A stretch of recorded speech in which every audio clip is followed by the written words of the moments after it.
A voice echoed in my mind. The National Reverse Flow Survival begins. Rules. The reverse flow river flows endlessly. Upgrade your canoe, or it gets destroyed. Flow downstream to lose sanity. Paddle upstream to find treasure chests. Lying in my boat, my head ached. Wasn't I just in class? Closed my eyes, and now this. I pushed myself up. The canoe wobbled, mist spraying against my skin. The river stretched on endlessly, and the air carried a jasmine scent. Where was the scent coming from?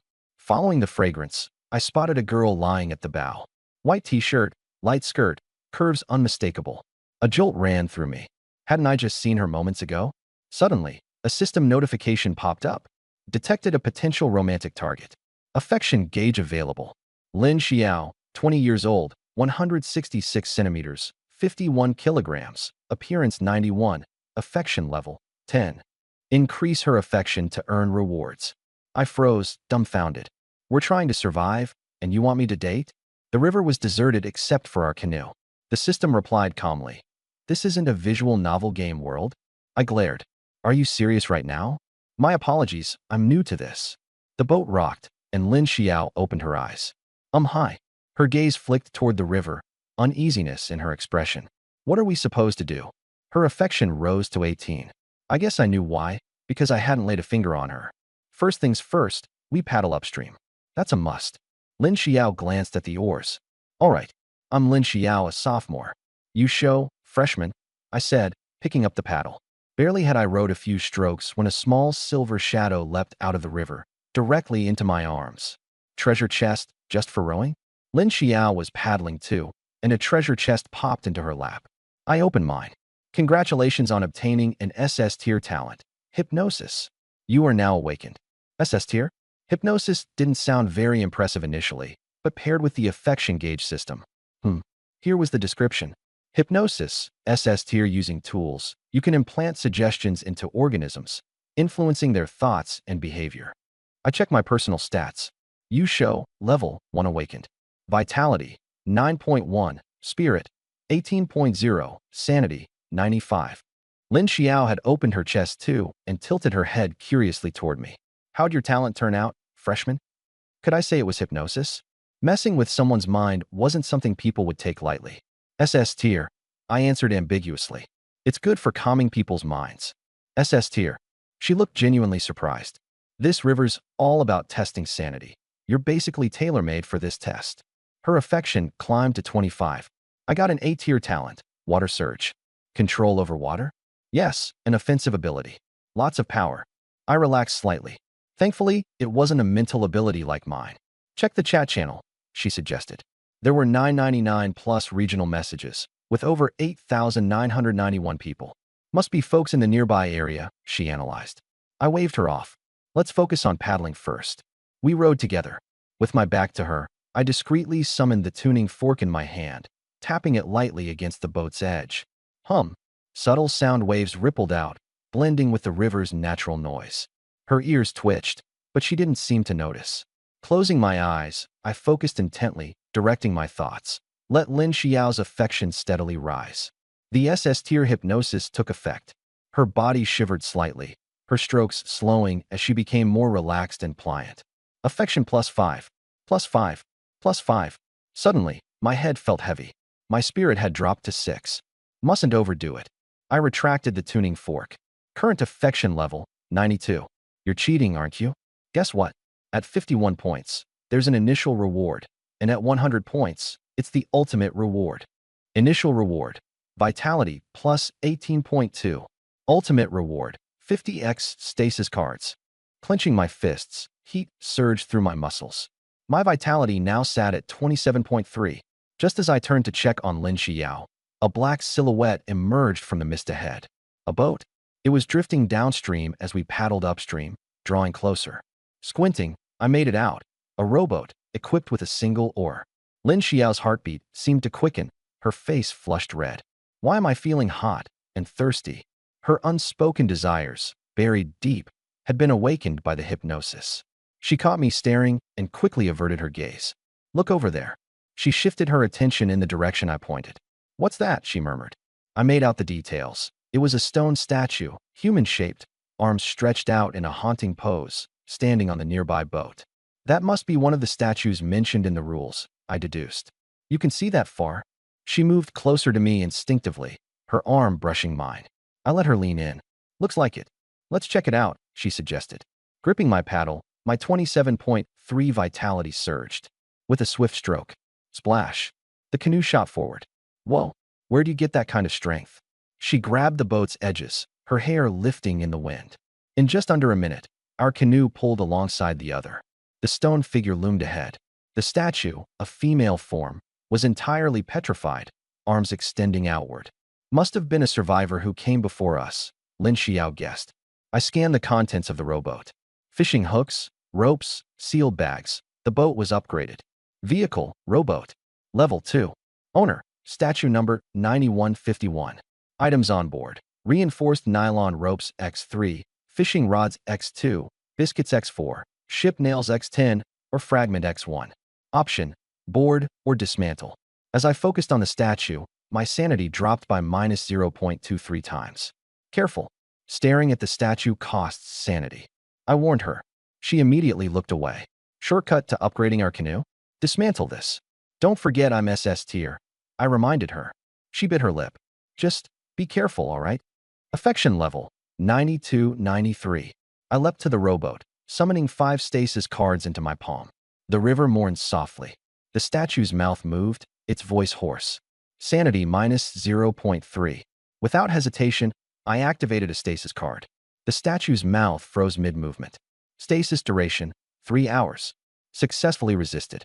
Obtained full statue's stash. Diary X1, revolver X2, ammo X53. The statue crumbled before dissolving into mist. You show? Get back here. Lin Xiao called, waving to me. I jumped back into our canoe. Dismantle. Resources obtained. Planks X10, nails X10, fabric X10, or X2, biscuits X4, fishing rods X2, ropes X3. Taking charge of the haul, I grinned. Upgrade. This is the 2 halves part of the content. I will process the text according to your request, preserving the original structure, paragraph breaks, and layout. Here is the processed result. The canoe expanded, now equipped with oars, a cabin, and a canopy. With a canopy, we can shelter from the rain, Lin Xiao smiled. I pulled out my journal. There's also a handgun here. You take it. You're just giving it to me? She froze. We're teammates. The journal had records for only 3 days. Day 1. Found a treasure chest, gained an ability, deconstructed the boat. Day 2. It rained, paddled the whole day, tried fishing. Day 3. Blank. That's it. She frowned, leaning closer. Why did she arrive 3 days before us? I thought, maybe she came from another world? Let's not dwell on that. Closing the journal, I spoke seriously. The first 2 days weren't dangerous, but there's likely a crisis on the 3rd. We need to prepare. She wanted to say something when, splash, a strange fish jumped onto the boat. Ah. She grabbed my arm in fright. Her soft chest pressed tightly against my arm, her warm breath brushing my chest. My heart raced. Favorability score, 93. Need to investigate the crew. I first glanced at the fish. Just a normal river fish. Species, wild coulter fish. Attributes, Constitution 2, Spirit 1, Sanity 1. Evaluation, non-aggressive. Eating it raw will reduce sanity. I grabbed its tail and slammed it on the boat's deck. The little fish went limp. As I was about to straighten up, soft arms wrapped around my chest, and the scent of her filled the air. Senior, are you initiating this? I raised an eyebrow. Her face turned red, her ears flushing crimson. She trembled. Sorry, there's been too much scary stuff. I'm a little afraid. Can I hold you for a bit? The warmth and softness pressed against my back. I swallowed hard. So close. I'm not sure I can hold it together. Her body stiffened, her face as red as an apple. Panicked, she said, I can help. How would you help me? I asked. With my hands, is that okay? She lowered her head, her long eyelashes trembling lightly. I understood. A score of 93 was already at the threshold of deep interaction. However, she was still reserved. I deliberately created distance, sounding disappointed. Forget it. You seem reluctant. No. She panicked. I'll comfort you. Lie down. Lie down. She was insistent. No refusing. Let me be on top and calm you down. Her movements were slow, deliberate, like peach blossoms descending. Thud. She sat gradually. I was taken aback, finding myself under pressure. To rely on something steady in this reverse flow river, you need solid skills, she gently suggested. Junior, would you like to witness my A-level ability, water flow control? Certainly, I replied. Favorability score, +1. Current favorability score, 94. This system is so dumb. 10 minutes later, Lin Xiao mentioned, my junior sent a private message. She's a member of the Youth Volunteer Association. She said she awakened a map-related ability and can precisely locate people nearby. My heart clenched. The surrounding fog obscured everything within a kilometer. Could she really pinpoint us? Does it even show names? Yes. As soon as she finished speaking, I received a PM. Wang Jiele, classmate Yusho. You're really on the same boat as Lin Xiao. Wang Jiele, cheerful personality. Yusho, just say what you need. Wang Jiele. This reverse flow river is dangerous. Acting alone is too risky.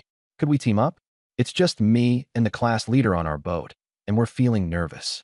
I calculated silently. Wang Jiele wasn't a threat, but Su Jiman's abilities were still unknown. Interacting with others to improve attributes. This could work. When they became burdensome, we'd part ways. System, do I have to max someone's favorability to 100 before I can switch to someone else? Not that strict. You only need a score of 80 or more to move on to another person. Still, an 80 threshold isn't low. Your rewards are unbalanced. All into Constitution with no spirit bonuses. Feedback acknowledged. Reward mechanism optimized. The first time a target's favorability reaches 51, you now unlock free allocation of points. I felt satisfied. That's better. Yusho, are you distracted by messages? Lin Xiao noticed. Yes, a junior contacted me. She's someone I know. What's your take on it? Let's have them join us. Staying united is the way to survive. Her satisfaction grew. Her gaze fell on the wild fish. She'd eaten her fill, but Yusho was still enduring hunger. Yusho, I only have an umbrella with me. Do you have a lighter? If there's no fire, how will we cook the fish? That's definitely an issue. I nodded. River fish need to be thoroughly cooked before eating. Opening the regional chat channel, I planned to trade for a fire source. The chat was bursting with activity. Zheng Wanru, help. This instance doesn't allow nickname changes. Everyone has to use their real names. Social death incoming. Li Jian, I'm Chovy. Real names are throwing off my game. Sujiman, can anyone trade 2 wood? My boat needs repairs. Here is the translated content, maintaining the paragraph structure, line breaks, and overall layout. I directly send a flood of messages. Yusho, do you have a fire starter or a lighter? A pot would be even better. Can you give me the planks I need for upgrades? X3. Li Jian, are you making a wish? He Xinshi, that's too idealistic. Scarce resources are kept tightly guarded. I know this won't work. Can't eat fish raw. River fish can't be eaten raw. I messaged. The message got lost in the group chat. I took out 2 packs of compressed biscuits and handed them to Lin Xiao. Wang Jiele and the others are up ahead on the left, moving slowly. Let's catch up. I realized her plan. She intended to rely on us. They're smart, I said.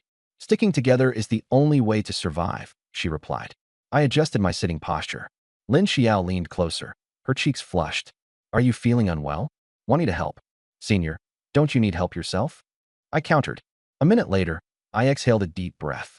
The hypnosis effect was successful. Lin Xiao took the initiative.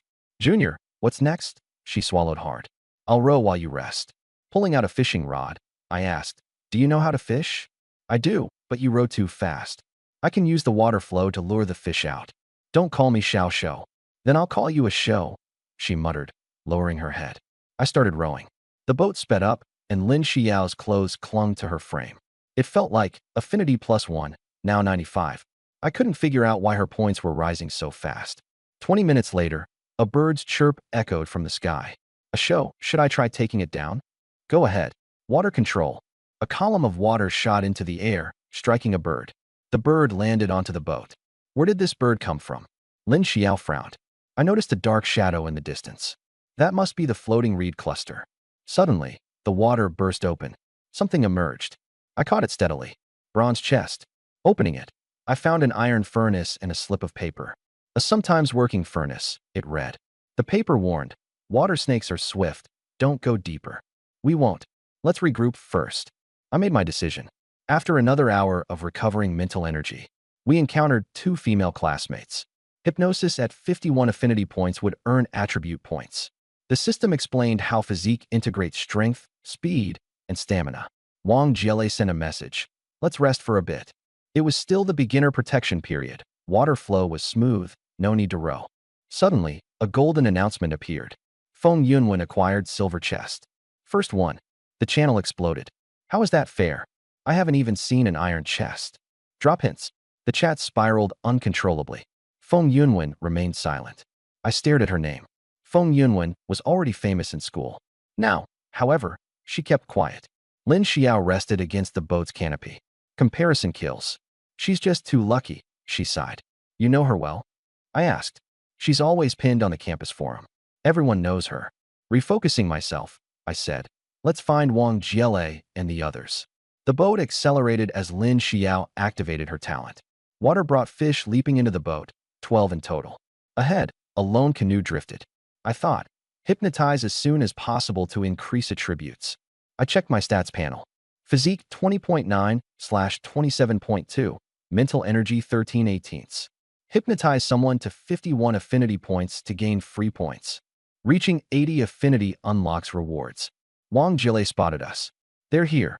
Su Jimian's soft voice followed. Will they really accept us? Yu Shou is our classmate. He must like the class monitor. Su Jimian's face reddened, her unease easing slightly. Wow, their boat's like a speedboat. Wang Jiele exclaimed, throwing out a rope. Lin Xiao caught and secured it. Can we merge? I asked. I think that's a great idea, Wang Jiele said cautiously. The canoe dissipated as the two joined our boat. Wang Jiele patted her chest. The canoe just vanished. That's so unreasonable. Our vehicle upgraded to Tier 3. The boat expanded. I examined Wang Jiele. Appearance 87. Affinity 21. Striking the hypnosis tuning fork. Wang Jiele's gaze turned dazed, pink rings swirling in her eyes. Affinity surged to 51. 17.4 free attribute points gained. I added them all to mental energy. New stats. 28.4/35.4. Let's push her to 91 affinity next. Leaning closer, I murmured to Wang Jiele. You'll want to be close to me. Affinity 91. She stared at me intently, her face crimson. Item obtained. Amplifier X1. Su Jimian moved beside her. Jiele, what's wrong? I'm fine, Wang Jiele replied, though her gaze lingered on me. I prepared to hypnotize Su Jimian, but was interrupted. A muffled gurgle echoed from beneath the water. I immediately drew my revolver and immobilization card. The three girls turned pale. A massive fish erupted from the depths. What is that? Wang Jiele clung to me in fright. A reverse flow carp. Tier 2 threat level. We need to be cautious, Lin Xiao warned. I quickly devised a plan. Use the immobilization card to freeze it. Then have Lin Xiao use her water column while I pulled the trigger. A show. Lin Xiao froze in surprise. I activated the immobilization card. The carp stilled in its tracks. Lin Xiao unleashed her water into it, while I fired, targeting its soft underbelly. Blood dyed the river red as it sank into the waters. Flawless teamwork, Lin Xiao cheered. I can't believe you managed to subdue it. I nodded. It'll drop something. Wang Jiele pressed against me, holding my arm tightly. Lin Xiao sighed. Too bad there's no fish meat. You've done well, I assured her. I can do even better next time. She grinned brightly. I turned to Su Jimian, taking out the hypnosis tuning fork. She immediately fell into a trance. Increase Su Jimian's affinity. Make her want to be close to me. Affinity 91. First time reward. 18 free attribute points. I allocated them all to mental energy. New stats. 28.4/53.4. Sensory perception sharpened dramatically. The three girls leaned closer, creating a charged atmosphere. Lin Xiao sighed. You two should tone it down. Wang Jiele turned to Su Jimian. Why are you getting so close? I raised the hypnosis tuning fork again. Everyone, come here. They immediately relaxed. I began the next round of hypnosis, speaking softly. You are all my crew members now. They nodded, their reservations dissipating. Su Jimian's affinity also climbed higher. Why is hers increasing so quickly? I pondered. With the session complete, I checked my mental energy expenditures. Only 10 points used. Surprising. Girls with high affinity had minimal resistance to hypnosis. Their memories blurred. They only recalled feeling comfortable post-session. Take a break for now, I suggested. Okay, we'll listen to you, Lin Xiao agreed. Captain Yusho, let us know if you need anything, Wang Jiele added. Su Jimian remained quiet but nodded in agreement. I began. In a few minutes, We might need to break through a barrier. They lowered their heads, understanding silently. I finally decided to raise Lin Xiao's affection to 100 before heading to the reed fields. The hypnotic tuning fork didn't need to be hidden. Everyone complied. She sat at the edge of the boat. Yusho hypnotized. Affection +1. A moment later. Affection 100. Lin Xiao remained serene, her heartbeat racing. I had filled her heart entirely. She would give her life for me without hesitation. What's the reward? I asked. The ultimate reward is being granted directly. Permanent skill, paralysis technique. I was stunned, continuing to row. System, you're way too overpowered. The mist above the river thinned, the reed fields vanished. What's happening? I stopped.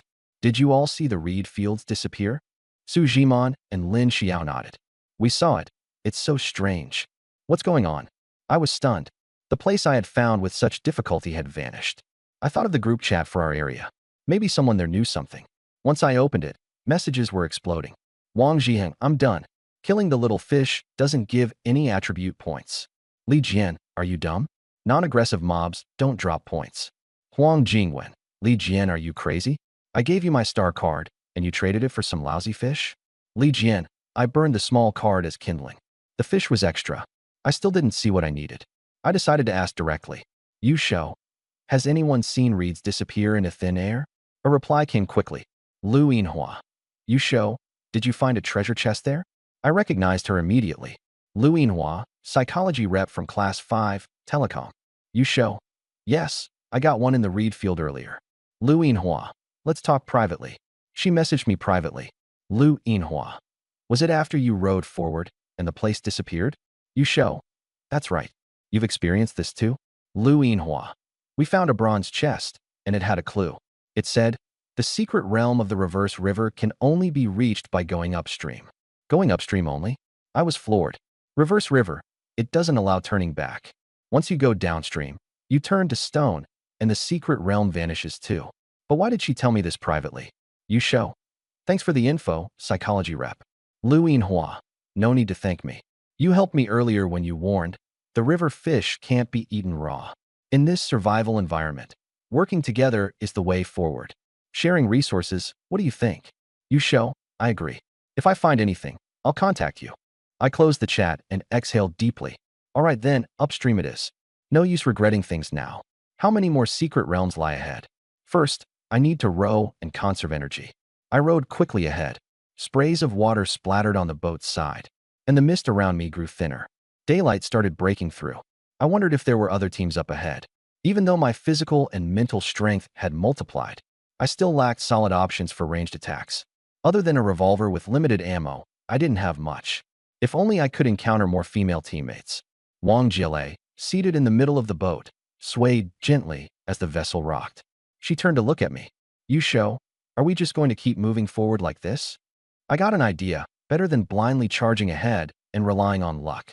Might as well have her check things out, like scouting other teams' positions, while identifying where creatures were lurking, even if we encounter aggressive creatures. Between my skill and use of immobilization techniques, I'd be able to handle them. Scout the surroundings. Look for other people or creatures, I told her. You got it.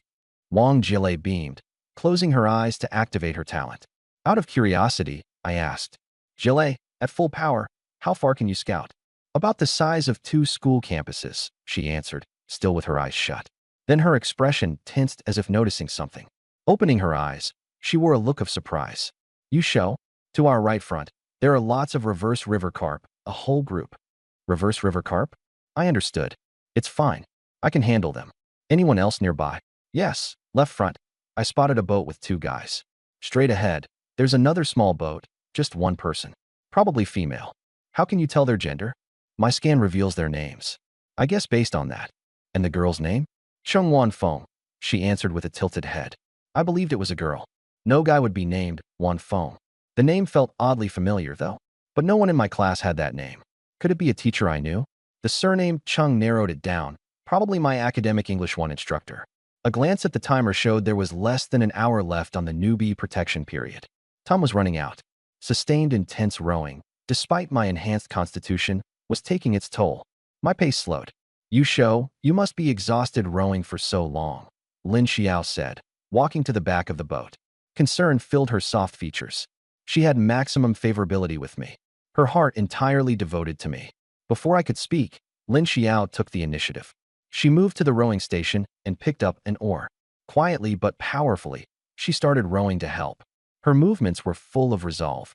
Su Jingyan noticed this. Stepping forward, she picked up the other oar. Her face was quiet, but determination filled her actions. The boat steadied, moving forward steadily with their efforts. Wang Jile sat in the center, watching us work together. She looked embarrassed. You're all working hard while I'm just sitting here. I feel terrible. She suddenly remembered something in her backpack, a couple of milk bottles. You show, are you thirsty? She asked. She ran over with the milk, holding it forward. The movement made her chest bounce wildly, her shirt barely holding up under the strain. I felt a rush of warmth inside. I am a bit thirsty, I admitted. I've got milk for you. Here you go, she said, handing me a bottle of golden classic milk. You had milk from the start? Of course. I always bring milk to class. It's perfect for restoring your energy. Lin Xiao and Su Jimian paused their rowing to glance over. Blushing, Wang Jile stammered. Captain, you're too busy rowing to drink yourself. Want me to feed you instead? Sure, I said. She twisted off the cap and tilted the bottle toward my mouth. You show? Open up. I quickly leaned in to drink. Captain, you drank so much. Stop already, Jile teased, her voice like a playful scold. And yet, she leaned in even closer. Favorability, 91-92. I smirked internally. When it came to teammates, hypnosis wasn't even necessary. As long as I didn't outright reject their advances, they'd take the initiative. Lin Xiao's face reddened. This junior is so smart, she murmured. Su Jimian turned her face away, blushing all the way to her ears. Yet her sidelong gaze betrayed her curiosity. Wang Jile fixed her shirt and cheeks flushed. Captain, I still have another bottle. No need. You keep it for yourself, I replied, patting her on the head. Suddenly, a server-wide announcement popped up. Congratulations to player Yu Shou and Lin Xiao for the first kill of a Tier 2 threat, Reverse River Carp. Reward. Vehicle upgrade available for 30 minutes. Congratulations, Yu Shou. Plus 10 physical points, plus 10 mental points. Congratulations, Yu Shou. Obtained X1 bronze treasure chest. Lin Xiao rushed over excitedly. Yu Shou, I got rewards too. Plus 6 physical points, plus 6 mental points, and a bronze treasure chest. I opened my status sheet to glance at my stats. Physical, 27.9/37.2. Mental, 18.1/63.4. My physical stat was nearing the 40-point barrier. The muscle definition becomes increasingly visible. The regional group chat is exploding. Du Shan, a level 2 threat? I haven't even seen a level 1. Li Jian, Yu Shou bro, you're amazing. Zhao Xinqing, upgrading your boat straight away? Even faster than Feng Yunwen. The private messages flood in like crazy. I check Liu Yinhua's message first. Liu Yinhua, congrats. Even fighting a level 1 threat is tough for us. With the newbie protection ending soon, I was thinking about trading with you. Yu Shou, what do you want to trade? Liu Yinhua, I have a fire element talent and can give you cooked fish. I'd like a fishing rod in exchange. I already have a stove, so I don't really need fire elements. Liu Yinhua, I also have 3 packs of sanitary pads. I know Lin Xiao's with you. Would you like to trade them for her? I thought to myself, this guy has good instincts. He knows the 3 girls on board will need these. Yu Shou, sure, it's a deal. After the trade, I hand the pads to Lin Xiao. Her face reddens as she accepts them. Su Jimon affection rate, 93. It's time to open the bronze treasure chests. Lin Xiao walks over holding hers. Yu Shou, can you open mine for me? With your SS tier talent, your luck is better. I opened both treasure chests at the same time. Item, Rationality Recovery Music Box. Rarity, rare. Effect, speeds up rationality recovery. Usable 8 hours per day. This one's for you. Set it in the cabin where everyone can use it. I hand it to Lin Xiao. From the second chest. Item, Blue Lawn Stone Sculpture. Rarity, rare. Effect, grants immunity to attacks from sky predators level 3 and below. Wang Jile exclaims. This is awesome. No more fear of sky attacks. I secure the sculpture to a crossbeam in the cabin. Lin Xiao mentions. A lot of people are looking to trade with me. Let's prioritize the valuable offers. First, upgrade the boat. I use the upgrade card. A soft light engulfs the boat. The level 3 rowboat begins reconstructing. The hull doubles in width. The planks thicken. A power engine room and crew quarters emerge. Yet the rowing positions and paddles remain intact. Manual and mechanical modes can now switch seamlessly. The vehicle's new data updates. Vehicle, Yusho Squad's basic powerboat. Level, 4, upgradable to 5. Durability, 25/25. Speed, powered, retains 2 paddle slots and row positions. Fuel, 1 day, 9 hours remaining. Upgrade requirements. Wood times 50, nails times 20, waterproof canvas times 30. The three girls looked at the transformed boat with smiles on their faces. From now on, we won't need to row desperately. With an internal combustion engine to rely on, our travels will be far less stressful. The upgrade from level 3 to 4 is a big leap, but from 4 to 5, it seems the required materials are much more manageable. The only downside is the less than full fuel tank. We'll have to scavenge for reserves over time. I survey the new boat.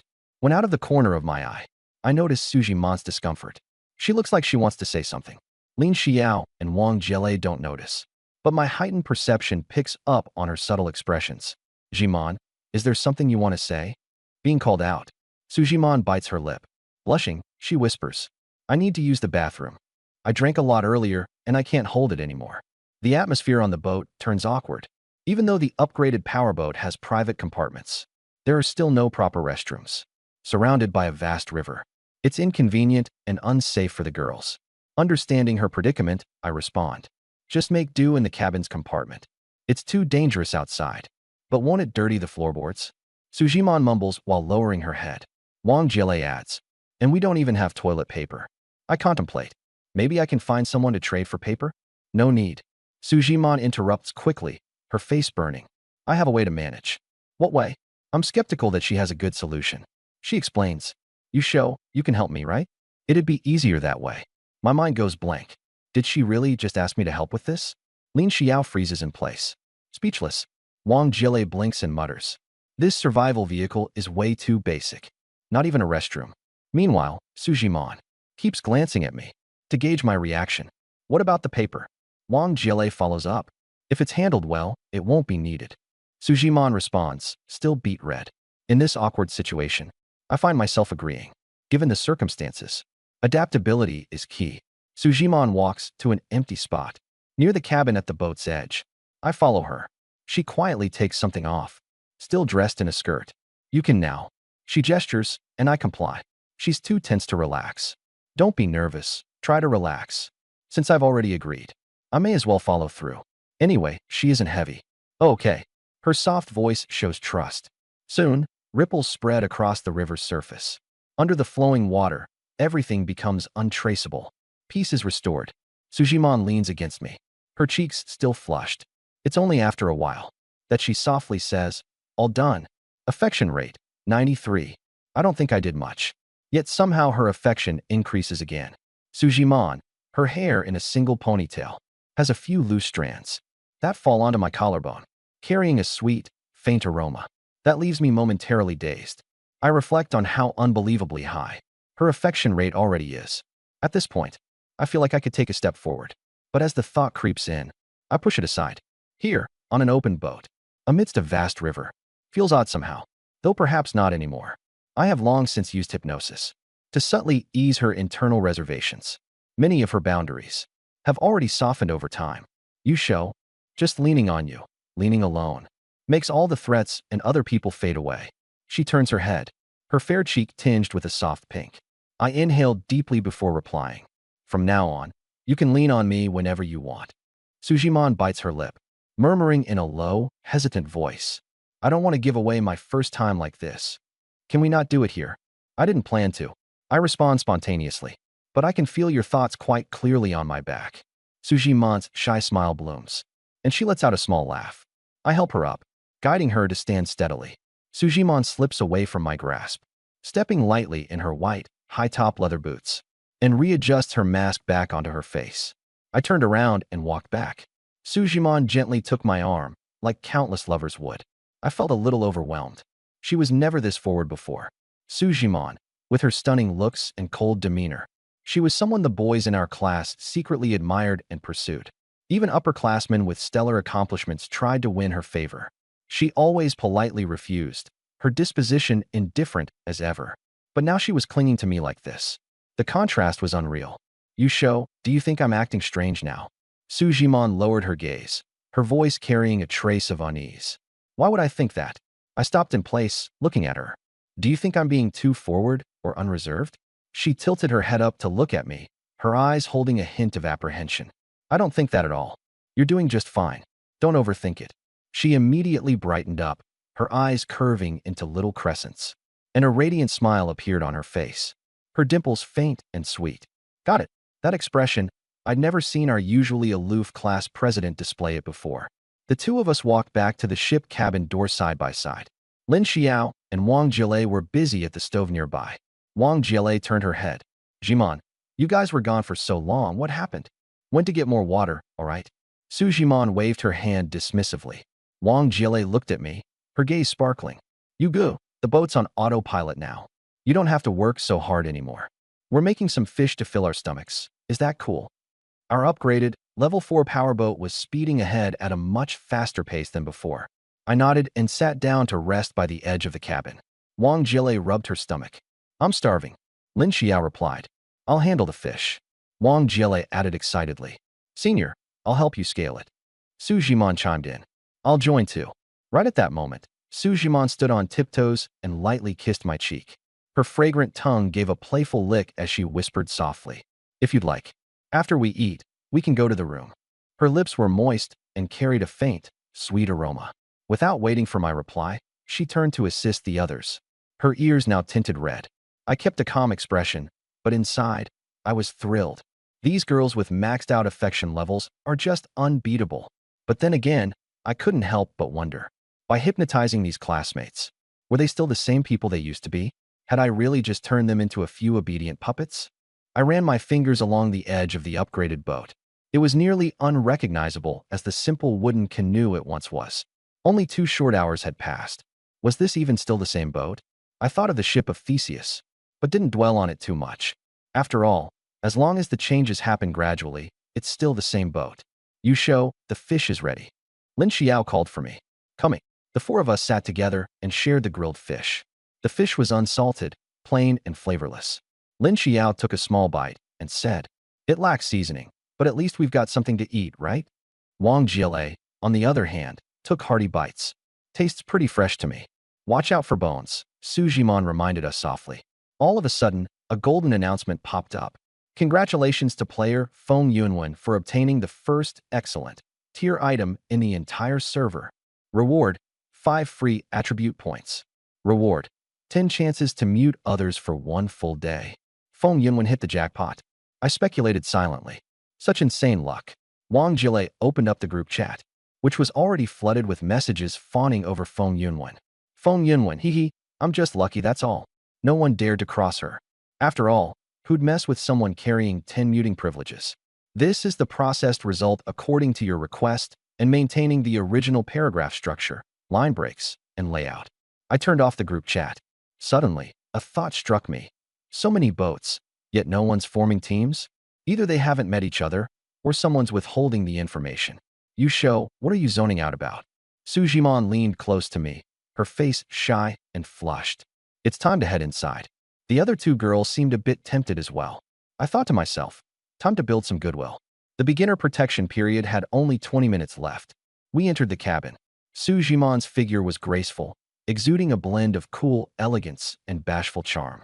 Just as I was about to engage in deeper conversation, Yusho Wei, Lin Xiao, and Wang Jile stepped in too. The small compartment now had 4 people crammed inside. The atmosphere gradually turned ambiguous. I didn't mind, thinking harmony was key to coexistence. The 3 girls quickly appeared somewhat playful. Su Jimon and Wang Jile leaned against each other. Lin Xiao perched on the counter. The room's temperature inexplicably rose. I snapped back to reality, checking the goodwill stats. Su Jimon's goodwill toward host, 95. Wang Jile's goodwill toward host, 94. Not much improvement, though. I glanced at the closed-eyed Su Jimon, deliberating the crew's emotional tolerance. Lin Xiao stood up and whispered in my ear. You need to comfort them. Only by spending time can you deepen the bond. I nodded. Beginner protection period ends. Notice, normal mode begins. Danger level increased. Leaderboard activated. Rules, the farther you row upstream, the higher your ranking. Rankings finalized daily at 10 p.m. Rewards include physique, spirit, mana, fuel, etc. At night, river speed decreases, and standing still for 8 hours turns your feet to stone. Lin Xiao vaguely asked, "What's our ranking?" I stayed calm. Our fuel would only last slightly more than a day. We had to strategize and act fast. I opened the leaderboard. First place, my boat. Of course, a level 4 powerboat crushing the competition wasn't surprising. I didn't panic, thinking this was a good time to improve my reputation. Perhaps it would encourage teacher Cheng Wanfeng to approach me. The group chat was exploding. Unbelievable. The competition is so intense. First place is unshakable. Huang Jingwen. Could you spare me some fish? You're so strong. Moral blackmail now? Lu Yinhua. Yusho isn't a charity provider, though. Yusho. If you have questions, feel free to ask. I aim to build foundational goodwill without becoming a lone wolf. Huang Jingwen. I'll ask again. Can you spare me some food? Lin Xiao. No, Yusho's provisions belong to me. I draped an arm over Lin Xiao. She smiled slightly, saying, "Don't worry, I'll deal with clingy girls." Huang Jingwen went silent. Then I dropped the bombshell. Yusho, boats can be combined. Let's cooperate together. The group chat immediately fell silent, with over 9,000 players waiting for more details. Yusho, it's challenging to row upstream. It's best if individuals merge their boats for greater efficiency. Feng Yunwen, does combining boats upgrade them? Sounds too good to be true. She had climbed to third place. Yusho, low-level boats become materials. Without materials, only the hull size increases. Feng Yunwen expressed skepticism, but I didn't argue. With my identity as the server's #1 rank established, the message was conveyed. Moving forward, encountering lone players would likely inspire less hostility and more willingness to form alliances. I prepared to contact teacher Cheng Wanfeng, assuming she had seen the announcement. I helped Wang Jiele and Su Jiman up. Su Jiman covered her cherry lips, her expression both languid and bashful. Wang Jiele said, I'll head out to wash the ridge first. I'll go fetch water. I grabbed a cup. The beginner protection period had ended. Winds grew stronger, and the current became faster. Our level 4 boat cut through the waves with steadfast precision. Within minutes, I came across Cheng Wanfeng. I tied a rope to the cup and lowered it into the water. As the cup dipped, a tugging force emerged. Identified species, standard mermaid. Threat level, 1. Stats, physique, 12, spirit, 13, sanity, 50. Behavior, fond of stealing items. The river shimmered, revealing a faintly glowing silhouette with sapphire hair and porcelain skin. The system's goodwill feature triggered. Species, mermaid. Measurements, 103.6297. Appearance, 83. Goodwill, -2 disdain. A humanoid species? With intelligence? I pulled out the hypnosis tuning fork, its sound waves rippling across the water. Surface now, the mermaid climbed onto the boat. Her upper body was voluptuous, concealed by drifting seaweed, while her sinuous tail gleamed like glass. System, you track mermaids too? Mermaids are also considered humanoid and can be trained or educated. No ultimate rewards, though. The system replied. Scan results show she has something underneath her abdomen. How do you determine that? I asked. Through scanning capabilities. I wasn't keen on delving too deep with the mermaid. To reach 51 goodwill and unlock attributes, I attempted hypnosis. Feel goodwill toward me and don't steal. Goodwill, 51, ambiguous, attracted. Consumed 3 spirit points. Free attribute points acquired, 16.6. The mermaid handed me a cup of water, her azure eyes radiating a mix of innocence and allure. Stay still, I instructed, nudging her to lie down. I allocated all points toward spirit. Spirit, 32.6/80.0. That should suffice. Lin Xiao pushed the curtain aside and froze. What is that? A river mermaid, very gentle. I answered, patting her shoulder to steady her. Glancing back at the docile mermaid, her growing attachment warranted effective handling. Over-restriction could provoke backlash. The two of us returned to the cabin. The mermaid leaned on the deck, her sapphire hair cascading down while her tail flicked gently, the very image of a shy maiden. Wang Jiele finished cleaning up. I pulled out a crystal orb. Look at this. The orb swayed, emanating pinkish hues in their eyes. You'll both feel your goodwill toward me soaring, I remarked calmly. Another 12 spirit points spent. Spirit, 20.6/80.0. The system complained. using spirit to manipulate. How will goodwill reach its maximum this way? Stop grumbling. Issue the rewards now. Wang Jiele's ultimate reward. Enlargement magic. Living tissue can be selectively enlarged. Su Jiman's ultimate reward. Sensitivity adjustment. Enhanced inner and outer sensitivity. Temporary rewards turned permanent. A private message popped up. Jiang Guxing. Advisor, I need fishing tools. Su Jiman asked. Jiang seems to need tools. How are you responding? Amused, I sent a group request for aid. Never mind him. The priority is forming strategic relationships with those offering value. I needed to locate teacher Cheng Wanfeng. Jiele, where's teacher Cheng? Her eyes closed momentarily as she searched. She reopened them, visibly tense. Cheng Wanfeng has veered off course. Two men's boats are approaching her. My heart sank. Lin Xiao, you're coming with me. The rest stay here to rest. Lin Xiao, being physically capable, was my best choice for support. Wang Jiele and Su Jiman, lacking combat ability, were safer in the cabin. The two of us stepped out. Here is your content translated into English while preserving the original paragraph structure, line breaks, and layout. The wind on the river grew fiercer, and the currents surged. In the distance, faint shadows of boats emerged. I gripped the helm and turned it half a circle to the right. The boat veered and accelerated toward Cheng Wanfeng. Lin Xiao whispered, "Is the mermaid still here?" I checked the mental energy status and, without a second thought, raised the mermaid's favorability. Hooking a finger, I gestured, "Come here." The mermaid obediently stood, her tail swishing. Using my tuning fork, I announced, favorability rapidly increasing. Favorability 91. Obtained Hypnotic Song card X20. They're low-tier hypnosis cards, but save mental energy. Looking at the river's surface, the countercurrent was fast, causing the two men's boat to fall back. Use the hypnotic cards later, I said. Lin Xiao asked softly, how do you plan to deal with those two men? Casually, I replied, deal with them. Dismantle their boat. She nodded in agreement. That's for the best. I'll help you. The two of us began discussing in low voices. Suddenly, the mermaid approached me. I arched an eyebrow in curiosity. With favorability maxed at 91, I wasn't planning to keep using hypnosis. Why was she getting so close all of a sudden? Her face flushed, and with her tail slightly splitting open, an alluring aura emanated. I noticed the tiny fissure and paused for a moment. Favorability affects her affection, but it doesn't equate to deeper connection. After all, she isn't human.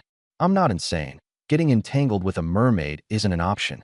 Unless she could fully transform into a human, there's no way. Waving her off, I indicated for her to move aside. I favored Lin Xiao more anyway. With her intelligence and knowledge, Lin Xiao was my ideal type. I told her, don't worry, the mermaid's acting strange, just being rowdy. Lin Xiao blinked, contemplating, and replied, have her help catch fish instead of wandering around aimlessly. My eyes lit up, good idea. The mermaid looked heartbroken instantly, tears welling in her blue eyes. Seeing her cry left me helpless. So, does a favorability of 91 demand deeper interaction? Fine, I'll console her a bit. In my life, I've barely encountered any blessings, and now, even fish blessings find me. If I'd had this hypnotic talent earlier, I'd have camped by the girls' dormitory using it left and right. The mermaid blushed, her soft chest subtly heaving as she whimpered. When it was over, I said, go catch me some fish. She didn't understand, staring at me with her blue eyes wide. I gestured fish shapes with my hands, and realization dawned on her. Tail swishing, she leapt into the water. Lin Xiao observed, why does you show care to console the mermaid? Then, a thought occurred to her. There must be a good reason. I'll stay by his side. She glanced toward the distance. The two men's boat is approaching. Shall we eliminate them? Suddenly inspired, I realized the mermaid could assist on water. No need to tire Lin Xiao. Besides, she was already sticking her tongue out playfully. I pulled out the tuning fork and struck it to release waves. The mermaid paused catching fish and obediently looked up. In my mind, I directed her, stop fishing and enlarge your tail. Using an amplifier, the system prompted me. Tail enlarged twofold, tail length extended. What a handy tool. I watched as her tail quickly lengthened and thickened. The mermaid's wide eyes conveyed astonishment. A quick stats check. Long-tailed mermaid, threat level 1. Physique, 30, spirit, 14, rationality, 51. Tail length, over 2 meters, excellent aquatic burst power. I'll call you Xiaolon, little blue, I said. She seemed to understand and nodded faintly. Do you see those two men's boat? Hypnotize them and bring their boat closer to ours. Dropping her fish, she transformed into a lightning speed swimmer. Lin Xiao, intrigued, remarked, You can communicate with her? Used a small trick. I replied with a grin, noting her slight leg tremor. Go back to the cabin and rest. She stuck her tongue out again. The two men were rowing furiously upstream. My girlfriend wants food again, grumbled the man with curly hair. The other man replied, You're killing yourself catering to her needs. Pulling off one of his socks to sniff, the curly-haired man quipped smugly. She gave me these socks. How can I be mad at her? The other man remained silent. They caught sight of the larger boat ahead. Someone there? The curly-haired man squinted. Probably players. The other man replied without bothering to glance up. With your A-level attack, go see if there are any valuables on board. Keep it low-key. Suddenly, a song filled the air, soft, elegant, like a spring whispering. Their rationality started to dwindle, one point at a time. It was the mermaid's hypnotic singing, gentle, yet lethal. The two men soon passed out on their boat. With my full divine energy restored, I observed the scene, pleased. Xiaolon used her tail to push their boat, swiftly bringing it downstream toward ours. She tossed a thick rope and an iron hook, latching the smaller boat to ours securely. Her tail's this long, marveled Lin Xiao. I explained, I used an enlarging spell. You're an SS-ranked mental stabilizer, aren't you? Just a casual awakening. I believe it. Asho wouldn't lie to me. Leaning forward with her hands clasped behind her back, she watched intently. Xiaolon hopped toward us, gesturing at the boat. I jumped over and flipped the smaller boat. The only things in it were a water bottle and some socks. A level 1 boat crew is so lazy. They had fishing rods but caught no fish. I remarked disdainfully. Seeing the socks made me nauseous. Foot fetish, maybe? I stripped the two unconscious men of their clothing and tossed the garments into the river to float away. Then, leaped back to our level 4 boat. The system prompted, Decompose? I selected Decompose. Obtain materials, wood X7, nails X7, fabric X7, rods X2, rope X3. Not much material, still far from upgrading to level 5. My backpack had a 16 cubic meter capacity, leaving little room. I placed the two rods on the deck. The cabin curtain flung open. Out came Wang Jiele and Su Jimon. Chung Wanfeng is retreating, Wang said nervously. Is that a mermaid? The two girls were startled. Lin Xiao reassured. Don't worry, Yisho tamed her. She's very docile and even helps fish. Oh, I see. The two chimed in, smiling in relief. Why are you out here? Not resting? I asked. In the distance, I saw another small boat. That's the one. Wang Jiele hurriedly pointed and said, Teacher Chung Wanfeng is retreating. Hurry, or she'll turn to stone. I rubbed my chin in thought. It's hard for a girl to go against the current unless she has exceptional talent. But turning to stone shouldn't happen that quickly. Want to row together? Sujimon asked. Level 4 boats are mechanically powered but also have paddle seats. I shook my head. We're fast enough. First, trade food for supplies. I'll handle teacher Chung Wanfeng's situation. The three girls nodded. I noticed the firewood stove was blazing, so I carried it to the bow. You all roast the fish and trade it for waterproof tarps, nails, and daily necessities. Since I'm rank number 1, people are willing to trade. The three girls agreed, and Lin Xiao added, boiled fish would be quicker. Faster? Sure, I said. The next 10 minutes were busy. Little Blue, our aquatic companion, was fishing in the river. With a sweep of its tail, it caught plenty. Soon, over a dozen fish piled up on the boat. The girls started cleaning and cooking them. Boiled fish lacked flavor because the fish weren't fresh, but they tried to make them as delicious as possible. I stood at the bow, looking ahead. Chung Wanfeng's silhouette became clearer. I felt a surge of excitement. She's the one, the young English teacher. Her flaxen blonde hair flowed past her shoulders. Dressed in casual wear, she was rowing desperately. It's time to contact her, I decided silently. I sent her a private message to establish a closer connection. She was panicking, struggling against the current. In her head, she thought, good thing I ditched that pervert earlier. But the rapids were intense, and her strength was wearing thin. If this continued, she'd be washed downstream and eventually turn to stone. Just as panic set in, she received my message. Chung Wanfeng, I'm right behind you. Her eyes lit up. Chung Wanfeng recognized me immediately. I was one of her English students, and she'd seen news about our combined ship in the group chat. She knew I wasn't selfish. She replied privately, I'm so lucky to run into you. I said, There are 4 of us in total. We're looking for teammates. She hesitated, worried that it might be all guys, and, therefore, unsafe to join. I explained, Lin Xiao is one of the team members, as mentioned in the group announcements. Cheng Wanfeng chuckled at herself, embarrassed. I forgot about that detail. I didn't say much more. As I gazed at the fish guts, I wondered, should I be a little tough on Cheng Wanfeng, or just let it slide? I had dreamed about her during class before, but actually doing something about it felt inappropriate. After all, she's a kind and gentle teacher. Lin Xiao tossed the fish guts onto the deck while I snapped back to reality, focus shifting back to food, with a hint of detached calculation. "Ah Shou, her boat's approaching," Lin Xiao shouted. I stood up and looked. Cheng Wanfeng's small boat was nearing, and she looked exhausted and disheveled. She bit her lip, her fine-framed glasses glinting in the light. The system displayed her profile. Favorability, 26, status, acquaintance. I paused, surprised that even after adding her proactively, our dynamic remained as that of ordinary friends. Her small boat approached and bumped lightly against the larger vessel. "Ah Shou, help me up," she said softly. I handed her a rope. "Grab it, and I'll pull you aboard." She grabbed hold, and as I pulled, she climbed up with unsteady movements, stumbling into my chest. Her body was slick with sweat, her neckline plunging to reveal an enticing shadow. "Are you okay?" I asked, wanting to steady her. She stepped away quickly, her face flushed, murmuring, "Thank you." She glanced cautiously at the 3 girls and Little Blue briefly, still reserved but slightly more relaxed. "Favorability, +1. I said, "Your boat's no good anymore.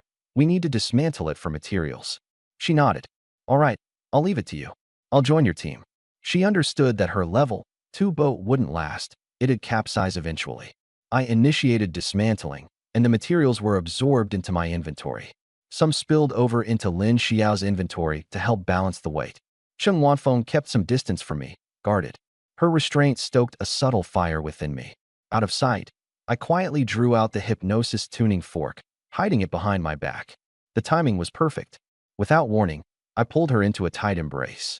Her body stiffened, her expression filled with shock, but before she could push me away, it was too late. The tuning fork emitted its soft hum, a wave of hypnotic sounds resonating deep within her mind. "Relax. You'll enjoy this. You'll grow to like me more and more." Her body softened, leaning into my arms, and she lightly returned the embrace. The 3 girls in the distance exchanged knowing smiles. I kept the hypnosis going. Her favorability soared rapidly. She breathed heavily, her feelings a whirlwind, her thoughts wrapped around me completely. Some small part of her mind whispered, "He's my student. This isn't right." But her body refused to listen. Pressed against me, she whispered, "Closer." My hand wandered lower. Her favorability instantly peaked. She completely gave in, utterly enamored. No turning back now. I tucked the tuning fork away, her favorability locked at 93. With a slight recovery of my mental energy, the system rewarded me with free attribute points and a unique tool. Cheng Wanfeng tugged at my sleeve. "Let's not stay here." Her black dress clung tightly, accentuating her graceful curves. I followed her, stealthily using the adjustment tool. Perhaps I won't need hypnosis after all. The breeze carried the aroma of fish soup. Everyone pretended to admire the scenery, deliberately giving us space. Inside the cabin, Cheng Wanfeng looked at me with a mix of shyness and attachment. "Do you think I'm being impulsive?" she asked. I replied, "Not at all. In these circumstances, it's natural."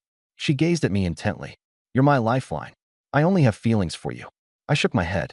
"I don't expect anything. Helping you is natural." She clung to my arm. "I'd follow you willingly." Determination sparkled in her eyes. When I took out the adjustment tool, her resistance melted as she rested her face against my shoulder, her ears red with embarrassment. I lowered my head to meet her waiting embrace. Outside, the sound of flowing water masked our intimate exchange. The others joked about me being popular, but didn't interrupt. As time passed, Cheng Wanfeng let her guard down completely, becoming soft and reliant. I marveled at the power of the hypnosis and the tool. Her favorability soared to 97. She leaned against me languidly, reluctant to leave. Utterly relaxed, she eventually drifted into sleep. I sighed helplessly. "Fine, it's my fault. Let's just max out the affection level." Taking out the hypnotic tuning fork, I tapped it lightly. Affection, 97-100. Mental strength, 26.7/97.6. Ultimate reward unlocked. Body shrink skill. Instantly shrink the opponent's body. The more mental strength, the stronger the power. I smiled with satisfaction. Another permanent offensive talent, not bad. Suddenly, the system notification chimed.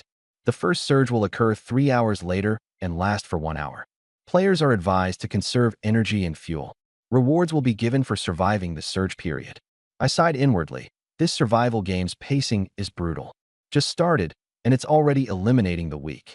After tucking a blanket over Chungwan Feng, I left the cabin. Lin Xiao hurried over. Ashu, the water level's about to surge. What should we do? Slow down.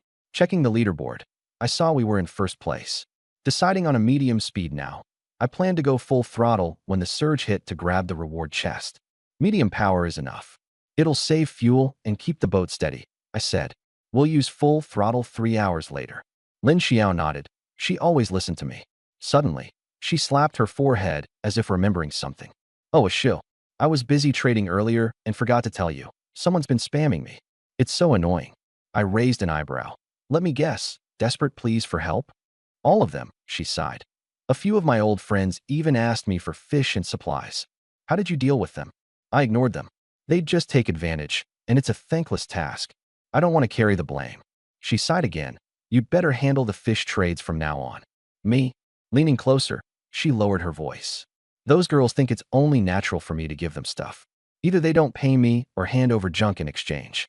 The moment I say no, they call me stingy. I instantly understood. Being too well-connected was becoming a burden. Strangers, in contrast, were more willing to negotiate.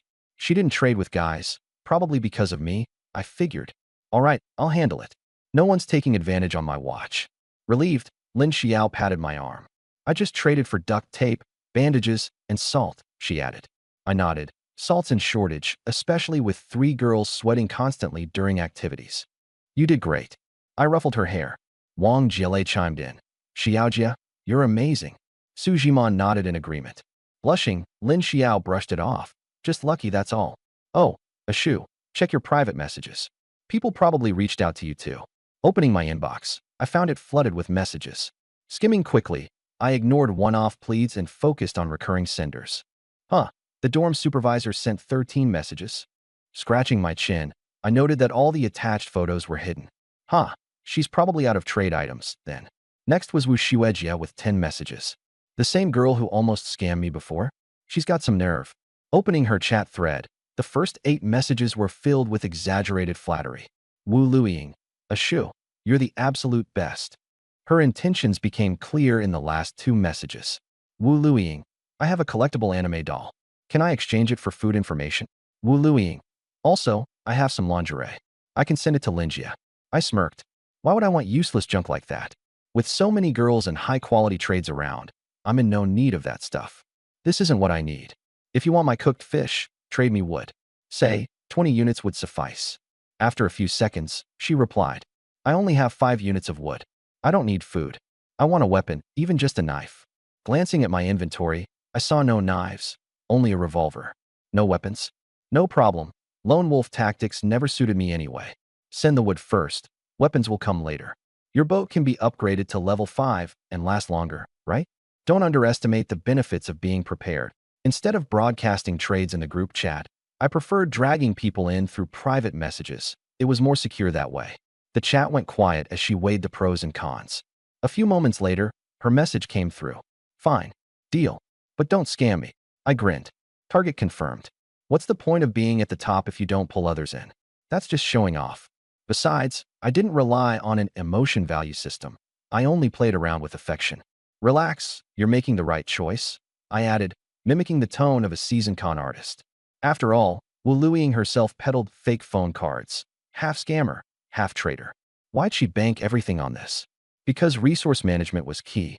Wood wasn't rare, but upgrading a craft needed blueprints, fuel, and stone. You had to stockpile materials first. Do you need more wood? I might have more to trade, she messaged. What else do you have? An intricate water collector for pure drinking water. A real moneymaker. Ooh, a top-tier item. I want it. All right, I'll exchange it for 21 units of wood, plus 30 waterproof tarps. I can only cobble together 15 units of wood and no tarps. Fine, that works. Making deals always cheered me up, Making materials flow with mere words was too satisfying. Scanning my inbox further, I focused on top 100 ranked players who had sent me PMs. Unfortunately, Liu Yinhua, ranked 129, wasn't an option this time. But then I noticed Jiang Gexing, my mentor, ranked 69 with 6 unread messages. Strong players like her were worth the effort. Copying my usual script, I reached out, promising support in exchange for wood. You wouldn't scam a teacher, would you? You're my favorite mentor. Trust me, I've got your back. You didn't reply when I offered a fishing rod last time. I was busy hunting treasure. Do you still need it now? Don't bother. The class monitor already gave me one. Nice. Give him a thumbs up from me. After some bargaining, she handed over 8 units of wood, conditioned on future collaboration. With that, I met my goal, 50 units of wood, with almost no effort. Storing the materials in our ship's hold, the pile loomed high. Lin Xiao and the others gaped in shock. Ashu, how'd you get so many supplies so quickly? Wang Jiele whispered jokingly. You didn't sell your charms, did you? The 2 others immediately glared at her. Embarrassed, she waved her hands apologetically. Just kidding. It's called attracting sponsors. I chuckled, spotting our little mermaid, Xiaolon, peeking over the boat's edge. Perched along the railing, her sapphire blue hair shimmered while her tail lightly slapped the water. She waved at me with a girlish smile, her eyes sparkling. I waved back. Then, something strange happened. Out of nowhere, a thick white fog began to roll in, blanketing the water with layer upon layer. Even the skies and river currents became enshrouded, muting the light. What's going on? I snapped to attention. Why this sudden fog? Lin Xiao's tone grew anxious. Everyone turned to face the water, where a flicker of light suddenly pulsed. A bronze chest shot out from beneath the river, arcing through the air. A treasure chest. Quickly catching it, I opened the chest to reveal a magical illumination lamp. Its effect? To light up the night and repel river banshees. Attached was a yellow paper note. In the fog realm, stick to your ship. Do not wander. Well, I was going to ask about waterproof tarps. Looks like we've stumbled upon an entirely new area. Excitement coursed through me. Checking my stats, my constitution was 30.1 and mental strength was 31.2. This time, I wouldn't miss my chance. Steering the ship into the mist, my crew's curiosity and unease became evident. Once we're in, stay in the cabin and don't go near the railing, I instructed firmly. Wang Jiele took half a step forward. I'll scout ahead. Not possible, I reminded her. Don't forget what happened in the reed mire. Oh, you're right. She recoiled, visibly frustrated. Reluctantly, the girls retreated to the cabin while Xiaolon and I stayed on deck. As our vessel ventured deeper into the mist, visibility became increasingly poor. I could sense the fog messing with my mind, a faint pull that created illusions. As if to prove my suspicions, the surroundings shifted. From the mist emerged Jiang Gexing, her figure mesmerizingly poised and alluring. Ordinary men would have faltered by now, but my mental strength kept me anchored. Still, no illusion's perfect, not when I'd never seen her true appearance. Yet I took no chances. The note wasn't lying. Much worse lies ahead. Out of the corner of my eye, another figure approached. A sudden jolt shot through me. This illusion wasn't just believable. It was uncanny, from footsteps to the air's moisture. For a moment, even my strong mind was tricked. How devilishly clever this fog realm is. I activated the immobilization card, freezing the phantom in place, pinning it to the deck. Xiaolon looked on, surprised. I wondered why the system didn't sound an alarm since the opponent was a female creature. System. Correct. Female creatures with low attractiveness are harder to charm. The host has the choice to handle this personally. All right, I nodded in agreement. Immobilization felt like cheating. The illusion remained, bolstered by the mist. I pulled out the remote control for the shrinking mechanism. It's time to end this, I said, pressing the button. I locked onto its heart. The figure froze, wavering briefly. The illusion of Jiang Gu dissipated, revealing the monstrous, true form. Its skin was an ashen gray, body skeletal and emaciated. Features twisted and sunken, its eyes deep set. Hair hung like rotting grass. Its frail limbs glistened with a moist film. -0.2 sanity. -0.2 sanity. I grabbed a wooden plank and smashed it against the creature's head relentlessly. After a series of blows, I tore some burlap to cover the corpse. Being able to disguise as human, hide in mist, and ambush, it's too dangerous. Words appeared before me. Misty Water Ghost, Level 2 Threat. Stats: Constitution 42, Spirit 55, Sanity 36. Traits. Hides within mist, creates illusions to confuse targets, feeds on vitality. High stealth capabilities, extremely deceptive, a tough enemy to handle. The remote's heart-constricting mechanism critically damaged its internal organs. The creature couldn't hold on any longer. A reward notification popped up. Defeated Misty Water Ghost. Reward: Constitution +5, Spirit +5, Bronze Treasure Chest ×1. Additional reward for resisting the illusion, Spirit +5. I was stunned. A free treasure chest and bonus rewards. My spirit had reached an astounding 107.6. The stats on my panel shifted. You show Stage 2 Transcendent. Hypnosis SS. Constitution 35.6/42.2. Spirit 35.1/107.6. Sanity 98. February 99.0. The danger was resolved. Xiaolan crept over, staring at the burlap-covered corpse in silence. I glanced at her, sensing something was off, and pulled up her stats panel. Constitution 30, Spirit 20.2, Sanity 56. Her spirit had increased. I instantly realized it only displayed current values, not upper limits. Xiaolan must have seen through the water ghost's guise and resisted the illusion unscathed. She pointed at the creature's corpse, then at me, followed by gesturing to her own nose. I pondered, so the mist could invert perception. She relied on her sense of smell to recognize people. This would be perfect for raising her spirit. From inside the cabin came Lin Xiao's voice. You show what's happening out there. Are you all right? The heavy mist was blocked by the ship's cabin curtains, leaving the interior unaffected. I'm fine, just took care of a little trouble. The fog's too dangerous, don't come out. Inside the cabin, Lin Xiao, Su Zhimon, and Wang Jilei were seated, all occasionally glancing at Cheng Wanfeng, who lay sound asleep on the bed. Wang Jilei asked in a hushed tone, how much longer until Teacher Cheng wakes up? Let her rest. She's sleeping peacefully. Lin Xiao replied, shaking her head. After a pause, she cautiously asked, would you mind if you show worked with others too? Wang Jilei answered frankly, a little. Lin Xiao spoke gently. He's never abandoned us and has always protected everyone. Su Zhimon nodded. He has so much energy. As long as we stay steady, it's fine. Wang Jilei turned her head sharply. Zhimon, what did you just say? Su Zhimon froze. What about you? Wang Jilei answered seriously, he's too kind. Whenever he sees someone lonely, he reaches out, recruiting them into the team and giving them a chance to repay him. Su Zhimon considered this and agreed. That makes sense. A wave of guilt washed over her. She had been questioning Yusho out of selfishness while he was out braving risks alone. Her spirits fell. Wang Jilei consoled her. Don't be upset. We're just chatting amongst ourselves. We won't tattle. Lin Xiao softly reassured her, patting her head. This is a sealed cabin. Who could overhear us? Of course, I heard it all loud and clear. With spirit over 100, my perception was incredibly heightened. I couldn't help but laugh at the situation. Wang Jilei thought of me as a pushover, while the girls had their fantasies, which would make my hypnotic abilities work like a charm in the future. I glanced at the handheld lantern. It was originally intended to cut through the mist. With the water ghost gone and treasure and attribute points in hand, it seemed unnecessary now. No need to use it. Xiaolan approached cautiously, her sapphire-like eyes fixed on me nervously. Why are you coming over? I asked softly. She extended her hand. A transparent fish scale rested on her palm. Giving me a scale? I was surprised. The scale was small and smooth, with a faint glow. Xiaolan hesitantly held it out, her throat making a soft, shy whimper, as though offering a precious treasure. Her tail swished hesitantly against the deck. I chuckled, reaching out to pat her head. Item: mermaid scale. Quality: rare. Type: token. Description: can track the corresponding mermaid's location in any body of water.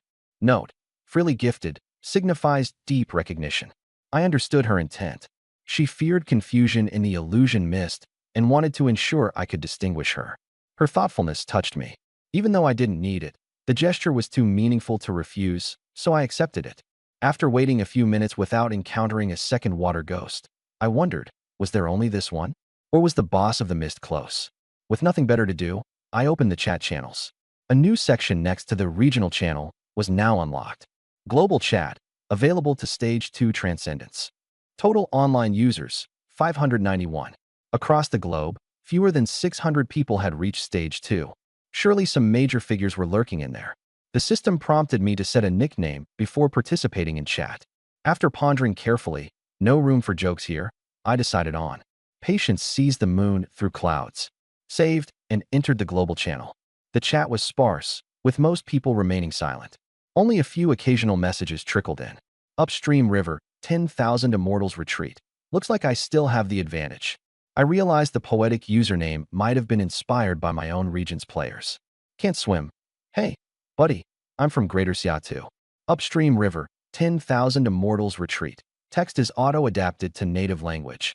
Nicknames are translated globally. Manuel, agreed. Karen, death rates in secret realms are extremely high. I've seen 2 ships vanish already. Anatoly, pretty standard. Entering one is practically suicide. Can't swim. Any big shots from Greater Xia? DM me. Smiths are jerks. Teaming up is useless. The dangers in secret realms don't care about group size. Olaf from the north, agreed. Sharpening your own talents is what matters. After a few more lit messages, the chat fell silent. It was obvious. Stage 2 players were highly wary of each other. Almost everyone either stayed quiet or probed cautiously. The few comments made were far from trustworthy. Finding it pointless, I left the global channel. The regional chat was far more entertaining. At least it involved familiar people and real updates. Opening the regional channel, I found messages scrolling rapidly. Li Jian, are we losing more people? Did many enter secret realms? Zhao Zhirong, no choice. A lot of them won't make it back alive. Li Jian, some people are reckless. Even I avoid secret realms, and I have an A-level talent. Huang Jingwen, that just means you're weak. Li Jian, ordinary bronze tier realms start at level 2 threats. Who has the stats to handle that? Constitution needs to burst high, spirit nearly maxed. Otherwise, you're just cannon fodder. Zhao Zhirong, what are level 2 threat stats? Li Jian, fighting up front means certain death. Feng Yunwen, agree. Huang Jingwen, wow, even Feng spoke up. If the region's number 2 player says it, it must be true. Li Jian, speechless. Lu Yinhua, focus on finding statue ships first. Don't mess with secret realms recklessly. I raised an eyebrow at that. Lu Yinhua came across as level-headed and rational. There were no weaklings in this channel. Anyone lacking strength or time wouldn't bother engaging in casual chat. Still, they didn't anticipate something. I had been the first to enter a secret realm and had already taken down a level 2 water ghost, gaining attributes in the process. I smiled lightly and closed the interface. The lax look on my face vanished. Thick fog churned, swallowing the entire ship in a blanket of white. The river's surface was eerily still, with only a faint sound of flowing water. Being strong didn't mean I could relax. The mystic realm was dangerous, and I couldn't afford to be careless. I certainly don't want the boat to capsize because of some embarrassing accident. I pulled out 4 restraint cards and held them between my fingers, training until it became muscle memory so that with the slightest movement I could deal them out quickly. I wasn't exactly an expert, but 1 card shot would be enough. The atmosphere shifted. I used the card immediately. I stood straight and scanned the white fog, mental power fully unleashed, keeping watch over the whole area. Inside the cabin, the curtains blocked out the cold mist, warm and quiet. Lin Xiao had an elegant, composed air. Wang Jile nervously glanced outside, worried about me out there. Su Jimon suddenly shuddered and moved closer to Lin Xiao, her face pale, her panicked eyes revealing a sense of danger. Without any ambiguity, she shouted, "Yusho, something's approaching outside." I heard her. I thought her warning was related to whatever it was out there. Earlier, she hadn't reacted to the water ghost, but this time her warning was strong. Could the threat involve the whole ship? I tightened my guard. The river's surface shook violently. There was movement underwater, and the big ship rocked slightly. I scanned the thick fog, ready to use an immobilization card at any moment. The next second, a blinding golden light pierced through the mist. Treasure chest. A huge, golden, glittering treasure chest flew out of the fog. The chest body was heavy and covered in elaborate carvings, dazzling and glaring. I couldn't feel happy about it. My mind was perfectly clear, and Su Jimon's warning was still ringing in my ears. It was all a trap, an illusion. Caution first. I flicked out an immobilization card. Activate. The treasure chest froze instantly. Gravity took effect, and it crashed into the water with a splash, sending water everywhere. Congratulations, Yusho, for resisting the fog illusion. Reward. +5 Jingyak. The girls in the cabin felt the vibration. From behind the curtain, Su Zhiman shouted. Yusho, you okay? Fine, handling it. I looked toward where it had fallen. The treasure chest's sheen faded, revealing its true form, a huge black stone covered in spikes, falling at high speed. If I had reached out to catch it, I'd have been seriously injured, maybe even smashed open. I took out a lighting lamp. Turn it on. White light tore through the fog, revealing 3 grayish-blue half-floating mist water ghosts beneath the surface. They turned and fled, screaming miserably. I spread my hand, then clenched it hard. Contraction skill activated.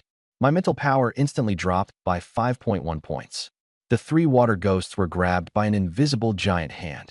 Their internal organs were crushed, their limbs convulsed, and their eyeballs sank inward. Their screams were piercing.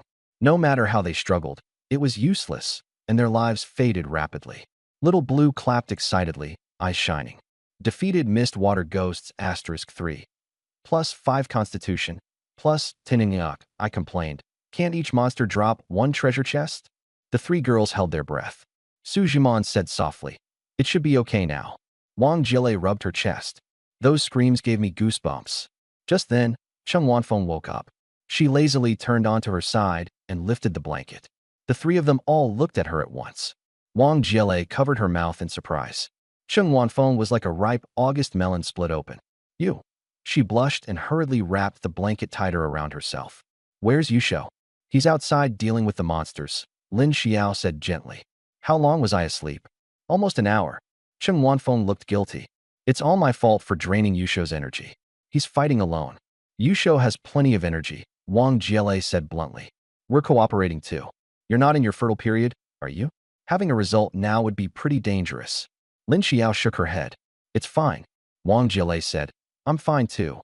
Su Zhiman stayed silent, her ears slightly red. I could hear everything clearly on deck. What a pity I don't have the fertility abundance talent. The system popped up. How can the host think that way? This system has fetal preservation and pain-free items. Girls won't suffer pain during pregnancy. The system was teasing me. I looked out at the river. The mist had dispersed, and the view was much clearer. 10 minutes passed, and no more water ghosts appeared. Did they run away in defeat? They probably left a live one behind to act weak. The ship kept moving, nearing the end of the mystic realm. Faint voices could be heard in the distance. Are there other ships outside? I went into the cabin. The 4 women were gathered together resting. Asho, are you okay? Lin Xiao asked, looking up. It's fine. Everything's handled. We're almost out of the mystic realm, Wang Jile Scout. Okay. Wang Jile closed her eyes, and Map Scout activated. A few seconds later, she opened them. There's a boat, very close. It's Ng Xinhui and Wang Yinru. Hearing those names, something stirred in my heart. I know Ng Xinhui. Su Zhiman was surprised. Ng Xinhui is in our class. I'm not familiar with Wang Yinru. Is she her friend? Wang Jile spread her hands. Don't know. I had a pretty good idea. Ng Xinhui was pretty and loved posting on moments. Among the 13 girls, half were beautiful, and I'd run into 3 of them already. My luck was off the charts. I'd never seen Wang Yinru on moments. Whatever. We'd meet her soon enough. Got it. I'll go out and take a look. You guys stay here. I went up on deck. The fog had dispersed, and daylight poured down. The system popped up. Area announcement. Yusho and others have cleared the first tier, 2 threat, Mist Secret Realm. All players. Constitution +5, Spirit +5. Obtain bronze treasure chest ×2. I let out a breath of relief. Not bad. 1 trip gives 15 Constitution, 30 Spirit, and 3 treasure chests. Killing the water ghost dropped 1, and the other 2 were awarded for clearing the stage. I'd keep them for now and open them later in front of Len. Xiao. The chat channel exploded. Huang Jingwen, are you cheating? That's unfair. Wang Jiahao. There are really a lot of people on that ship. I thought you were bluffing. Li Jian. We need to take this seriously. I ignored them. The lead was already obvious. Looking into the distance, I saw a battered little boat with a man and a woman on board. The man was awkwardly rowing. The woman was tall. It was Ng Xinhui. You're so annoying, she complained.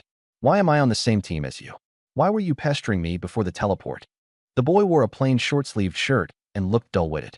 Go ahead and curse me. I'm the team leader. Ng Xinhui showed no mercy. If I'd known, I wouldn't have come out. You're already in college. Don't you have anything better to do? The boy got anxious. Stop talking.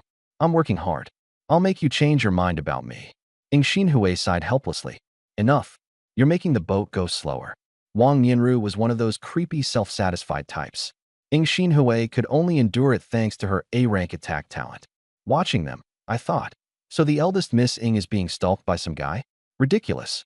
Ing Xinhui happened to look up and saw my luxurious level 4 boat. She froze, realizing that the owner of a level 4 boat had to be an elite big shot. A look of longing flashed in her eyes. If she could travel with us, she could shake off that annoying pest and be much safer. But as soon as that thought arose, unease surged up. Her brows furrowed tightly, and she pressed her lips together. I saw it all clearly. Though I couldn't read minds, I could guess her conflict. The river of reversal was perilous, and strangers were hard to trust. A perfectly normal concern. What do? I called out to the system in my heart. System for favorability. Hurry up and show me Ing Xinhui's panel. Request received from host. I was originally planning to report when you got a little closer. Detected a romance target. Name: Ing Xinhui, humanoid. Age: 18. Height: 163 centimeters. Weight: 50 kilograms. Measurements: 90-62-91. Appearance: 88. Rationality: 83. Moral value: 79. Favorability toward host: 21. Ordinary friend. I froze. Humanoid? Not human. The other party can transform. I became interested and started guessing what the other person could turn into. Anyway, as long as it wasn't a mermaid. I still liked ones with legs and hips. I planned to use the hypnotic tuning fork to check my own stats first. Physique: 49.6/57.2 mental, 60.1/137.6. I'd never been this rich before, and I wasn't worried about running out of mental points at all. I took out the hypnotic tuning fork. The river water roared and splashed loudly. For long-distance hypnosis, the sound waves could easily be drowned out by the water noise. I had to get closer. At that moment, Wang Nianru also spotted the big ship. He widened his eyes, face full of shock, and pointed ahead. Oh my god, that ship is insane. Is it a pirate ship that got lost into another world? Ing Xinhui turned sideways, calmly studying the big ship, then shook her head. Not pirates. There are no cannons or pirate flags on the ship. It should be survival players like us.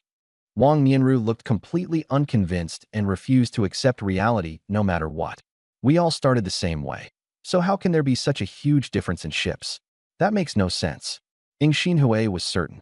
She had animal perception, the advantage of an A-rank talent. The other ship didn't have any cold, sinister aura. On the contrary, it felt warm. Get a little closer. I'll go negotiate and try to join them, Ing Xinhui said. Wang Nianru panicked. Too risky.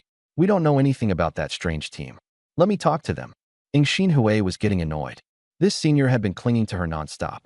His B-rank talent, bluegrass entanglement, was mediocre in strength, and he still acted on his own. The two ships drew closer and closer. Ing Xinhui finally made out the figure at the bow and froze. It was Yusho, the shy guy from class. Right? Who else could have such a huge advantage at this stage? It had to be Yusho and the others. She wasn't close to him. They'd barely spoken in half a semester. She only looked at his social media and never even liked his posts. But class monitor Su Jimon is there too. We're saved. All of Ing Xinhui's worries vanished, and her face lit up with joy. The two ships moved side by side and drew near. Classmate, I'm Ing Xinhui, she shouted. At last, she could get rid of the annoying Wang Nianru. Before I could do anything, Yusho activated the hypnotic tuning fork. Still chatting? Let me arrange your destination then. The tuning fork vibrated, and soft, penetrating sound waves enveloped the small boat. You've held on for so long. So how about you all sleep for a bit? Yusho said gently. Their ship stopped. Yusho threw out a rope with an iron hook, hooked the other ship's side, and secured the two boats together. Wang Nianru's gaze went blank, and he collapsed limply. Even as he fell, he was still thinking about how to stay by Ing Xinhui's side. Yusho stepped onto the small boat. He bent down and stripped all of Wang Nianru's outer clothes, putting them into his storage space. By the side of the boat, the little mermaid Xiao Lan swayed her fishtail and looked at Yusho with clear, admiring eyes. She sensed that her master possessed a hypnotic talent of the same origin as merfolk. Yusho paid no mind to the other's gazes. He could keep the clothes for spare use, or trade them away. Item: portable water storing bamboo tube quality. Common type. Container description: a simple water flask made from old bamboo. The seal is average. but it's no problem for storing clean water. Evaluation, a basic water storage item, with practicality as its strength. Thanks for the parting gift. I raised my hand and threw the unconscious Wang Yinru into the river. Splash. The figure fell into the river and was instantly swept away. In a survival world, soft-hearted people don't live long. Besides, he was just a stranger, so I had no burden at all. I turned to look at Xin lying on the deck. She was deep in sleep, completely defenseless. Her chestnut hair spread out, the ends slightly curled, and her bangs made her face look delicate and cute. In her sleep, her pink lips were slightly parted, revealing a row of white teeth. She looked pitiful, like a docile little rabbit. The hypnotic tuning fork worked steadily. Looking at the girl with no ability to resist, I thought, can I do anything now? I slowly approached, my mind restless. This was a test of human nature. Her social media was so neat and polished. Now I could see whether she was equally refined in other aspects. No, wait. I steadied my mind and stopped the random thoughts. My heart was pounding. I almost fell into low-level thinking. Obviously, there was a way to raise her favorability and make her take the initiative. Trying to take advantage of her in this situation would only frighten her. I still needed more mental power to increase her favorability. I restrained the hypnotic command. Hum. Xin let out a soft, sweet little murmur, her eyelashes trembling as she slowly opened her eyes. You're awake. I supported her back. You. Seeing me, she was startled. I secretly used the hypnotic tuning fork. Don't be afraid. You'll increase your favorability toward the boy in front of you, because he seems like someone who will let you board the boat. Favorability +1. Favorability +1. Favorability +1. Xinhui's heart raced. I fell asleep all of a sudden. Thank you for waking me up. I rested my hand on her shoulder and smelled a special fragrance from her, unlike Lin Xiao's fresh scent. Oh right, your companion just fell into the water. Huh. Xinhui was fully awake now and turned to look. It was empty and deserted. There was no sign of Wang Yinru. How is that possible? I shook my head. You might have been targeted by some monster in the river. It probably wasn't just a level 1 threat. It was indeed dangerous. I kept a poker face. When telling a lie, it's best to use a speculative tone and let the other person think for themselves. Favorability +1. Favorability +2. Favorability +1. Her favorability kept rising, and Xinhui's gaze toward me grew increasingly trusting and dependent. I was holding a big ship. My strength was unfathomable. If she had malicious intentions, I could easily strike first. There was no need at all to make up lies. She bit her lip and tested the waters. Yusho, I'm too vulnerable alone on a small boat. Can I come onto your big ship? Her heart was in her throat as she waited for my answer. This would determine whether she could live safely. Fine. I nodded. But you have to listen to me. I'll listen to everything you say. Xinhui was filled with joy. My cold attitude instead made her feel secure. Favorability, 51 points. Obtained 17.6 free attribute points. Favorability, 91 points. Obtained item, humanoid bracelet effect. Allows female mutant beings to switch into humanoid form, doubling combat power. The host may issue commands. I asked, hockey system, the rewards are related to the guide target? Of course. Sensing Xinhui can transform into a humanoid form, the system gives corresponding rewards. Xinhui said carefully. Yusho, can we get on the ship quickly? All right. The two of them boarded the level 4 ship. The moment she set foot on it, Xinhui's favorability maxed out. Favorability 100 points. Obtained ultimate reward. Human transformation skill note. Creatures transformed by this skill do not provide guide words. I turned to look at Xinhui. What's your talent? Xinhui stared at me with sparkling eyes. I'm A-rank cat transformation.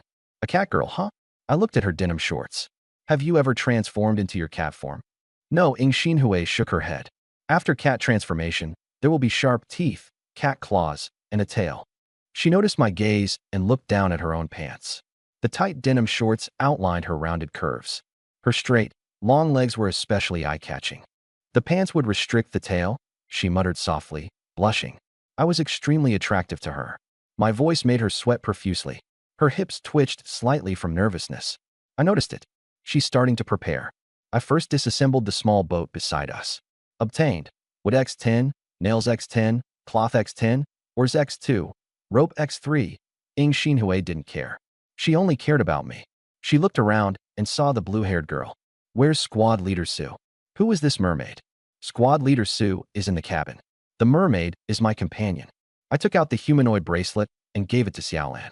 Xiaolan put on the bracelet. A white light enveloped her body. Her fishtail turned into fair, long legs. There wasn't a single hair on her body. So white and tender. Master, this bracelet is amazing. Xiaolan could speak now. Get used to this form. I know. Little Blue bounced excitedly, her body swaying as she sat on the edge of the boat and fiddled with her long legs. Ing Xinhui covered her mouth, eyes wide. The spirit recognizes me as its master? Forget it, don't think about that. Su Jimon and the others are in the cabin, and mermaids have simple minds. Now is the best chance to get closer. She gathered her courage. You show, do you want to see me transform into my cat form? Sure. I thought to myself, if you want it, just say so. So indirect. If she turns into a cat, she'll definitely have to take off her jeans. Ing Xinhui felt secretly delighted. Can we go under the canopy? She asked, pointing to the rain shelter. I followed her over. Little Blue came along too, eager to watch the fun. Once we got under the canopy, should we call Su Jimon and the others to come look? I teased on purpose. No. Ing Xinhui panicked and grabbed my sleeve. Realizing she was too eager, she blushed and let go. She only wanted me to see it. I stepped back. Then hurry up and start. Where's your tail? I'll show you my tail right now. Ing Xinhui felt mortified. Her intention had been seen through. Cat form activated. A cat tail grew from her tailbone. The restriction was lifted. I saw the cat tail and pink leather boots and held my breath. Cat ears grew on her head and her teeth sharpened. You show, come a little closer. Okay. I straightened up. Ing Xinhui's heart was about to explode. My tail's a little itchy. Can you scratch it for me? Her cat ears stood up nervously. I laughed. Classmate Ing, you're messing with me? I'm not. Ing Xinhui grew anxious and glanced back at me. I really am a little itchy. The wind stirred her chestnut hair. I lowered my head and looked at Ing Xinhui. Warm breath brushed over her cat ears. The cat ears twitched slightly. Ing Xinhui tensed, her voice turning soft. You show, do you like me as a cat-eared girl? Of course. I answered without hesitation. Ing Xinhui's mind heated up, and she instinctively cried out, Meow. Meow. Meow. The commotion was not small. The mermaids sat down, imagining themselves as Ing Xinhui. In the neighboring cabin, Su Jimon, Wang Jielei, Lin Xiao, and Cheng Wanfeng were all resting against the wall. Cat meows drifted over. Wang Jielei raised an eyebrow. Why is there a cat outside? There are cats on the river too. Lin Xiao had strong spiritual power and heard everything clearly. Her face flushed. She covered her face and sighed. She thought, Asho's charm is too strong. Why is everyone so proactive? 10 minutes later, Ing Xinhui was transformed back to normal. Little Mermaid Blue pressed over, her blue eyes shining wetly as she clutched my sleeve. Master, now I can too. Her blue hair fluttered, her face flushed, and her eyes were watery. Why are you crying? I looked down. I'm not crying. Little Blue waved her hands and showed a sweet smile. When I get stimulated, my tears just get more plentiful. I chuckled and pulled her into my arms. Mermaid favorability, 98. I thought to myself, this kind of simple little follower is more precious than any reward. Little Blue asked timidly, Master, can I keep wearing the wristband forever? I don't want to change back. Of course. I rubbed her blue hair and stood up. With favorability maxed out, she was too clingy. I was starting to feel a little overwhelmed. I need to raise my vitality attribute. Ing Xinhui was asleep, and her cat ears were still there. I couldn't be bothered to deal with it. Xiao, you guys can come out now. The four women walked out. Seeing Ing Xinhui with cat ears, their expressions varied. Lin Xiao stepped forward. I'll carry her inside to rest. I looked at the supplies. 60 units of wood, 26 units of cloth, 40 units of nails, and 3 bronze chests. I rubbed my chin. There isn't enough canvas to upgrade yet. Open the chests first. Reminder, ordinary cloth can be synthesized into waterproof canvas at a ratio of 3:1. There's synthesis too? I raised an eyebrow. The system's pretty thoughtful. The wind was still blowing against the current. If we had enough canvas, the boat's speed could increase again. Synthesize. Obtain 12 units of waterproof canvas. 18 more units are needed for an upgrade. I clicked my tongue. Still need more? Is that even human language? If I don't run into the stone statue ship, I'll have to bluff my way to 53 units of cloth. Forget it. Open the chests. Detected 3 bronze treasure chests, which can be fused into a Gaoji Baoshang at a ratio of 10 to 1. I froze. Why didn't it say that when there were only 2? The system played dead. So it only mentions fusion when there are enough chests? Messing with my mindset, I complained. Still, bronze chests weren't exactly bad, so there was no need to force it. In an hour, the violent current would come, and we'd be able to get higher quality chests. Open them. Wang Jile, Su Jimon, and Cheng Wanfeng sat on the logs watching the show. Cheng Wanfeng said softly, "Chests from the same secret realm will most likely drop similar items." Same as I thought. I nodded and opened all 3 chests. 3 beams of golden light shot out, and 3 round beads floated in the air. Item: Mist Concealment Pearl Quality. Rare use. Releases a hallucinating mist with a radius of 20 meters, conceals your figure, disrupts perception, for hours per day evaluation. Turning mist into invisibility, essential for avoiding threats, taking detours, and ambushing 3 marbles. Sujimon asked in confusion. I caught the beads, each about the size of a quail egg. Turns out they're really the same kind. 3 pearls, 12 hours a day. No need to fear standing out when the tree is tall. Now I'd be the one plotting against others. While we were chatting, the river suddenly slowed. The surface calmed, and the waves disappeared. Little Blue was the sharpest. Why did the current get weaker? Wang Jile was startled, only then realizing the mermaid could talk. She not only has legs now, she can talk too? I spread my hands and smiled. Relax. Following me, you'll get stronger. Is talking that weird? Sujimon covered her mouth and laughed, thinking I was way too arrogant. I looked at the river, then sat down on the pile of logs.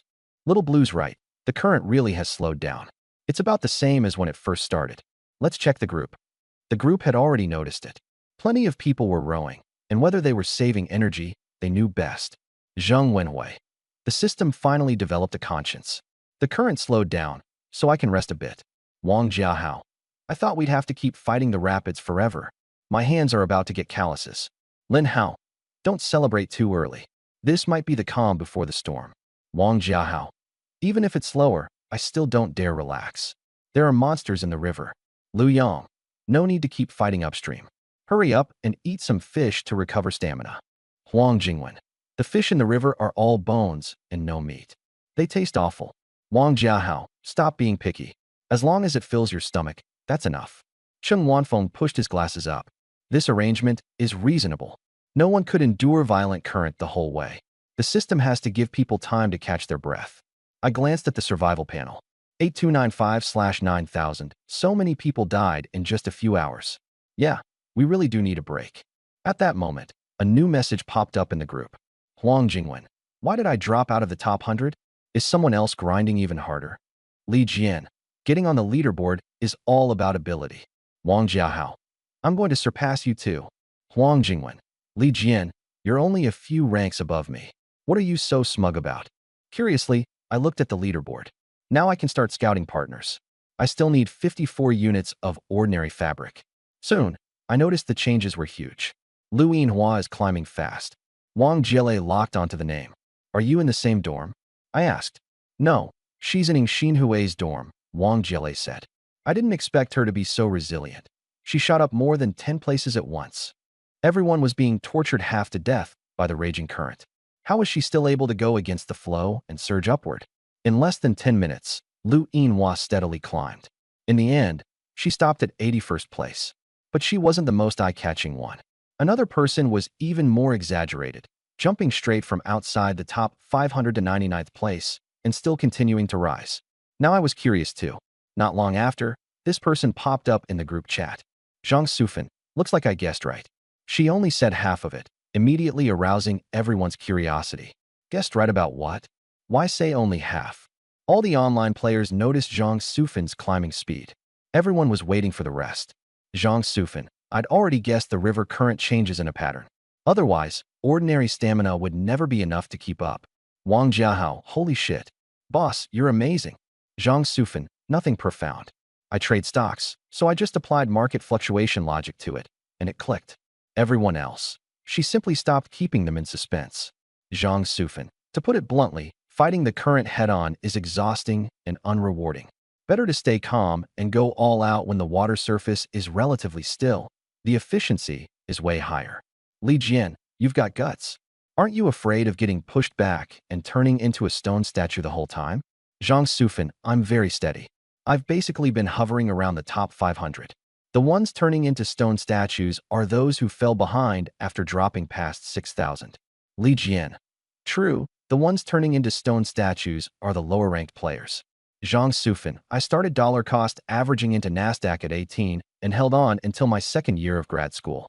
I finally saved up a bit, and then I got transmigrated. Everything reset to zero. Looking at Zhang Sufan's messages, I twitched the corner of my mouth. A real Zhang Jiasen had arrived, but her analysis made sense. Lu Yinhua probably thinks the same way, I said. I planned to borrow fabric from Lu Yinhua. I found her and sent a private message. Lu Yinhua was someone I at least knew, better than the strangers in the group chat. Me. Classmate Lu Yinhua, I see your ranking is rising fast. Are you free? Lu Yinhua. Typing. I rubbed my chin. Typing that slowly. What's there to consider? A minute later, she finally replied. Lu Yinhua. I'm not strong enough, so I can only save some energy. You're messaging me privately because you need something, right? I got straight to the point. Me. The ship upgrade is short on ordinary fabric. I'm 54 units short. If you have any spare, can you lend me some? I'll definitely repay you later. Lu Yinhua. What? You need that much? Me. Yeah, how much do you have? Me. I'll repay you later with weapons or items. Lu Yinhua. 54 units really isn't a small amount. I can probably only spare 20 units. Me. That's great. Lu Yinhua. Your character is trustworthy, and your strength is top tier. Forming a team is better than going it alone if you want to survive longer. Seeing that, I silently gave her a thumbs up. The class committee member really knew what she was talking about. Investing in yourself early on definitely wouldn't be a loss. Of course, I wasn't a charity donor either. She wasn't going to make too much off me. Lu Yinhua said, but we need to be clear. The reward you mentioned is too vague. How about you return it in 3 times the amount of fabric 12 hours later? Is that okay? That wasn't an unreasonable demand. I replied, deal. Lu Yinhua. Good. Direct trade now. 2 seconds later, the trade window popped up. She initiated the trade. Ordinary fabric times 23. I exchanged it for a pack of compressed biscuits. Trade successful. I sighed softly. I hadn't intended to cheat the class committee member, yet the other side still wanted to settle accounts clearly. All shrewd people. I still needed 31 more units of fabric. I scrolled through my private message list, and my gaze fell on Wu Luiying's avatar. This girl knew how to read the situation and make early bets. She always had more supplies on hand than people her age. I sent a message right away. Wu Luiying replied instantly. Oh, boss Yusho has time to look for me. I got straight to the point. I'm short on fabric to upgrade the ship. I still need 31 units. If you have any extra, lend me some first. Wu Luiying. 31 units? You've got a huge appetite. Me. I know you've stockpiled a lot. You can definitely spare it. Compensation will be the same as before, and I'll make it up to you later. Fine weapons, chest items, anything can be arranged. The private chat box went quiet for a few seconds. Wu Luiying was weighing the pros and cons. I was firmly in the top tier now, a level 4 large ship, and my resources and strength were already miles ahead of ordinary players. If I invested a little more, the return would definitely double. A moment later, a message popped up. Wu Luiying. Fine, you got me. I happen to have over 30 units of fabric on hand. I was planning to keep it for ship repairs. But considering your strength, I'll move it over to you first. Don't think you can freeload off your senior, either. If I'm short on gear in the future, you have to share some with me first. I nodded to myself. She was lively and unpretentious, and she didn't drag her feet when doing things. That made me think of the Franklin effect. People who have helped you before are more willing to help you again. People rationalize their own behavior and convince themselves to keep helping. Me, don't worry. I'll definitely deliver on what I promised. A trade window popped up. Wu Luiying initiated a trade. Normal fabric times 31. After the whole process, I had gathered all the materials needed for the upgrade. There were only 20 minutes left before the rapids began. With Lu Yinhua taken care of, Wu Luiying brought over, and Counselor Jiang Gexing providing timber support, the resources were now in my hands, so there was no need to fight desperately and grind everything solo. I had the first move advantage. Survival games were never about blindly working yourself to death. Little Blue stuck close to me, her blue hair swaying, her eyes fixed on my profile, full of dependence.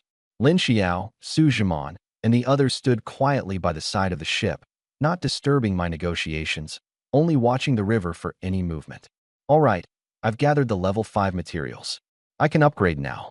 The people on deck all turned to look at me at once. Wang Jielei's eyes lit up, her face full of anticipation. Chen Wanfeng pushed up his glasses. Little Blue pressed against my side, tilting up her little face, her eyes shining with admiration. Lin Xiao asked, "Upgrade straight to level 5. I didn't explain much and summoned the upgrade interface. Do you want to consume materials to upgrade the level 4 ship into a level 5 ocean-going vessel? Upgrade. Golden streams of light erupted across the entire ship. The glow flowed along the railings, deck, and mast. The wooden hull gave off a deep humming sound. The level 4 large ship began to transform. The mast grew taller and thicker, waterproof canvas unfurled, becoming a huge, arched mainsail. The sail was set on the mast, billowing in the wind. The whole ship instantly looked more imposing by a full tier. The broad sail cast a cool shade. The material was dense and abrasion-resistant, able to catch the wind and increase speed, while also blocking the river mist. A ring of reinforced armor appeared along the edges of the hull. Lin Xiao's eyes widened as she walked to the rail. With such a huge sail, sailing with the wind will be much easier. A breeze over the river rushed into the sail. The movement startled Ing Xinhui. She rubbed her temples and struggled to stand. Why did I suddenly pass out? That was way too embarrassing. Even though her physique was 19 points and her reflexes and stamina weren't weak, whenever she ran into me, it was like all her strength got drained away. She didn't dare delay. Hastily putting her clothes back on, she lifted the cloth curtain. I noticed the movement behind me and turned around. Everyone on deck looked over in unison at her as she stepped out of the cabin. "Classmate Ing, you came out," Wang Jielei said, pointing at the deck. Ing Xinhui's face turned completely red. She had come out too quickly and hadn't cleaned up with any tools, so she could only press her lips together tightly. I glanced at the system space. There was still a bit of water left in the cup, and the fabric had already been exchanged for supplies. "Want to rinse off with water first?" "No need." Ing Xinhui looked at the others, her throat tight. She felt my professionalism, and she no longer had the energy to care about what others thought. Why think so much? We'd already come this far. How could there still be room for modesty? The cat transformation talent activated. A pair of cat ears popped up from the chestnut-colored hair, and a fluffy tail trailed behind her. The girls around her widened their eyes. Xiaolan looked up at me and said, "Master, why did she transform? Does she want you to stop her itching too?" Lin Xiao sat on a pile of timber, the curves of her waist and hips forming an arc with her seated posture. She bit her finger and thought to herself, the newcomer sure isn't shy. On the level 5 ship, in just a few short hours, I had already erased the barriers between everyone. It was perfectly normal for people to want to get close. "Don't misunderstand," Ing Xinhui said softly. She controlled her tail, using the tip to clean herself. The tail got stained with traces. Like a cat, she lowered her head and gently licked the tip of her tail. I was stunned. I hadn't expected her to be so direct. The mermaid Xiaolan tilted her head in confusion. What is she doing? Wang Jielei stood by the side of the ship, her chest rising and falling with her breathing. Her full curves held up her short sleeves. She laughed out loud. What else could she be doing? Taking a bite of Xiaoyu's. "Jielei, you're joking like that too?" I was surprised. Wang Jielei folded her arms, the soft flesh of her chest swaying slightly. Did I say anything wrong? I looked closely at Ing Xinhui's lips. Well, not quite. Ro is female, while Milt is male. Ing Xinhui swallowed, her ears twitching again and again. "Stop teasing me. I just like you show. If you like someone, you should say it directly. What's wrong with that? Although, for you all, being intimate this quickly is a bit rushed." The other girls exchanged looks. Who said it was rushed? This Ing Xinhui actually thought she was the trailblazer. How arrogant. I said, "Actually, they were earlier than you." Huh. Ing Xinhui froze, her eyes wide. She couldn't believe it. Her mouth parted slightly, her face full of shock. "You all, even class monitor Su." Su Zhiman was the class monitor. She was usually gentle and reserved. She didn't seem like someone who would take the initiative. Being looked at like that made her blush with embarrassment. She immediately turned to look at the water's surface. Her cheeks were burning, and she couldn't say a word. Ing Xinhui was petrified. Then what was she being so shy and awkward for? It was completely unnecessary. Embarrassment flooded her heart, and she wished she could find a crack in the ground to crawl into. "Stop standing there stunned," my voice rang out. "The raging current is coming soon. Everyone get into the cabin. I looked up at the river surface. The originally calm current had begun to churn violently. The air grew oppressive. The secret realm's first test was about to begin. I didn't want the girls risking themselves outside. The cabin was small, but at least it could keep them away from the impact of the waves. Fortunately, the secret realm's attribute points were shared by the whole team. Not every girl needed to fight. As long as I charged ahead and worked hard to deal with the crisis, I could carry everyone forward. Not long after I spoke, a system message appeared. The first surge in river flow is about to begin. It will be triggered in 5 minutes. The raging current will last for 1 hour. All players, please sail with all your strength. Players who successfully endure this raging period will be awarded treasure chests of corresponding quality based on the ship's integrity and speed performance. Teacher Chung looked at me, her tone full of trust. You show, teacher's talent is A-rank speed. I can only help with travel, not combat. From here on, we can only rely on you. She didn't try to act brave. She didn't force herself. She clearly understood the limits of her own abilities, and she trusted my strength even more. But she still felt uneasy about hiding in the cabin the whole time and doing nothing. So she quietly added, "We'll go inside and make food to replenish our strength. When you're done handling the current, you can come out and eat something hot." The other girls nodded. I called out, "Okay, just leave Xiaolan and me here." Lin Xiao didn't move. She stepped forward, her skirt clinging tightly to her legs, outlining her long, graceful legs. Her figure was slender and upright. She looked up at me, eyes firm. In a serious tone, she said, "No, I can't keep hiding behind you all the time. My talent may not be top tier, but I can help. I want to stay by your side and face this together." For Lin Xiao, standing beside me and facing the crisis together was far more reassuring than hiding in the safe cabin. She didn't want to be protected forever. She wants to be someone who can protect me, someone who can share the burden for me. Then, Xiao, you stay too. I made my decision. Senior Lin has decent talent and the ability to protect herself. The other 3 female classmates and teacher Chung went into the cabin. They took the stove and a few fish with them. Soon, only me, Lin Xiao, and the mermaid Xiaolan were left on deck. Only the sound of waves pounding against the hull remained. The wind howled past. Lin Xiao said, "Ashu, why do you negotiate with other people so much?" My stats are high, so naturally there's more of that." Lin Xiao smiled. She even thinks she was the first one, when clearly I was first. But the other person is a classmate, you know, that sense of stimulation. I seem to really not compare to her. This senior was even reflecting on herself now. I helplessly pressed a hand to my forehead. "Xiao, you didn't do anything wrong at all. Why are you only thinking about that? There are plenty of things you can do for me. Just hugging me is enough to satisfy me." Lin Xiao's eyes lit up. Her grievance vanished instantly. She was full of joy. She nodded, then wrapped her arms around mine. Her cheek rested against my sleeve. Lin Xiao said softly, "That's true. I need to restore your energy." Inside, I thought, thanks." At that moment, a mechanical prompt sounded. The trial officially began. Area announcement.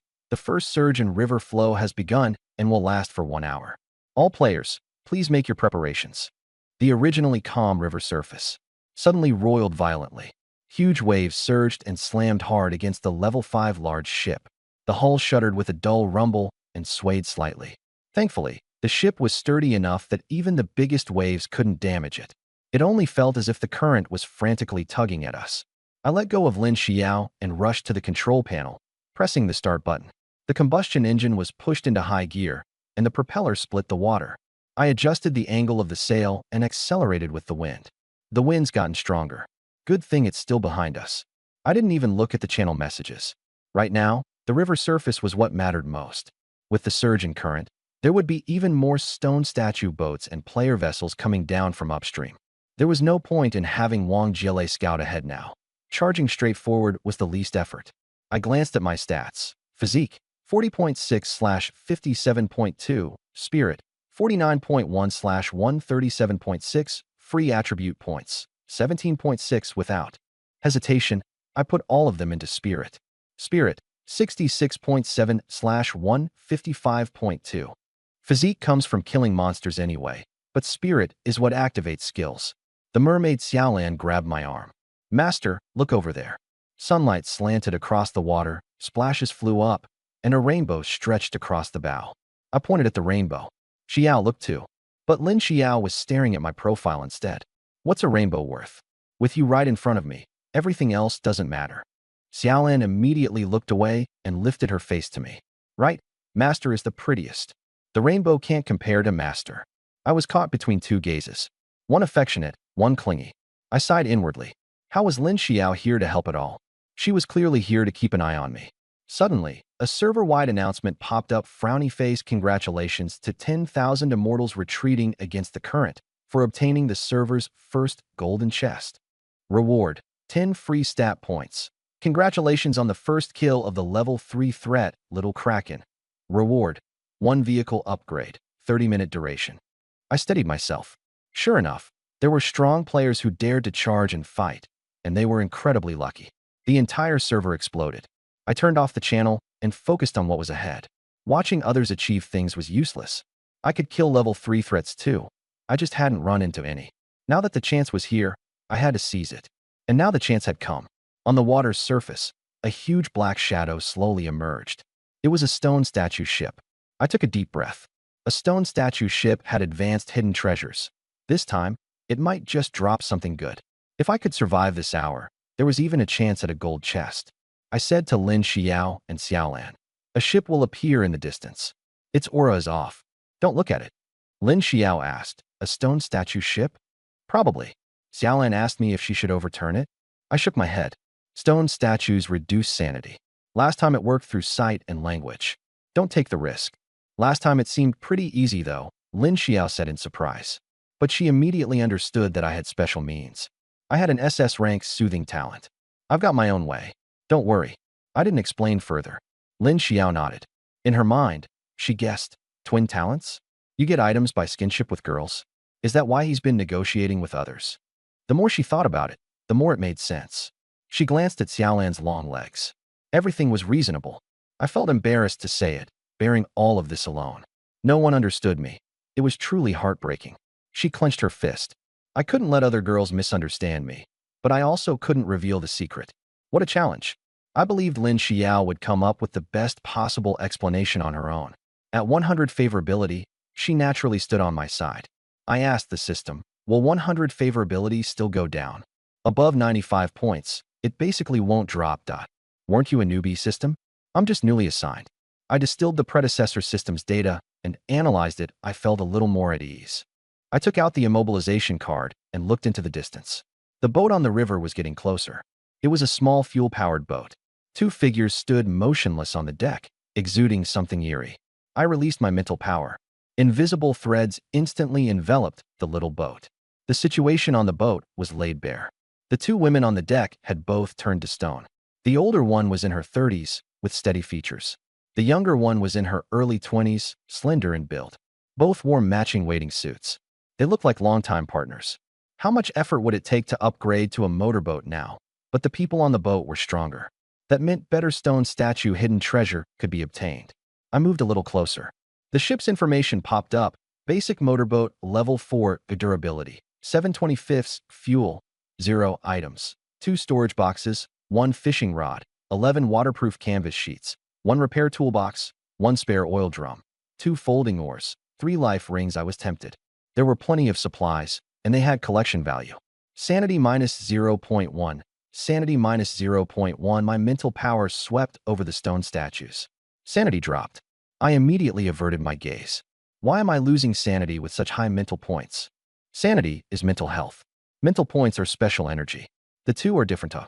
Then why don't you give me sanity points? That feature will only be added in the 6-week update. Meow. I was speechless. Copying Genshin Impact, huh? Master, are you okay? Xiaolan grabbed my arm. Her eyes were full of concern. I'm fine. I rubbed her blue hair. It felt excellent. Rather than waiting for it to drift over, why don't I take Master over there by swimming? Xiaolan made a serious suggestion. I thought about it, then nodded. Okay. Lin Xiao didn't say anything. A mermaid could turn into a fish tail, while she herself could only control the river water. Just add fuel, and it would work. Xiaolan took off her wristband and handed it to me. Master, please hold this for me. I put it into my backpack. A blue light flashed. Her legs turned into a fish tail, and the scales shimmered with a luminous sheen. Master, hold on to my hair. Xiaolan leaped into the water. Her smooth back floated on the surface. I took off my coat and long pants. Lin Xiao stepped forward. I'll get it. She took the clothes and held them tightly against her chest. The fabric still carried my body heat. Be careful, she reminded me softly. I will. I leaped into the water. Xiaolon caught me steadily. I leaned forward, lying prone, gripping her long hair with both hands. The supreme bone pressed against the mermaid's smooth back. Xiaolan's lips curled into a smile. Hold on tight, master. With a flick of her tail, she shot forward at high speed, weaving nimbly through the raging current. I felt the rise and fall of the mermaid's waist. 30 points in physique. Her strength and speed far surpassed ordinary people's. Lin Xiao stood on the deck, her gaze fixed on the water's surface, both hands hugging the coat even tighter. If anything happens, I'll control the water flow and spray them back. I would never let my companions get hurt. Lying on the mermaid's back, feeling the warmth beneath me and the surging current, I actually knew how to swim and was pretty decent at it. But it was hard to refuse Xiaolan's kindness, and I also wanted to conserve my energy. The one fish advanced rapidly through the raging water and soon approached the stone statue ship. I straightened up, holding 2 immobilization cards between my fingers, ready to strike. Though this kind of item had a usage limit, its tracking was reliable and it took effect quickly. It was especially useful in the early stages for dealing with something like a stone statue, something stationary. It could quickly control the situation. In my other hand, I gripped the revolver, finger on the trigger, bullet chambered and ready to fire. At any moment, there was a high probability the stone statues weren't living beings. My trump card, the ability to shrink a target's body, might not kill them in one hit. I could only fight hard with immobilization cards and immobilization art. First immobilize the stone statues, then find their weak points and deal with them. My mental power was abundant right now. With a Yurg of 66.7, I could cast immobilization arts several times. I could afford the cost. At that moment, a soft female voice drifted over, losing warmth in my limbs, my soul slowly falling asleep. A drifting ship carries me. I've already drifted to nowhere to return. Another sound-based influence? I immediately used an immobilization card. The card flew out and fixed itself onto the 30-year-old female stone statue. Immobilization duration, 1 hour 51 minutes. The voice stopped abruptly, leaving only the roar of the violent current. I felt slightly puzzled. This time, my sanity hadn't dropped. Had I already resisted the stone statue's whispers before, and now developed resistance? Master, should we go up? Xiaolon poked her head out. Her blue hair was wet and clung to her cheeks, her fishtail swaying gently. I glanced at the mermaid's status. Mermaid sanity, 50.8. Xiaolon had still lost 0.2 sanity points. No need. Stay underwater and wait. I didn't want Xiaolon to keep consuming sanity. I jumped onto the ship. A young woman sat on a deck chair, her body frozen in a petrified pose. Her entire body was gray-white, like a carefully carved statue. Her stone eyes actually shifted, sweeping across the deck, while her mouth parted slightly, as if she were about to speak. I directly sent out an immobilization card, locking her eyes and mouth in place. Immobilization duration, 2 hours. Originally, I had 50 immobilization cards, and now I had used 6.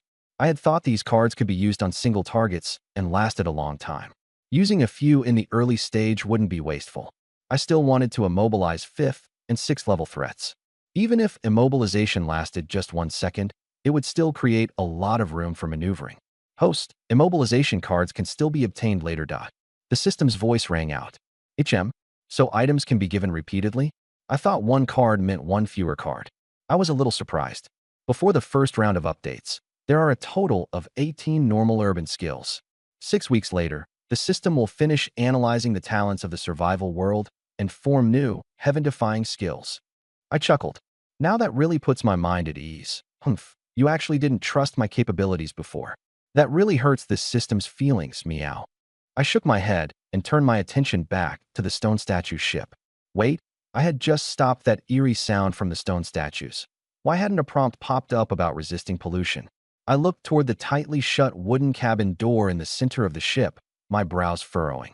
The stone statue ship was actually just a wooden plank door. It looked crude. Could there still be something inside the cabin that reduced sanity?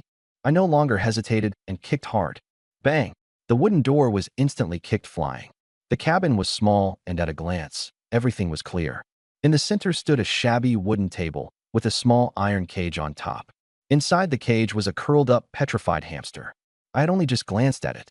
Sanity minus zero point 0.1. Sure enough, it was a creature that reduced sanity. The petrified hamster's eyes lit up with a red glow, its little mouth slightly open, about to make a sound that would corrode sanity. I thought to myself, perfect, let's test the immobilization technique. I channeled my mental power. Golden light solidified in front of me, turning into an immobilization card, which shot out and landed on the petrified hamster. The red glow disappeared. Congratulations, you have prevented the stone whisper that would have lasted 2.5 minutes. Successfully resisted the stone statue quest. Level 3 erosion. Completion time, S. Ship integrity, S. Sanity upon completion, 98.8. Overall rating, S. Obtained full stone statue secret treasure. Petrification removal potion. Single use within 30 minutes. ×1. Intermediate tempering method ×1. Fishing net ×1. Women's clothing ×4. Fuel ×3. Please use the petrification removal potion as soon as possible. The 3 stone statues will no longer exist in 1 minute. I was first overjoyed. This secret treasure was much better than last time. The intermediate tempering method was interesting. Could the stone statue ship come from another high martial world? I could puzzle that out later. Right now, the most important thing was to use the petrification removal potion and save a stone statue. The 3 stone statues were about to disappear. I turned and quickly left the cabin. I walked up to the 20-year-old girl statue sitting on the bench. Although the girl was petrified all over, her features were still beautiful. Her brows and eyes were delicate, her nose bridge high, her lips small, like a fine sculpture. Even in her petrified state, one could still make out her attractive figure. Her waist was slender, her chest full, and her legs long. A 20-year-old girl was even better looking. Since I hadn't ambushed anyone at first, of course I'd choose her first. The potion was in my backpack, and I quickly took it out. The dark purple liquid was thick, like berry juice. I raised the bottle high, tilted it, and slowly poured the potion from above the girl's head. The purple liquid flowed down her forehead. The petrification slowly faded. The gray-white color receded, revealing smooth skin. Her eyelids trembled, then suddenly opened. Where am I? The system popped up. Detecting a capturable target. Name, Yin Shiji. Age, 20. Affection, 10. Stranger. Special status, amnesia, innocent amnesia. I had originally wanted to ask her how she had turned into a stone statue, but as it turned out, she remembered nothing. Crack, another stone statue suddenly shattered. It turned into powder and was blown away by the wind. Yin Shiji trembled in fear. She looked at me blankly. It was I who saved you, I said. The merfolk below the ship poked their heads out. Master can make a stone statue come alive. She was in disbelief. Yin Shiji seemed to be thinking. You're my benefactor. I have to repay you. Affection, 1047, friend. Still innocent with a morality score of 80. Lucky me. Follow me from now on. I nodded. Okay. Anyway, I don't know where to go either. She wiped the potion off her face. The level 5 big ship was already very close. The rapids had pushed us far away. Lin Xiao could now make out our figures. Come with me onto the ship. I grabbed her wrist. Her heartbeat quickened, and her chest rose and fell more noticeably. Affection, 4765, clearly likes you. Free attribute points gained, 18. An amnesiac really is perfect for capturing. I was the first person she had ever met. Xiaolon, go back. Yes, master. Xiaolon answered cheerfully. Can you swim? I asked. Yes, I'm pretty good in the water. Yin Shiji nodded. The 2 of us jumped into the river. The system space was only 16 cubic meters.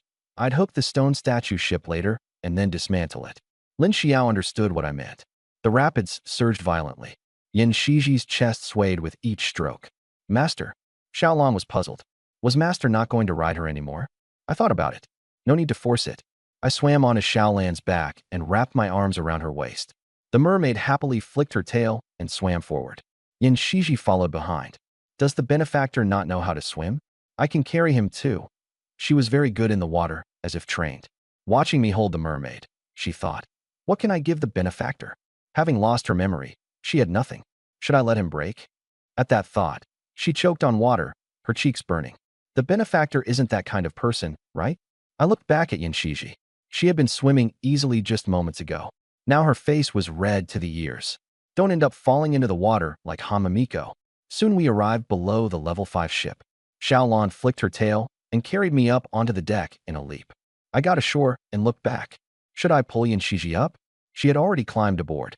Her soaked outdoor clothes clung tightly to her body, her chest full, waist slender, hips rounded, and her two long legs glistened from the water. Droplets slid down her thighs and fell onto the deck. Yan Shiji has become your crew member. Captain privileges can view crew level and sanity value. I wasn't surprised. As soon as she boarded, the system displayed her information. Name, Yan Shiji. Level, First Tier Transcendent. Sanity value, 23.4, recovering. A First Tier Transcendent, capable of unleashing the refining technique. Not an ordinary person. Lin Xiao handed over the rope and grappling hook. Ashoo, the ship over there is coming. She didn't make a move because she didn't want to steal the credit. Only with high contribution points could one become captain, so it was better for me to keep mine high. I took the rope and opened the panel. Physical, 43.6/57.2. Mental, 64.7/155.2. Free attribute points, 18.0. Physical was enough. With this physique, I could throw the grappling hook to the stone statue ship across from us. I continued adding attribute points to mental. Mental, 82.7/173.2. High mental could quickly reach tier 3. There were also hypnosis items not yet unlocked. Maybe they could be used after leveling up. I gripped the rope with both hands, muscles in my arms tightening, and hurled the grappling hook with all my strength. Whoosh! The grappling hook landed precisely on the stone statue ship, biting deep into the hull. Disassemble? Yes/no. I chose yes. Congratulations, player obtained. Wood X36, Ordinary Fabric X29, Iron Nails X25, Fuel X1. The stone statue ship instantly vanished. I thought to myself, thanks to the predecessors for their generosity. The system space was only 16 cubic meters, not enough to hold it all. Supplies piled up across the deck. Ashoo, I still have 10 cubic meters of space. I'll help you store some, Lin Xiao said. Okay. She took away part of the wood, and the deck became spacious again. Go call the people inside out. It's safe now, I said. Okay.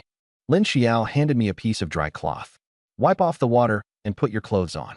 Yan Shiji stood there, looking around.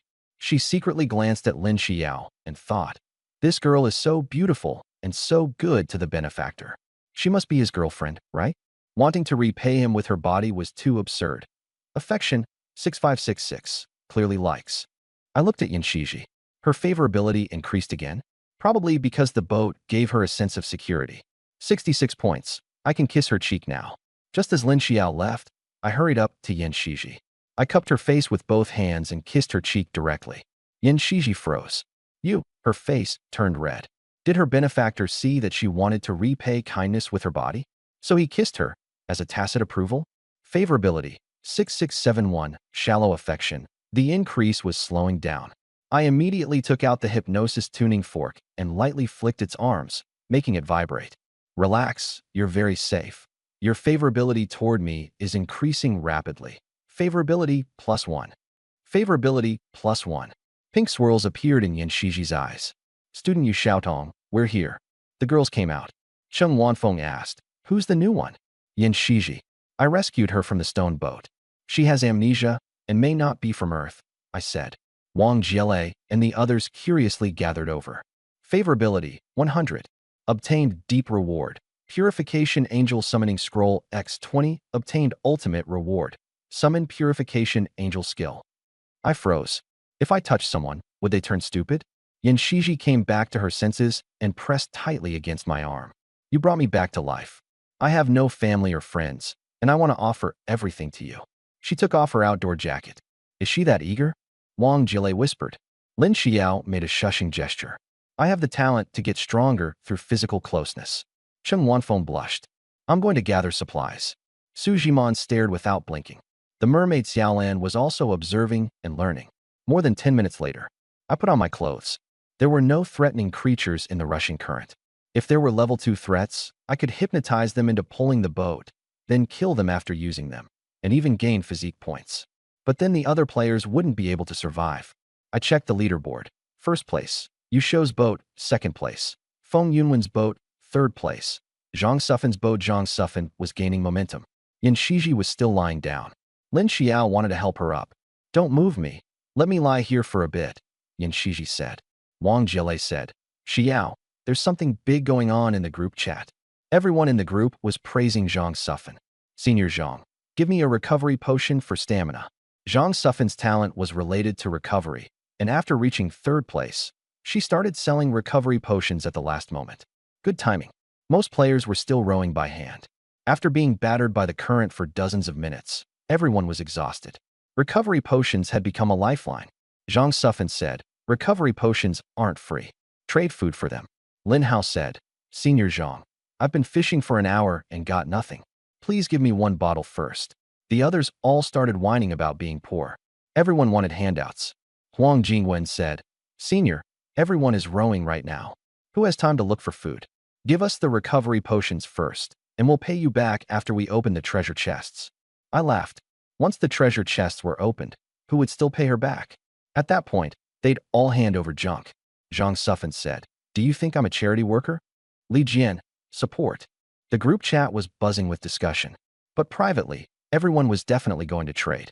Zhang Sufan was a second-year graduate student, not an idiot. She only accepted food and didn't bind herself to anyone. I didn't need recovery potions. My physique was high enough that I didn't need to row. But other people did. The mid and low-tier players were all relying on stamina right now, and it would still take at least 1 or 2 weeks before they had mechanical power. During this period, Zhang Sufan could harvest a huge amount of supplies. Lin Xiao came over and squatted beside me, her collar dipping low. I'll show. Should we trade with Zhang Sufan? We have a lot of fish. I thought about it. I didn't need recovery potions, but I did need materials. I checked the upgrade requirements. High-quality wood 40, sturdy iron nails 20, premium canvas 10, metal ingots 30, turbocharger components 20, low-level energy cores 3. A level 6 ship required far too many materials, and it also needed high-end components. Looks like the level 6 ship would be entering the high-tech era. With so many materials, I couldn't buy on credit. If the payback cycle was too long, it would screw over the collaborators. I posted in the group chat, I need a large amount of timber, nails, and canvas. I can provide food. The group instantly went quiet. Everyone was dumbfounded. Yu Xiaotong and Zhang Sufan joining forces to farm together? Huang Jingwen. Didn't classmate Yusho say we should unite? Can we get food first? Li Jian. Still trying to freeload? I'll shoot you with my gun. The group erupted into another argument. Some people started calculating how to trade materials for food, then trade the food for recovery potions. Seeing me speak up, Wu Luin couldn't sit still. He had given me supplies before and didn't want to see me get cursed at. Wu Luin. This is Yusho giving everyone a chance to exchange for stamina recovery potions. With someone defending me, the girls all started speaking up. Lin Xiao. Fair trade. No one's forcing anyone. Wang Jile. Right? It's not like anyone's being pressured. Lin Hao. Then trade if you want. It's better than having no recovery potions. Zhao Jiong. Stop arguing. We survive by trading with each other. The dispute died down. More people privately messaged me asking about trades. In the distance, the black vest girl was drenched in sweat as she rowed hard, moving extremely fast. I'm exhausted. She wiped sweat from her face and panted. Why is Yusho going around trading materials with players? Next to her sat a girl in a baseball cap, Zhang Sufan, ranked 3rd on the leaderboard. He found me to be a channel. Now other people come to him, so he gets to call the shots. Zhang Sufan had a pile of potions in front of her. We worked this hard, and we're still only 3rd. Why is our luck so bad? When will the upgrade materials come? Should we ask Yusho Jr.? He'll just give us the cold shoulder. Hurry up and restock the potions. The vest girl continued bowing her head and rowing. On my side, I received a flood of private messages within 10 minutes. 1 unit of timber for 1 fish. The merfolk girl Xiaolan dove into the water to catch fish and toss them up. Lin Xiao sprayed water, Wang Jile fished, Ing Xinhui, Sujimon, and Cheng Wanfeng used nets to catch fish. I exchanged for 50 units of timber, over 10 units of nails, and canvas. It was still far from enough to upgrade the ship to level 6, but it was the first step. I used my mental power to hold the water current steady, and the ship sped along. Time was up. The raging current lasted for 1 hour. 7,991 players survived the trial. Treasure chests have been distributed based on ship integrity and endurance performance. A few hundred people were gone. The rewards should be pretty good. Yusho's ship, integrity, 99.8%, Endurance Performance. First in the region. Top 0.0000001% server-wide. Reward. Bronze treasure chest for everyone, plus an extra gold treasure chest for the captain. Only one gold chest. I was disappointed at first, then relieved. 8 people meant 8 bronze treasure chests, plus 1 gold chest. 9 in total. That was the advantage of having more people. When the girls heard the prompt, their faces lit up. Wang Jiele covered her mouth and stared wide-eyed. Bronze treasure chests. 1 each? And Yusho's gold treasure chest too. Su Jimon smiled. Lin Xiao looked at me with a gentle smile. The reward is such a surprise. It's all thanks to the captain. Congratulations to Yusho for obtaining the region's first gold treasure chest. Reward, 10 free attribute points. Only 10 points. I wasn't surprised. The best reward was killing a high-level threat, which could unlock qualification for the ship's promotion. Chest points were just too few, but it was useful for others. Killing a level 1 threat only gave 1 attribute point. A level 2 threat only gave 5. Ordinary players were already in danger just dealing with level 1 threats. Are there no treasure chests above gold in the entire server? I understood now. Gold was already the best reward. The Raging Current trial has an upper limit on rewards. Good thing I only used 1 point of mental power to stabilize the water. 2 streaks of light landed in front of me. The gold treasure chest was the size of a basketball and fairly light. The bronze treasure chests were about the same size. The girls' treasure chests had also arrived. Lin Xiao quickly stepped forward. Ashu, now that we have so many treasure chests, let's open them all now. Okay. I glanced over the bronze treasure chests. As long as we can get something practical, that's fine. In my mind, since the chest sizes were the same, the items inside should be related. At the ship's edge, Xiaolan the merfolk fiddled with a treasure chest. What is this? She had lived here for several years and had never seen this thing. The most precious things she had were the pearl ornaments she had stolen, and she wore them all on her body. Little Blue groped around blindly. Click! The treasure chest opened. Blue light burst out. Everyone looked over. The mermaid girl was too impatient. Lin Xiao said, shaking her head. I'm the luckiest one. It should have been me to open it. But seeing Little Blue's delighted expression, that was fine too. She contributed the most, so let her have it. Item: G18 pistol. Quality: rare. Type: firearm. Description: a rapid-fire weapon favored by special forces. Fully automatic, with strong recoil requiring careful control. Recovers 25 rounds of ammo per day. Evaluation: small investment, big return. Wishing you good aim. Everyone froze. A firearm had come out. I thought to myself, what would my chest yield? I opened the bronze treasure chest. Item: field dagger. Quality: rare. Type: melee weapon. Description: a sharp, hard blade for field combat. Can slash and stab, silently killing enemies. Evaluation: lethal at close range. Sneak attack recommended. I looked at the dagger. Why was mine a knife? Mermaid Little Blue didn't understand the power of firearms. She thought the piece of iron was not as pretty as pearls. She swam over to me, her wet hair against her skin, leaving water trails across the deck. She handed me the G18. Master, I can't use it. I'm giving it back to you. The girls watched this scene. Wang Jiele said softly, has this elf become Yusho's contracted beast? Ing Xinhui smiled. Yusho has charisma. Aren't you also obedient to the captain? Wang Jiele blushed. How can that be the same? In her heart, there was an emotional bond between her and me. It was completely different from the mermaid's attachment. I took the pistol. Can I have the bracelet? Little Blue asked, tilting her head. The pink opal had great appeal to mermaids. I nodded and gave her the bracelet. Little Blue beamed and immediately put it on, turning it over in her hands again and again. Then she transformed back into human form. The girls were amazed. All the bronze treasure chests were gathered in my hands. I finished opening them. 3 G18s for daggers and 1 long blade. Item: Special Forces Long Blade. Quality: rare. Type: melee weapon. Description: a specially made battlefield long blade. Wide sweeping strikes, strong charge destruction with fire element. Evaluation: this slash will look very cool. The mermaid asked in confusion, how can such a small box fit such a big sword? I said, maybe spatial teleportation? Done opening them. They were all attack weapons, not bad. I guessed all the players got the same thing. After the rapid current test, everyone was exhausted. If they didn't hand out weapons to boost morale, many people would be done for.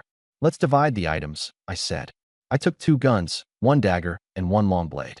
I gave Lin Xiao 1 pistol. She was the second strongest and the first to join the barrier breakers. Cheng Wanfeng shook her head. Give them to the 3 girls. I'm timid. I'll stay in the cabin. The 3 girls didn't fight over them. They waited for my arrangements. I said, you can all use weapons, but processing food requires a teacher. They're not as skilled as you. Cheng Wanfeng's heart warmed. I took out the hypnosis tuning fork. With a light tap, I hypnotized everyone on the ship. No matter when, you will never harm you show. Everyone was affected by the mental suggestion. The girls probably wouldn't hurt me anyway, but better safe than sorry. Prepare to open the golden treasure chest. I opened the gilded chest. Radiance burst forth. I looked at my palm. A multicolored, shimmering drift bottle flew out of the chest. I caught it steadily. Mysterious drift bottle. Quality, excellent. Description, whoever retrieves the bottle will hear a command. Desperately fulfill your wish, and then lose their memory. If the wish fails, you may continue making wishes. I stood up. Wasn't this King Solomon's sealed bottle? Lin Xiao stared at the rainbow bottle. Aisho, what kind of item is this? Come look. The girls gathered around, except for Yin Shiji, who was lying on the ground. Wang Jilei's eyes widened. Excellent grade. Higher than fine grade. I directly threw the bottle into the water, watching it drift away. This could get a lot of people. Just hearing the sound could make them fall for it. Can it transmit the sound of a hypnosis tuning fork? But the affection system needs to actually see the person. Forget it. I'll deal with it later. I said to Lin Xiao, I'm going into the cabin to verify something. Don't disturb me. Leave it to me. Lin Xiao nodded. I went into the cabin. I took out the tempering manual. It only took a few minutes to read through. It was a training method that paired special movements with breathing. I started practicing. After 20 minutes of practice, physique plus 0.5, only 0.5? Might as well have the mermaid take me to find monsters. But the girls could use it. I walked out of the cabin. Everyone, stop catching fish for now. I've got a way to raise physique without killing monsters. The girls were shocked. They all went into the cabin. I took out the manual and demonstrated the movements. The girls began training. A few minutes later, they were all exhausted and sprawled out. Cheng Wanfeng secretly grabbed my arm. Her face was flushed, sweat sticking her hair to her skin. You show, there's a move I can't do. Can you teach me hands-on? Her voice was very soft. That move required a turn and a leap. Cheng Wanfeng was wearing a hip-hugging skirt, so there was no way she could do it at all. I nodded. Okay. Looking at that skirt, tight at the waist, wrapping around her hips, ending halfway down her thighs. Teacher Cheng, your skirt makes it inconvenient. Cheng Wanfeng looked down at herself. She did it on purpose. At 26, standing next to a bunch of 20-year-old girls, her energy couldn't compare. Her face wasn't as delicate as Lin Xiao's, her chest wasn't as big as Yin Shiji's, and her waist and legs weren't slim enough either. If I still didn't take the initiative, I'd just treat her like a background character. Then should I take it off a bit? The cabin went quiet. Wang Jilei's eyes darted between the two of us. She hadn't expected Cheng Wanfeng to be this proactive. How come she hadn't thought of that? Ying Xinhui slightly raised her eyebrows, thinking to herself, if I jump now, even my arms will hurt. I'm not getting involved. When I was the cat girl, I went all out. Su Jimon focused on training. She had found something fun. She was going to be a third-rate assistant. One by one, the buttons on the skirt came undone. The fabric slid down. A pale, smooth lower back was revealed, the line of her spine slightly indented. Then came her hips. The white underwear only covered half of them. There were red marks at the base of her thighs, like they'd been pressed in. I coughed, thinking of the sensation from before. With sensitivity applied to Teacher Cheng, the effect was too obvious. We'd just finished the breaching operation, so this wasn't a good time to train. Better wrap this up quickly. Cheng Wanfeng bent down and pulled the skirt out from around her ankles. She folded it twice and draped it over a wooden crate, too embarrassed to lift her head. For more than 10 seconds, the atmosphere in the cabin was so tense it felt hard to breathe. Su Jimon's lips moved. Then she swallowed it back down. She didn't want to affect my guidance. I admired her openly. My gaze swept from her waist to her legs. Just try the technique. Getting injured would be worse. Don't force yourself, Wanfeng. I stood at her side and guided her. With the skirt no longer restricting her, Cheng Wanfeng's movements became smooth. She could lift her legs higher and twist her waist more freely. She followed the rhythm easily. The muscles in her thighs tightened, then relaxed. When I held her waist, she deliberately leaned back, pressing my palm even tighter against her. When I grabbed her wrist, her fingers curled slightly. By the time we were done, There were new red marks on her body. Sweat dripped onto the deck boards. Wang Jielei's eyes were practically popping out, and Su Jimon just stared blankly at the floor. Okay, let's rest for a bit. I'm going out to see if there's any threat. Cheng Wanfeng blushed and nodded. Her hair covered half her face as she thought, Yu Shoujin is so innocent. I pressed myself against him, and he didn't even dodge. I walked out of the cabin and smiled. No deep-level exercise was considered too. She's injured, and there are no medical supplies. The host has obtained 7.8 hours from the system. Newbie skill awarded. Fight and get stronger. Reminder, hurry up and progress to the first girlfriend you can play poker with. I was full of question marks. Only now did it give this to me. I'd already gone 7 rounds, and I'd already paid all the dues I was supposed to pay. I was missing a huge chunk of constitution points. Host, this cheat is distributed on a schedule. Not a second early, not a second late. Surprised? Delighted? Fine then. Just give me a skill that's both enjoyable and boosts constitution. On the deck, Yanshiji sat up. Her damp clothes were half dry, clinging to her body and outlining her curves. When she saw me, her eyes lit up. Can I still do something for you? Her voice was muffled. I walked over and took off her clothes. You clearly still have energy left. Yanshiji's constitution wasn't bad. Her injuries had healed, her breathing was steady, and there was light in her eyes. She was waiting for me. Huh? Would that be bad? Her voice was as soft as a mosquito's hum, but her eyes were fixed on me. If this had been a minute ago, I might have said I had a high constitution already, but now I had fight and get stronger. I could take 10 on 1. Okay. Yanshiji breathed a sigh of relief. Just now, being alone on the boat, she felt abandoned by the whole world. The river water rushed loudly, and everything around her was empty. Now that I was here, she smiled, the corners of her mouth revealing shallow dimples. This time, should you lie down first? Her finger pushed against my chest. When I heard that, Yanshiji wanted me to take the lead. But I'd just gotten fight and get stronger. How could I just stand there as decoration? The mermaid Xiaolan ran over. Master, take me too. She liked the bracelet and could be affectionate with me while wearing it. Every time she put it on, her whole body would heat up. I looked at her, then at Yanshiji, and nodded. This time I really was as tough as iron. Zhang Sufin's recovery potion? Not needed. With fight and get stronger, the more I exercised, the more spirited I became, and the more I messed around, the more strength I had. The intermediate tempering method only added 0.5 constitution points after more than 20 minutes of training. The efficiency was too low. It was better to stay close to the girls for a bit. Inside the cabin, Cheng Wanfeng's face was still red as she adjusted her pants and wiped sweat from her forehead. Everyone heard the movement outside the cabin. Wang Jielei covered her mouth, eyes wide. Cheng Wanfeng worried. Yusho doesn't know how to refuse. Can he handle this? Ying Xinhui nodded. Su Jimon bit her lip, leaving a tooth mark, regretting it in her heart. If she'd known, she would have gone out proactively just now. Lin Xiao smiled, leaning against the wooden wall with her arms crossed. Don't worry about it. Wang Jielei said sourly. Sister Xiao is still smiling. Yusho's been tangled up with the new one. Lin Xiao teased. Think back.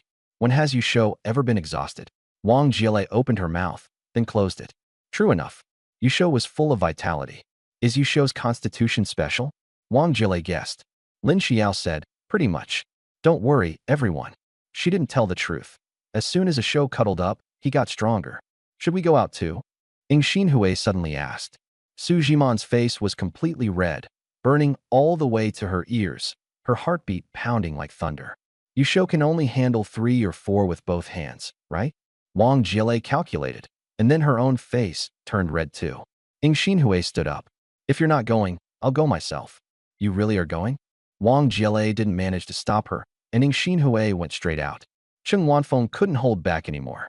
With someone taking the lead, she also stood up. I'm going too. Everyone's going together? Wang Jielei spread her hands. The girls rushed toward the deck. I was stunned. So many girls. Yanshiji and Xiaolan were puzzled too. Ying Xinhui cleared her throat. You go first. We'll line up. Line up. I blinked. You dislike us? Ying Xinhui glanced at the two of them. Yanshiji buried her face in her arms, her ears bright red. Xiaolan stomped the floor with both legs. What? No. Fine then. That was exactly what I wanted. I wouldn't turn down something delivered to my door. Yanshiji pulled me closer, burying her face in the crook of my neck. Her lips brushed my skin as she mumbled something. The wind billowed the canvas and made it rise and fall. Is it our turn yet? Ing Xinhui reminded me. If you want to do it like this, come over here, I said. The girls looked at one another, their eyes flickering. Ing Xinhui stepped forward first. Barefoot, she stepped onto the deck. I'll go first. Her voice was very low. She began to transform. The fabric slid past her knees and calves. Her ears changed abruptly, whoosh, popping upright, furry triangular ears emerging with brown fluff. A tail came out, slender and soft, held high. Her breathing quickened, her chest rose and fell, and sweat dampened her upper body. The girls were shocked again. Wang Jilei's mouth fell open. I noticed the key point. Her looks improved after transforming. Name: Ing Xinhui, cat form. Appearance: 93, 88. The cat form looked like it had during this hour. The mermaid rested while observing. Sitting on the side of the boat, she kicked her legs back and forth. Master is really energetic. She peeked at the movements on deck and covered her mouth as she laughed. I should find him some food to replenish himself. Her pink opal bracelet slipped down, and she flipped over and jumped into the water. She didn't splash at all, silently sinking beneath the surface. The river water wasn't very clear. The deeper it got, the darker it became. But a mermaid's pupils could expand to fill her eyes, catching even the faintest light. The stone statues on the riverbed, the aquatic plants, the schools of fish, everything was crystal clear. There were carp, crucian carp, and silver carp, as well as catfish, mandarin fish, and river clams. After the mermaid finished grabbing food and was about to return, she caught movement out of the corner of her eye to the west. It was the forceful sound of water being pushed aside. She activated her psychic power and looked, and was instantly shocked. It was actually 3 sharks. Gray-blue dorsal fins, streamlined bodies, gills spitting bubbles, arranged in a triangular formation. I need to tell Master right away. The mermaid. Xiaolan flicked her tail and shot upward like a silver bolt. With a splash, she broke the surface, grabbed the side of the boat, flipped onto the deck, and water droplets flew from her hair.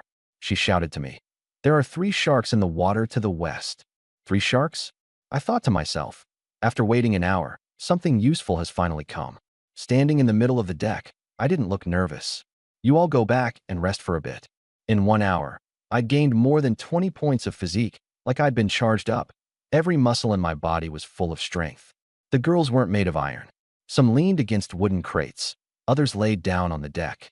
Wang Jilei and Su Ji's hair were soaked, sticking to their foreheads. Cheng Wanfeng had taken off her glasses and kept squinting, like she could fall asleep at any moment. The girls had all gone back. Now they had to believe I had special physique. I turned around. Xiaolan, how big are the sharks? She spread her arms to indicate the size. Bigger than this. I'm not really sure. Good, leave this to me. Take Yin Shiji into the shelter. She collapsed from lack of stamina. Give her this to eat. I took out the only compressed biscuit I had. Okay. Xiaolan did as told, bending down to pick up the unconscious girl. I walked to the bow and looked in the direction the mermaid had mentioned. The water looked calm on the surface.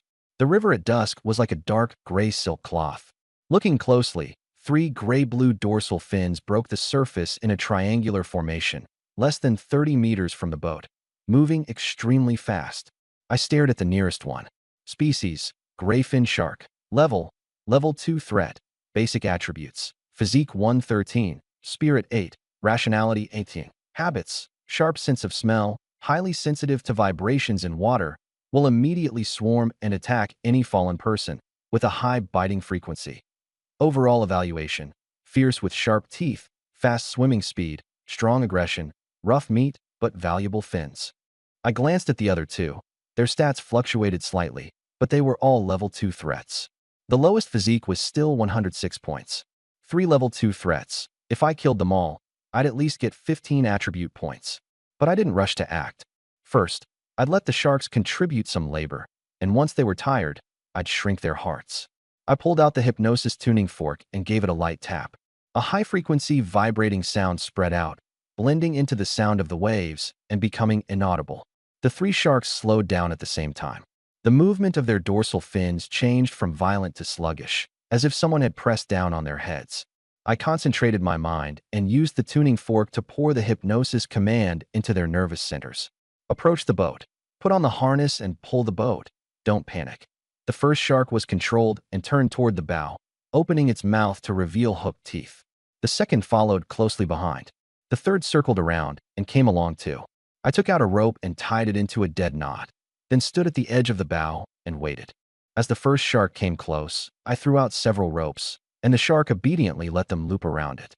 With a tug from me, the rope tightened and bit into the fish's skin. The shark didn't resist and kept swimming forward. The rope went taut, and the boat shook. The mast creaked, but fortunately, it was sturdy enough. I did the same with the second and third. The ropes tightened, and the three sharks lined up in front, like three untamed horses that had been domesticated, dragging the level 5 boat forward at speed. The shark's dorsal fins cut through the water like three blades. I stood at the bow of the ship and lowered the speed to the low setting. Now that I had consumables, I might as well save some fuel. Leaning against the mast and sitting down, a question surfaced in my mind. Sharks in the river? Aren't sharks supposed to be in the sea? The great white sharks and tiger sharks on TV are all in the ocean. How did this freshwater river end up breeding that kind of thing? Maybe tomorrow something even more outrageous will pop up in the river, like a flying grass carp, or maybe a whale. I glanced at the river surface. On the countercurrent river, I couldn't see either bank. The grayish water stretched all the way to the horizon. The water wasn't deep. At this depth, there shouldn't be giant monsters. A whale's tonnage would be no different from running aground here. I opened the chat panel and clicked into the global server channel. The number of people had already reached over 900. Messages popped up. 10,000 immortals retreating against the current. 3 sharks emerged from the river, but unfortunately, they're only a level 2 threat. Can't swim. Sharks? In the river?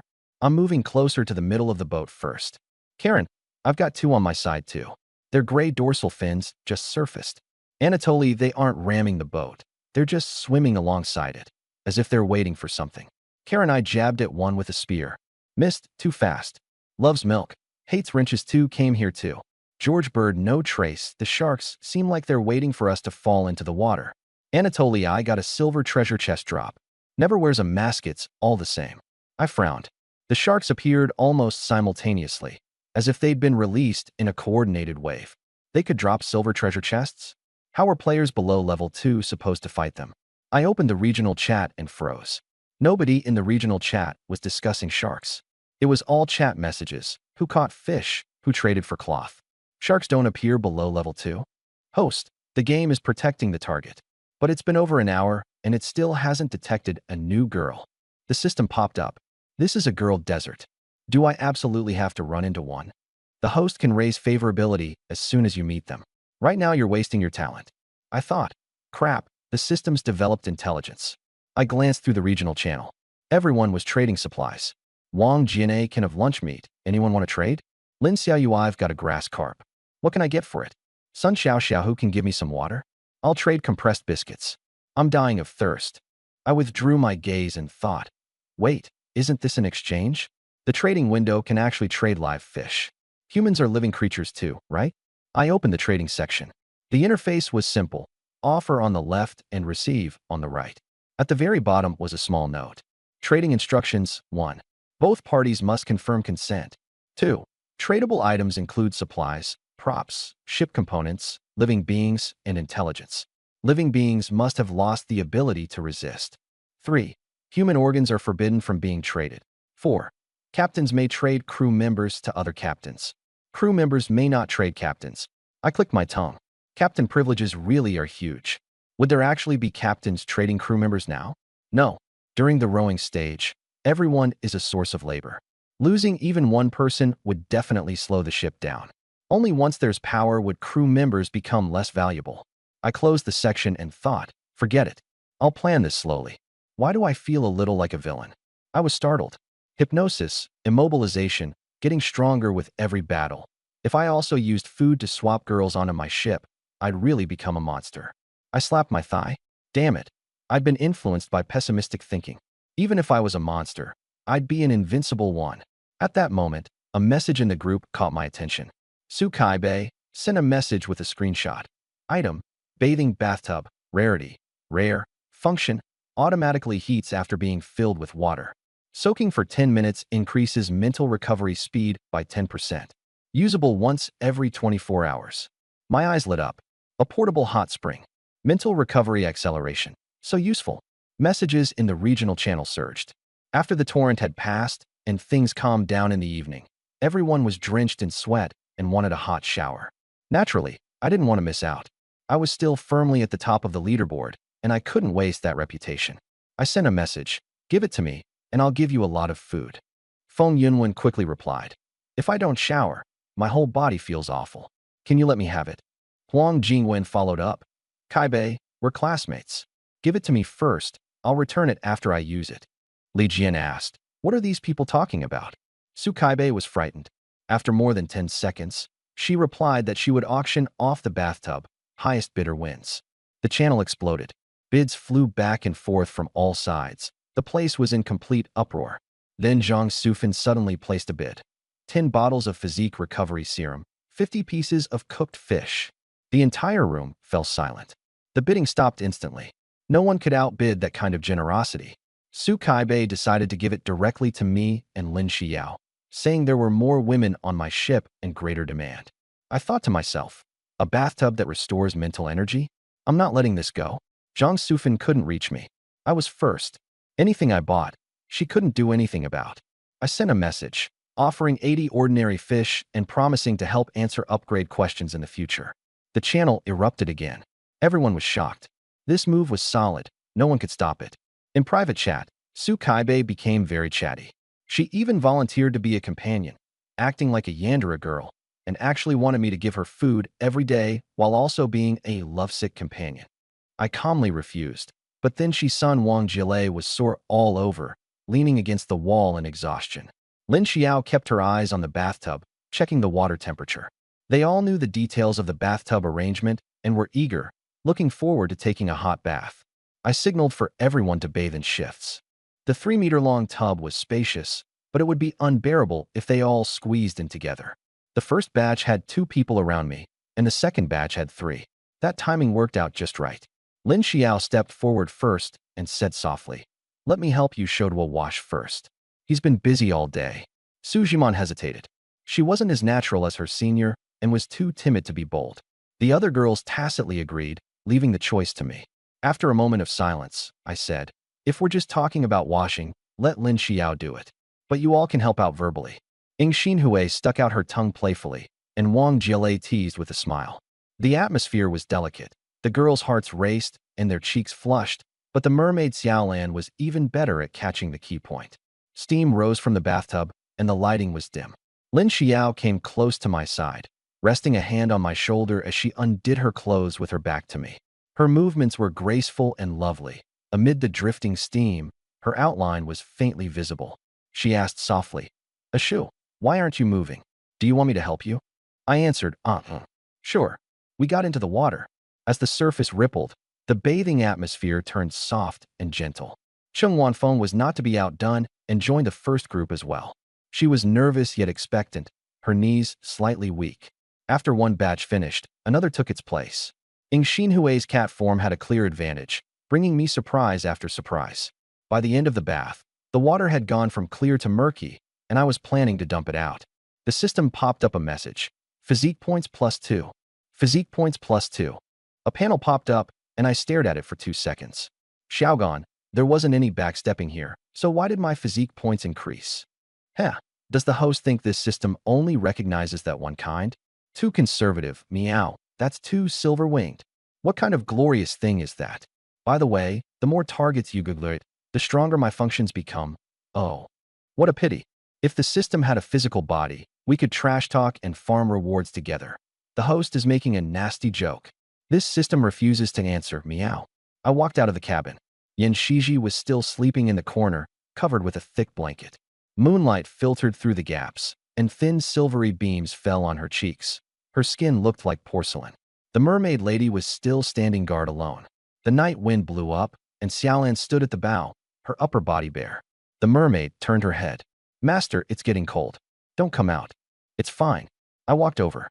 Goosebumps rose on her arms, so I helped her pour the dirty bathwater into the river, refilled the tub with water, and pushed it to the bow.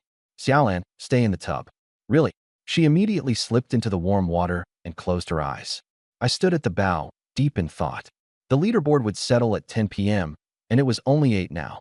The last hour had to be sped up. I couldn't let anyone steal the rankings. I still owed Wu Luiying a weapon and owed Lu Yinhua 23 units of waterproof canvas. 7 more units of ordinary cloth would be enough, and I also needed to upgrade the energy core to keep my advantage. If I wanted to take a shortcut, I'd have to run into a level 3 threat. I stared at the shark and had a flash of inspiration. Use shark blood to lure in a bigger monster. Big fish eat small fish, and sharks are prey too.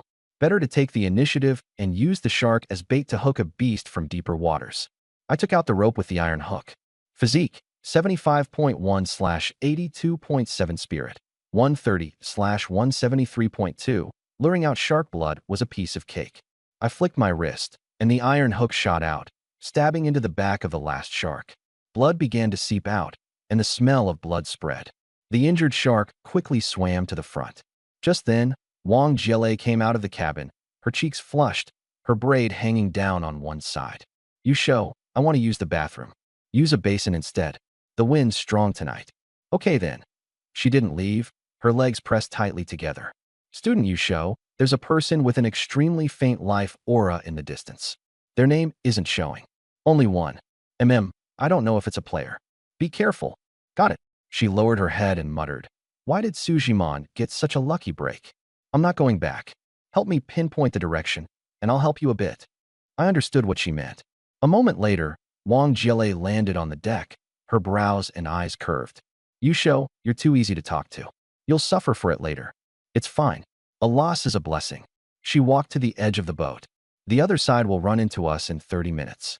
Be ready." I remembered the item and took out 3 misting stealth beads. They can be used 4 hours a day. If I don't use them now, it'd be a waste. Wang Jielei looked at the gray-white beads and asked, "You want to hide the ship?" I nodded. "That way we can seize the initiative from the dark," she said. The beads released a fog with a radius of 20 meters, enough to obscure our figures and interfere. Wang Jielei was pretty normal. The explosive part was the hypnotic training. Soon, I saw the shadow of a small wooden boat. Its outline was fuzzy in the moonlight. A few minutes later, Wang Jielei whispered, "It's about to appear." My mental power was over 100, so my vision was farther than hers. The boat was a bit smaller, with no mast or sail, just a small cabin, and there was someone at the bow. I looked more closely. The other party was unnaturally pale, skinny, and bony.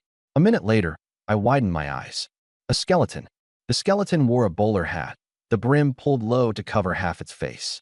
"There's a high chance it's dangerous. You go back first." Wang Jielei nodded and left.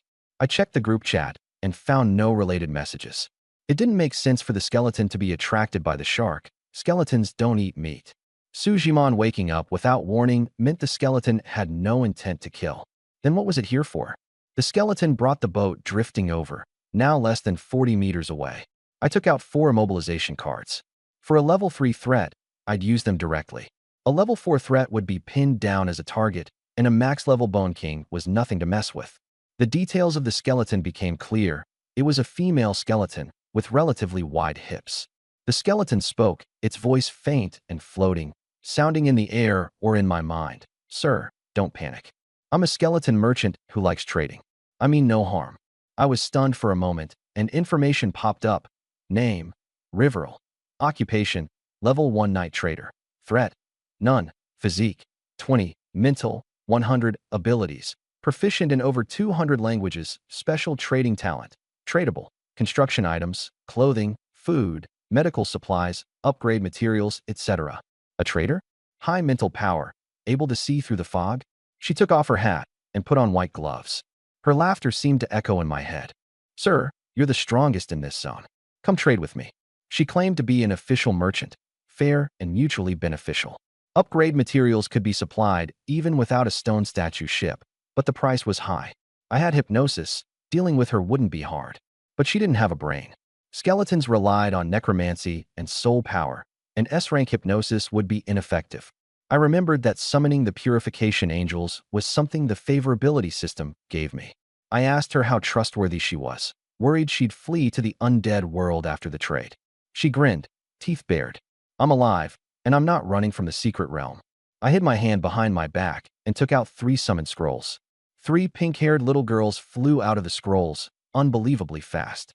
Riveril didn't notice in time and was touched one after another by the 3 winged angels, causing her bones to flash. A prompt appeared. One scroll consumed. The other party's mind has been purified into simplicity. Effect lasts 20 minutes on the host. With 3 enhanced scrolls, the duration increased to 1 hour. I worried she might settle accounts afterward, but the system assured me there was no need to worry. After a moment, I said, "Miss Riverell, are you feeling calmer now?" She nodded innocently. "Sir, I do feel much more comfortable." When I asked why I had given her such a precious item, I said calmly, "That was a trading item." She panicked and denied it. "It wasn't mine. I guess she had privately used the light, so I didn't dodge it." I continued pressuring her. "Don't try to default. My light is legendary grade and extremely powerful." She hurriedly apologized, taking off her hat and clasping her hands together in supplication. I let her off the hook. She said, "If you protest, you'll be punished by the rules." She handed over her weak point and asked for compensation. I smiled. "Since you used legendary grade light, compensate me with equivalent items, or I'll protest." She took out a mist of souls. "A level 3 threat soul. I'll give you this." I said, "Keep it. Give me 6 or 7 level upgrade materials, help build rooms, and if you have skill books, give those too." She froze, then revealed what she could provide. 5 low-grade energy cores, 50 turbines, 40 high-quality pieces of wood, 40 high-grade canvases, 2 automatic lucky fishing rods, and 40 metal ingots. She could also build various rooms, and she had 1 skill book, Waterball Technique. Her hat was her trademark, so she wouldn't give it to me. I nodded. "That's fine. I'll take the rest." She gave far more than enough, piling everything onto the deck until there was almost nowhere to walk. The system prompted, "Low-grade energy core detected. Expand backpack." 1 core would expand the space 50 times. I refused. The girls all had backpack space anyway. 40 minutes later, Riverell vanished as if fleeing for her life. I looked at the newly added facilities. The bathroom had a ceramic toilet, and the sink drained directly to the bottom of the boat. The kitchen stove and sink drew river water directly. A separate bathing room had also been built. The skeleton merchant had emptied her savings. She felt she had made a profit, since the legendary glow was worth a fortune. She was too ashamed to face her sister, so she went home to avoid the embarrassment of having lost money. Wang Jiele stared at the facilities in a daze. "Did you turn on creative mode?" From shock to confusion to admiration. I smiled without saying anything. She said, "You were just being simple when you came earlier, but Brother Yu is actually amazing at outsmarting monsters, right?" The mermaid blew bubbles in the bathtub and said nothing. I kept smiling without saying anything. Now the only thing left was nails, 60 iron nails. Though it was a lot, 1 unit of ingot could be exchanged for even more. I told the girls to pack up the materials and set the boat to top speed. It was much faster than being dragged by a shark, and the ropes slackened. I reminded them, "Use more oil and don't waste the energy core upgrading." In the last hour, the chat area was quiet, and everyone was racing against the clock. The matter of the nails had to be handled slowly. I stood at the bow of the ship, squinting ahead. When I had some free time, I took out a skill book, and a photo fell out.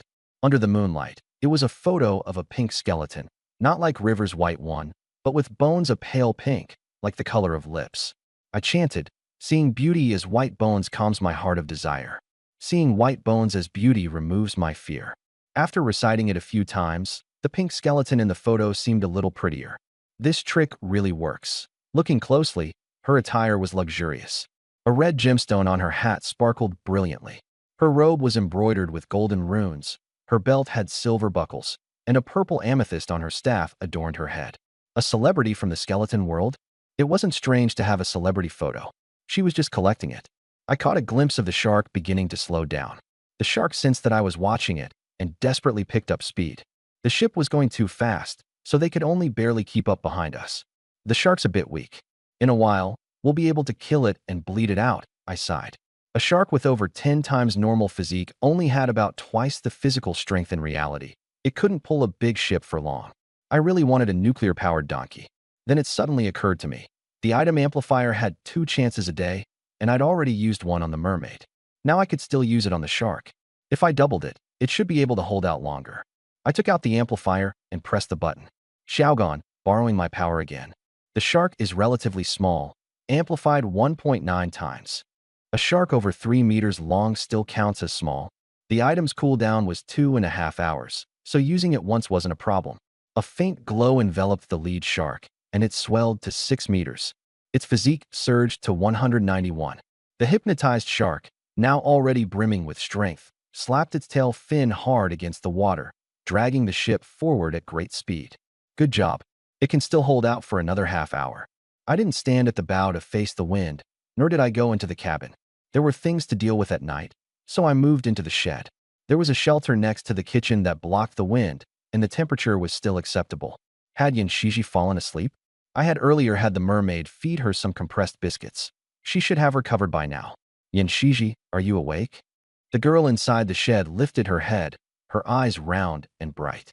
I'm awake. Savior, do you still have the wrapper from the compressed biscuits? She was holding a bag. The wrapper? Why do you want it?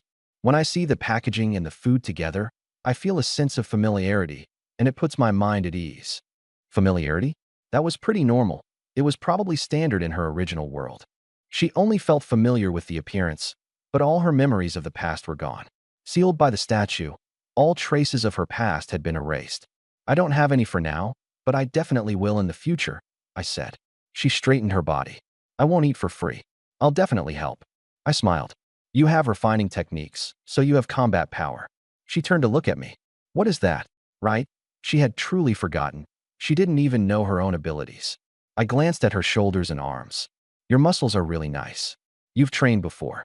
I thought to myself that her figure would count as that of a professional athlete on Blue Star. She bent her arms, and the outlines of her biceps were clearly defined. Maybe she thought her physique was poor and that she got tired easily from resting, but in fact she was quite good. She bit her lip and said nothing. Oh, I lay down and closed my eyes, but my thoughts were still active. The regional chat had lost 100 people. I wondered if there were any suitable girls. I was conservative. Compared with an otherworldly girl like Yanshiji, I preferred girls from Blue Star. Why? Because she liked familiar compressed biscuits, and I liked familiar Blue Star people. That was only reasonable. Of course, if she were pretty enough, I'd take back that attitude right away and be serious. I was thinking about when a teleportation skill would appear, just wave my hand, and any suitable girl within 10 miles would be teleported onto the deck for a thorough investigation. Or I could exchange various beautiful crew members as I pleased, unstoppable. But who would be that foolish? In the end, I could only rely on luck. If I kept running into boys, how was I supposed to increase my physique? Earlier, all the boys in my class wanted me to take them with me. I wasn't stupid enough to do unpaid labor. Everyone talked about mutual help, but in reality, there wasn't much substantive help. As I was thinking, I felt something extra on my body. Yanshiji draped a thick cloth over my stomach, but didn't cover it all the way down. Her eyes glowed in the darkness. Actually, compared to biscuits, I like the aura you bring more. Her voice was very low. I hadn't expected her to become so familiar so quickly.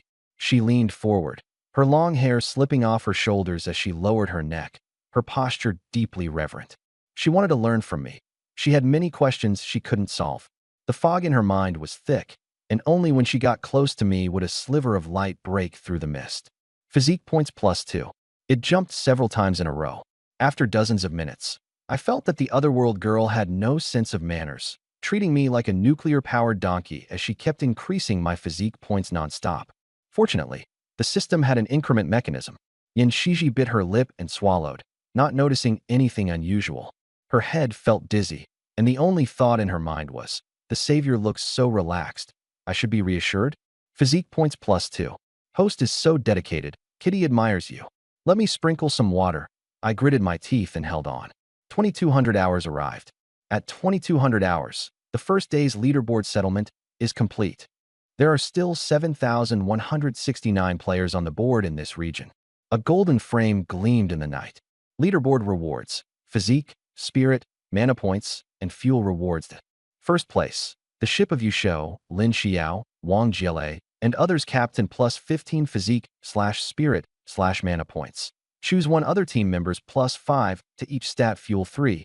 Low-level energy cores 3. Second place, Feng Yunwen and Qin Si. Captain +6 physique/spirit. Others +4. Fuel 3. Third place was roughly the same as second place, with one less fuel. From 10th place downward, the rewards decreased, with no fuel. The rankings were made public, and the regional channel exploded. The players were stunned. Li Jian, the gap between first and second is that big? Wang Jiahao, someone just made me rekindle my fighting spirit. This is fun. Huang Jingwen, are the rewards serious? Lin Hao, born to be king? I refuse to accept it. Zhang Fan. They're pulling way ahead in strength. Is there some hidden trick? The gap between first place and second and third was enormous. My talent is probably above S rank, right? Is the leaderboard judged by distance traveled? That's right. If everyone just slacks off, we still get heaven-defying rewards. With plus 15 to attributes, the speed increase is insane. For most people, plus 20 in a single stat is already impressive. I got plus 15 in all 3 stats. That's just unreasonable. Wu Luing stared at the top spot, eyes sparkling, secretly delighted. My junior has such potential. Good thing I planned to ask for a weapon earlier. This is solid. Even the eliminated equipment is top tier. Dai Lishan. Boss Yu Shou, did you break through to first tier already and firmly enter second tier transcendence? Have you unlocked the global chat? Chen Yu, really? Can we communicate with players from other regions? Tian, I'm crying from jealousy. The gap between people is just too huge. The message blew up the global channel. I smiled and shook my head. Advancing to second tier was still far off. I'd forgotten the details. No need to pretend to be aloof. I had no supplies anyway, so chatting wouldn't hurt. Yu Shou, you guessed right. I've entered the global channel. Spirit 188.2 points, about to become a third-tier transcendent. But I don't want to leave the group. Girls above 80 points are all useful to me. Just after I sent the message, Feng Yunwen jumped out. Feng Yunwen, I'm only 10 physique points away from second tier. The unwillingness in her tone was strong. I paused slightly. Miss Feng still hasn't entered the global channel? Out of 5 billion players, 1 in 10,000 would be about 500 people. 1 in a million would still be several thousand. The global channel only had a little over 900 people, not many. In this region, with 9,000 players, it would still be acceptable if one showed up. Huang Lejia. I'm 66 points short on Spirit. I should be able to enter the global channel. Feng Yunwen. Still far from enough. Huang Lejia. Physique is easy to raise, Spirit is hard. I've only saved up this much by killing a few water ghosts. Lin Hao. Impressive. Seeing Huang Lejia's message as the 4th place player, I was puzzled. Was this region really that weak? 4th place only had 34 spirit points in a day. Aside from my SSS rank talent, were the others all so average? I stroked my chin. Could it be that this protagonist region doesn't have much talent? Did I absorb all the luck in the whole region? Wu Luiying. Are there many people in the global channel? Can you trade supplies with others? Since she was asking, I answered, a few hundred people, very cautiously, with private message trades. Without the leaderboard, strength is unknown. I didn't say much, so as not to sound like I was showing off. I kept peeking at the screen, saying nothing. Outside the tent, the wind was light, and the moon had shifted to the west. I sat up, and Yin Shiji stopped wiping her mouth. I'm good at swimming. I'll go catch some fish and replenish our nutrition. Her voice was a little weaker, but still strong, and her eyes shone in the moonlight. I shook my head. It's too late. Going into the water is dangerous. She had only just recovered, and her physique hadn't fully returned to normal. If something happened in that cold water, it could be fatal. Then I'll stand guard. She blinked. Stand guard at what? You're not a sensory type. She pressed her lips together. That's true. Other than being a sounding board for her complaints, she couldn't really do anything else. I took out a fishing rod, pitch black and slender, with a glowing lure hanging from the hook. This is an automatic lucky fishing rod. Her eyes lit up. For me? Yes. The things you catch go into the kitchen. That's your job. I handed the fishing rod to her. Item: automatic lucky fishing rod. Grade: excellent. Traits: automatically fishes for 2.5 hours, rests for 3 hours. Fishing rate plus 30%. Rare items plus 15%. Automatic line casting and reeling. Evaluation: plant the rod and wait for dinner. She curiously took the rod. I'll do my best. Spread out the cloth, set up the rod along the boat's edge, and let it fish automatically. She carried the food into the kitchen. I have another rod. Once this one rests, I'll switch them and keep rotating non-stop. Entering the kitchen, there was no gas. River isn't very meticulous. No stove, and the supplies aren't complete. Looking at the sink, storage cabinet, and hooks, she saw 4 kitchen knives hanging there. Item: kitchen knife. Grade: rare. Traits: exceptionally sharp, cuts vegetables like paper, extremely durable. Evaluation: a skeleton chef's favorite, though they don't eat.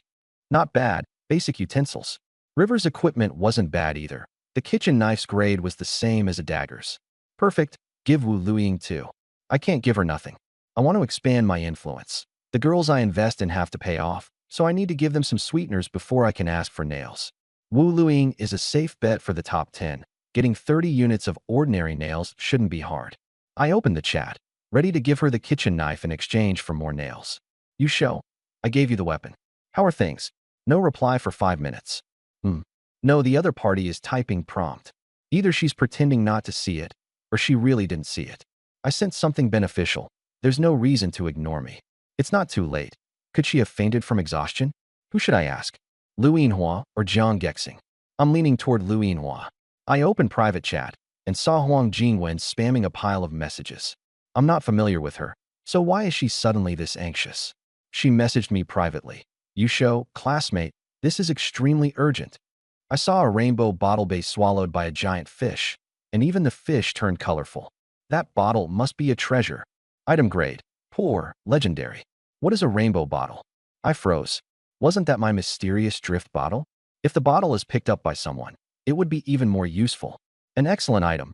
Why would a fish swallow it? Too hungry to tell colors apart? You show, tell me what you want. The drift bottle is mine. Huang Jingwen doesn't know that.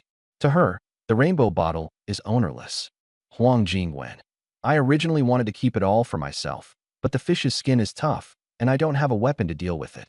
Even Feng Yunwen doesn't. Lend me a ranged weapon to help me get the rainbow bottle, and I'll give you the weapon plus compressed biscuits. Reading her messages, she sounded like she was talking in her sleep. Killing the fish to make the rainbow bottle useful would attract people, but I'm not a simp. An excellent bottle won't be ruined in a fish's belly. I'm guessing the bottle has a built-in respawn. Like a hidden item, once swallowed, it resets its location, so I don't need to make a move. Huang Jingwen. Say something? I didn't want to talk about the cost. You show. Everything you said is fake. The rainbow item only appeared on the first day? Did you eat a hallucination fish head or something? I kept silent. Having been denied, she froze. She had seen the rainbow bottle and the rainbow fish. How could it be a hallucination? This guy is too stubborn. Random encounters always happen. No wonder he's being controlled by Lin Xiao. Lin Xiao gets free labor. What a life. Once I get the rainbow bottle, the whole school will know who I am. I ended the private chat and checked the bottle's whereabouts. Being swallowed by a fish was fine, better than going missing. Suddenly, the system exploded with a message. Congratulations to player Yu Shou for killing the level 1 threat, the dazed fish. Rewards obtained. Constitution +5, bronze treasure chest. I stared at the 3 question marks that popped up on the screen. I hadn't done anything. Why was it determined that I had killed the fish? Where was the confused fish? I hadn't even seen it. Over there, Huang Jingwen and her companion were attacking the slow-moving fish. The fish's body emitted rainbow-colored light as it swam leisurely, completely ignoring the girl's attacks. It swam so slowly, and the current was so gentle that it wouldn't be swept away at all. Huang Jingwen knew this was the best chance, and she was anxious. The next second, the rainbow glow of the confused fish became even more dazzling. Light shone from within the fish's body, and beams shot out through the gaps in its scales, as if something inside its belly were burning. The water's surface was lit up brilliantly, as though a rainbow had been poured into the river. Huang Jingwen cried out, Did the other side eat a rainbow bottle and is about to level up? The quiet girl with a ponytail beside her, Qian Xiangyao, asked, Jingwen, what do we do? Huang Jingwen's voice was firm, but her hands were shaking badly. The light from the fish grew stronger and stronger, and she was squinting almost shut. In the next moment, the confused fish exploded directly. Boom! A muffled explosion sound came from underwater. The fish's body burst from the inside, flesh and blood flying everywhere, scales scattering in all directions, the rainbow light blindingly bright. The whole fish was like it had been fitted with a bomb, exploding right on the spot. A rainbow bottle burst out from the fish's belly, flying out with mucus and bloodstains, drawing a rainbow arc through the air. It flew straight toward Huang Jingwen and Qian Xiangyao's boat. Huang Jingwen was stunned. Her mouth fell open, her eyes widened, and the colorful bottle was reflected in her pupils. That bottle could actually blow open a fish's belly? With such an absurd item, and it even had lock-on? Huang Jingwen wasn't stupid and immediately dodged. But the bottle seemed to have eyes, slamming straight onto the top of her head. Clang! She was knocked into a crouch, rubbing her head. The edge of the bottle wasn't sharp, but it had landed fast and hard. Her scalp hurt, as if her head had been flicked. Good thing it didn't explode. or I would have been scared to death. The drifting bottle rolled onto the boat deck and stopped by the side of the boat, motionless. Huang Jingwen and Qian Xiangyao stared fixedly at the bottle, never taking their eyes off it. Why did it fly toward me? Could it have recognized its owner? Qian Xiangyao was too afraid to get close. She feared being mistaken for trying to steal it, and she also worried the thing might be faulty.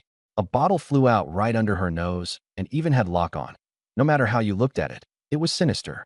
After hesitating for a long time, Huang Jingwen hovered her hand above the bottle, opening and closing her fingers. She wasn't stupid. She knew risk and opportunity coexisted. If she took it, and there were evil spirits or curses hidden inside, she would be finished. But if she didn't take it and someone else snatched it away, and it turned out to be a secret treasure, an absurdly powerful skill, or massive amounts of supplies, she would regret it for the rest of her life. Biting her lip tightly, her face scrunched into a knot. She quickly grabbed the bottle. Any information? She turned it over and over, staring at it. She held the bottle upside down, looked at the side, checked it against the light, rubbed it gently in dim light. Nothing at all. No interface, no instructions, no grade. She muttered softly, "What kind of thing is this?"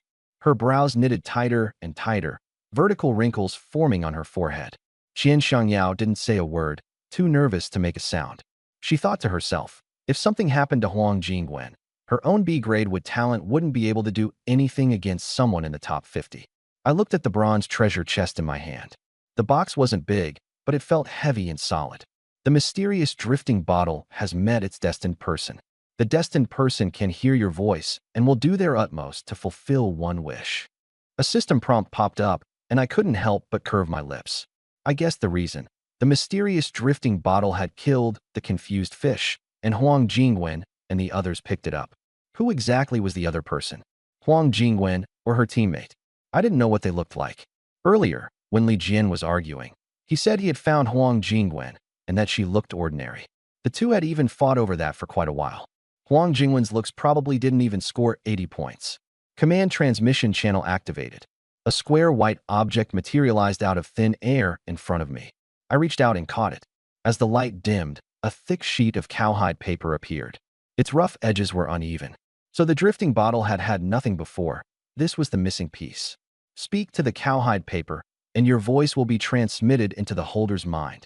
Say a wish, and the other party will do everything possible to make it happen. I frowned. That was too limited for a wish. I took out the hypnosis tuning fork and tried to use it to issue instructions. The tuning fork vibrated, and I approached the craft paper, but the paper showed no reaction. Don't get any crooked ideas, greedy user. The craft paper can only transmit wishes, and only wishes the other party can fulfill. I shook my head helplessly. This crappy paper was not even as useful as a phone, and it was supposed to be an excellent grade item. I looked at the leaderboard. Huang Jingwen's team was in 59th place. Not bad. If I asked her for everything on her ship, she should give it to me. After a wish comes true, the other party's memory will be erased, so there's no need to worry about any fallout. First, I needed to confirm who had the bottle. I sent a message. You show, classmate Huang, don't stay silent. Have you run into danger? Do you need my help? Huang Jingwen stared at the bottle intensely, but found nothing at all. It's taken you so long to reply. You must have done it on purpose. Huang Jingwen. Heh, I got the rainbow bottle. It has nothing to do with you. Strange. We had no interaction at all, so why should I care whether she lived or died? Maybe she thought I was in first place, and that casual concern for me meant someone would be there to chat with her? I laughed. As expected, she was Captain Huang Jingwen. Everything on the ship belonged to her. I said to the craft paper, you will give all the supplies on the ship to Yusho for free. Huang Jingwen was just about to snap back when a voice came from the bottle. You will give everything on the ship to Yusho for free. The voice had magic in it, making her dizzy and disoriented. The sentence kept echoing in her mind. Am I crazy? Huang Jingwen struggled to resist, but it was useless. Her body was being controlled unconsciously, and she had lost control over it. Qian Xiangyao saw Huang Jingwen move, and in the night, the supplies vanished one after another from her hands. Her face went blank, and with her eyes half closed, she looked as if she were dreaming. Sister Jingwen, what are you doing? Huang Jingwen gave no response. The rainbow bottle disappeared without a trace. In the chat log, Huang Jingwen's message came out haltingly. I voluntarily gifted these supplies to classmate Yusho, with no compensation required. The system judged it valid. The transaction could not be revoked. I received. Qin Shangyao took a deep breath. How many supplies did I get swapped out for by Huang Jingwen? Her voice was trembling. Su Jimon saw this and said seriously, nothing was left. Qin Shangyao froze. How is that possible? I rowed, fished, and carried things for her. That couldn't possibly be worth zero. She had worked for Huang Jingwen all day with her hands rubbed raw, only to be treated like she was worthless. I replied calmly, Huang Jingwen is probably already in the water. Then I told her about the message in the drift bottle. A bottle had flown out of a fish's belly, and Huang Jingwen picked it up, activating the teleport command. I hadn't expected it could even teleport a person. Qin Shangyao was stunned. She stared at me for several seconds, trying to find a flaw in my words. I met her gaze calmly. My mental power had been strengthened, and I could control my micro-expressions with ease. The teleport window popped up again with timber. Several planks rolled out, with nails in them. One of the boards had a C-shaped crack. It was part of Huang Jingwen's boat railing. Huang Jingwen really had been controlled by the rope command. She was probably in the river. Qin Shangyao wasn't too troubled. She had been bullied since childhood and never fought back or argued. Huang Jingwen had always deprived her of food and even stolen her clothes. Now that Huang Jingwen was gone, she no longer had to swallow her anger. The young man and woman in front of her, me and Su Jimon, didn't seem to have any malice and looked fairly decent. Maybe it wasn't so bad after all. Affection, -20-16. I saw the prompt and knew it was exactly as expected. Qin Shangyao had never liked Huang Jingwen much to begin with. She said softly, "Can you let me go first?" Her voice was almost drowned out by the sound of the water. She looked at Su Jimon and felt that she was easier to talk to than I was. Su Jimon said, "I listened to you, Shou. Let you go for what? Trying to run." She panicked. "Run? I don't even have a boat anymore. How could I jump into the river? Wait, that name sounds really familiar." She suddenly remembered. Wasn't you Shou the one at the top of the rankings? He seemed like a decent person. There were many girls on the boat, and even Lin Xiao, the president of the Qingji Society. Affection, -16-1. I knew how important reputation was. Fine, eat first. I could tell she was so hungry she could hardly breathe properly. She looked like she had been rescued when she heard that. Su Jimon took out the cooked fish. I said, "From now on, stay with us." She replied, "Okay, I'll definitely behave." Affection, 111. I wanted to chat a few words in a natural way and save some hypnotic mental energy, but Qin Shangyao was a bit dull. She didn't know that's what I was thinking. She really was quiet, with a 95-point appearance, but only about 60 points among her WeChat friends, and half of them were relatives. But she wasn't stupid, and she knew I wasn't a good person. I treated the fish well, and the boat was big, so she was willing to accept it. There were 2 girls on the boat, and I would also take their feelings into account, so I wouldn't make a move on her for now. I didn't plan to do that. She'd been brought over tied up and hadn't said a word, looking pitiful. She was hungry and tired, so I let her rest first. I walked out of the shelter and came to the bow. Timber, canvas, metal ingots, nails, 3 low-level energy cores, 20 turbine components. All of it was ready. The upgrade materials were complete. I took a deep breath and pressed upgrade. The ship's already level 6 on the first day. Feels like I'm riding a rocket. My blood was surging. Without River, that money-bringing boy, I was afraid it wouldn't have been this fast. From now on, I'd still need the purifying angel to step in as backup. The ship began to shake, and the wooden planks creaked. Ordinary planks were replaced layer by layer with sturdy ones.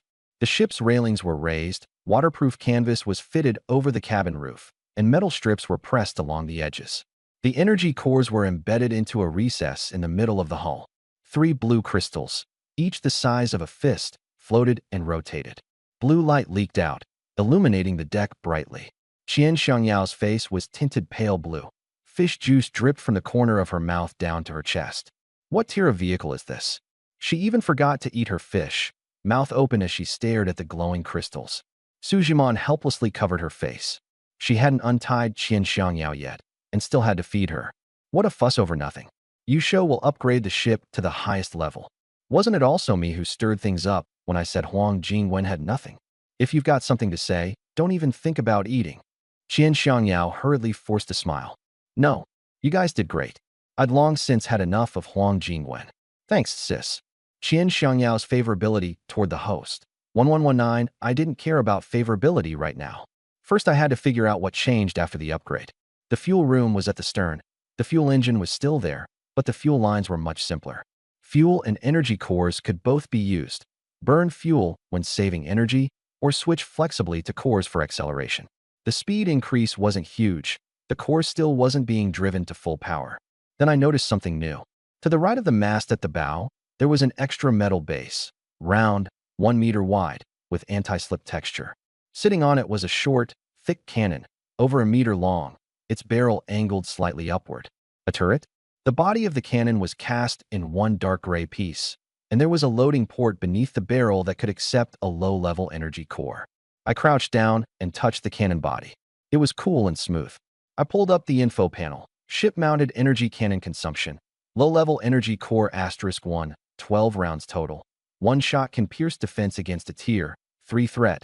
3 shots can seriously injure a tier 3 threat. 12 shots can kill a tier 4 threat. Effective range 1,000 meters, maximum 1,200 meters. No cooldown, but the core must be replaced after all shots are fired. The range was average.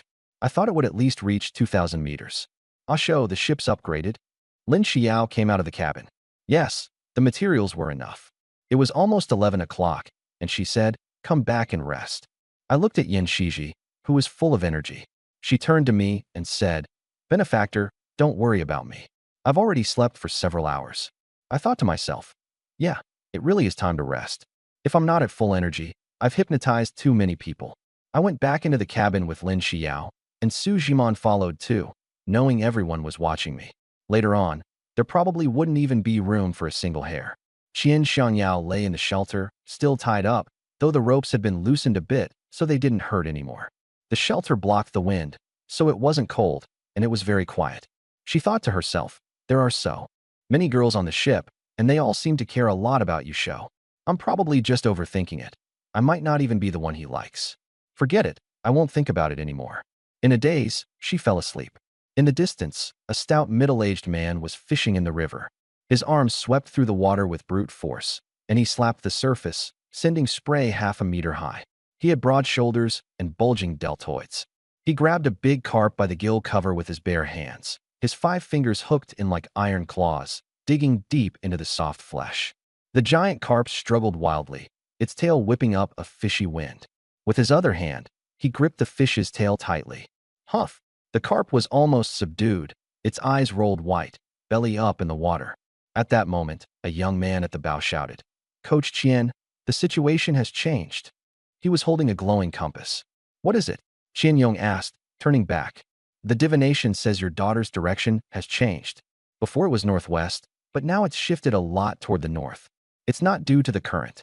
Qian Yong wiped his face, frowning tightly. "What happened?" "I'm not sure either." Qian Yong looked into the distance. "Is she still alive?" "Of course she's alive." Zhao Chen replied quickly. Qian Yong took off his wet undershirt, wrung it out, and put it back on. "You should have said so sooner. She's still alive, but we can't drag this out. I'm SS rank, as fish in water, a humanoid weapon underwater. The ship just leveled up to 4, and it's much faster now." He looked at the moon. "Even if this isn't the Xiangyao region, with you here there's still a chance we'll run into her." Zhao Chen sighed. "I don't have enough mental power left. The divination is blurry. I've got less than 10 mental points left, and over 20 physique points just to keep the compass at its limit. If I divinate again, I'll pass out." Qian Yong frowned. Troublesome. He lowered his head and looked at the fish. The giant carp was almost dead, stunned by the blows, its eyes cloudy. "Kill it. It's a level 2 threat, and you'll gain some attributes." Qian Yong pointed at the fish. Zhao Chen froze. "You killed it. How am I supposed to finish it off?" Qian Yong handed him a dagger. "Not appropriate. My physique is enough, I don't need the points. Finding Qian Xiangyao is more important." Zhao Chen took the blade, slipped into the water, and stabbed into the fish's brainstem. His hand was as steady as a rock. The fish rolled onto the water's surface, twitched a few times, and died. Kill a level 2 threat, physique +5, mental +5, obtain bronze treasure chest. Zhao Chen's expression remained calm. Those 10 attribute points, plus a treasure chest. He only lacked mental power and didn't want to tell Qian Yong. He had his own score to settle. His ex-girlfriend had strung him along for 2 years and blocked him right after he gave her gifts.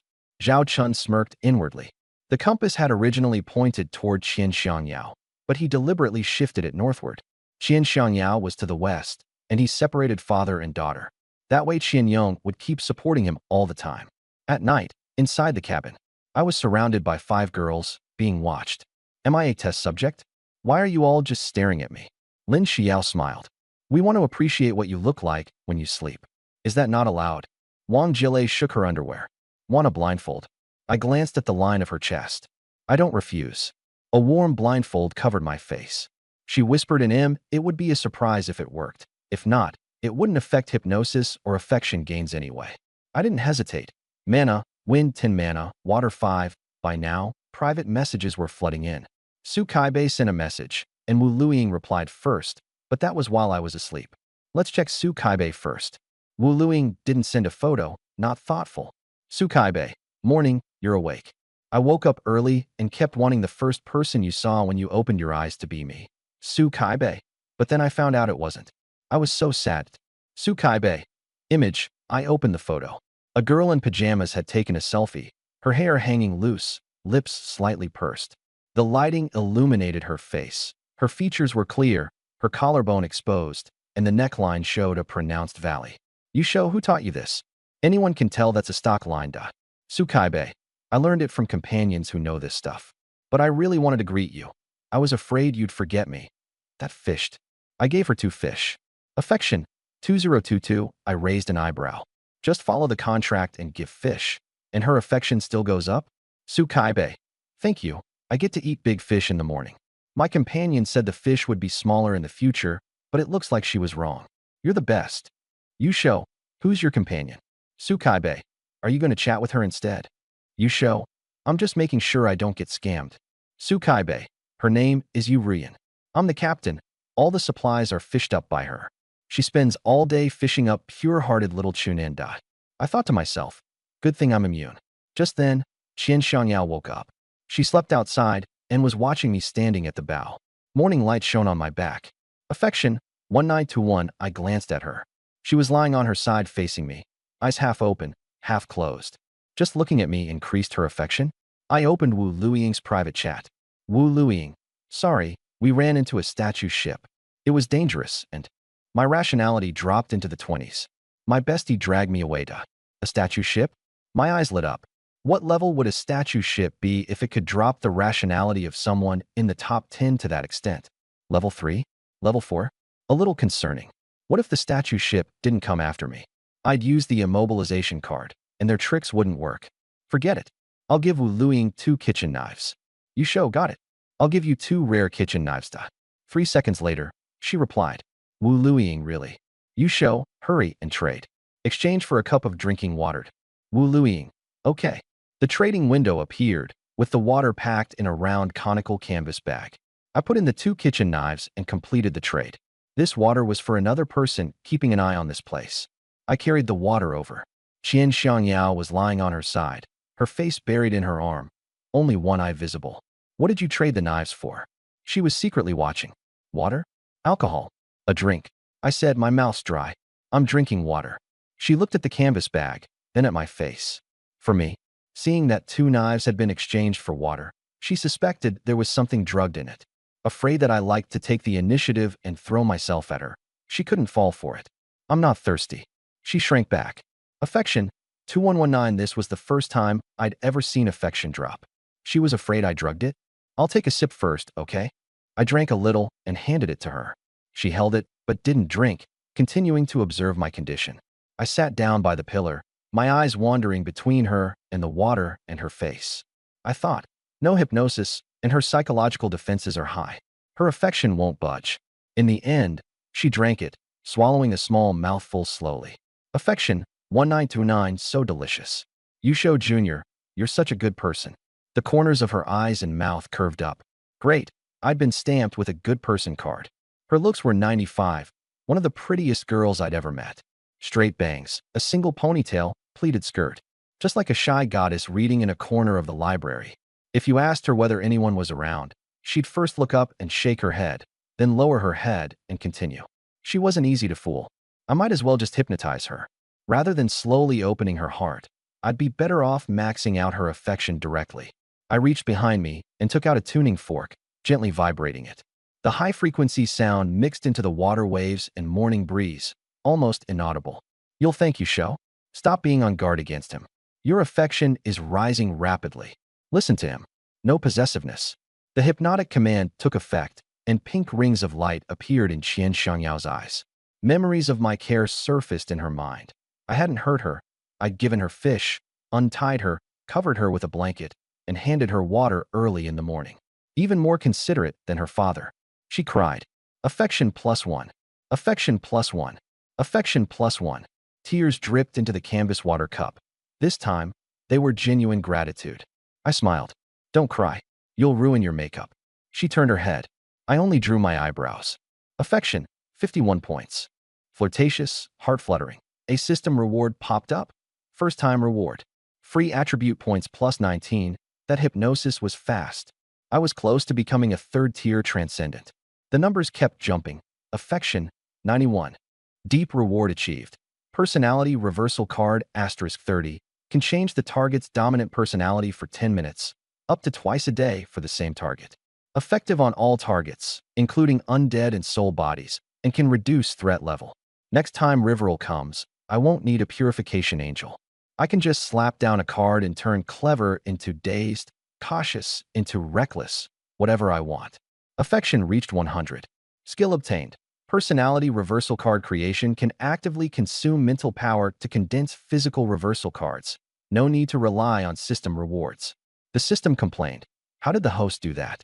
1 cup of water and the affection is maxed out. Meow. I said with a smile.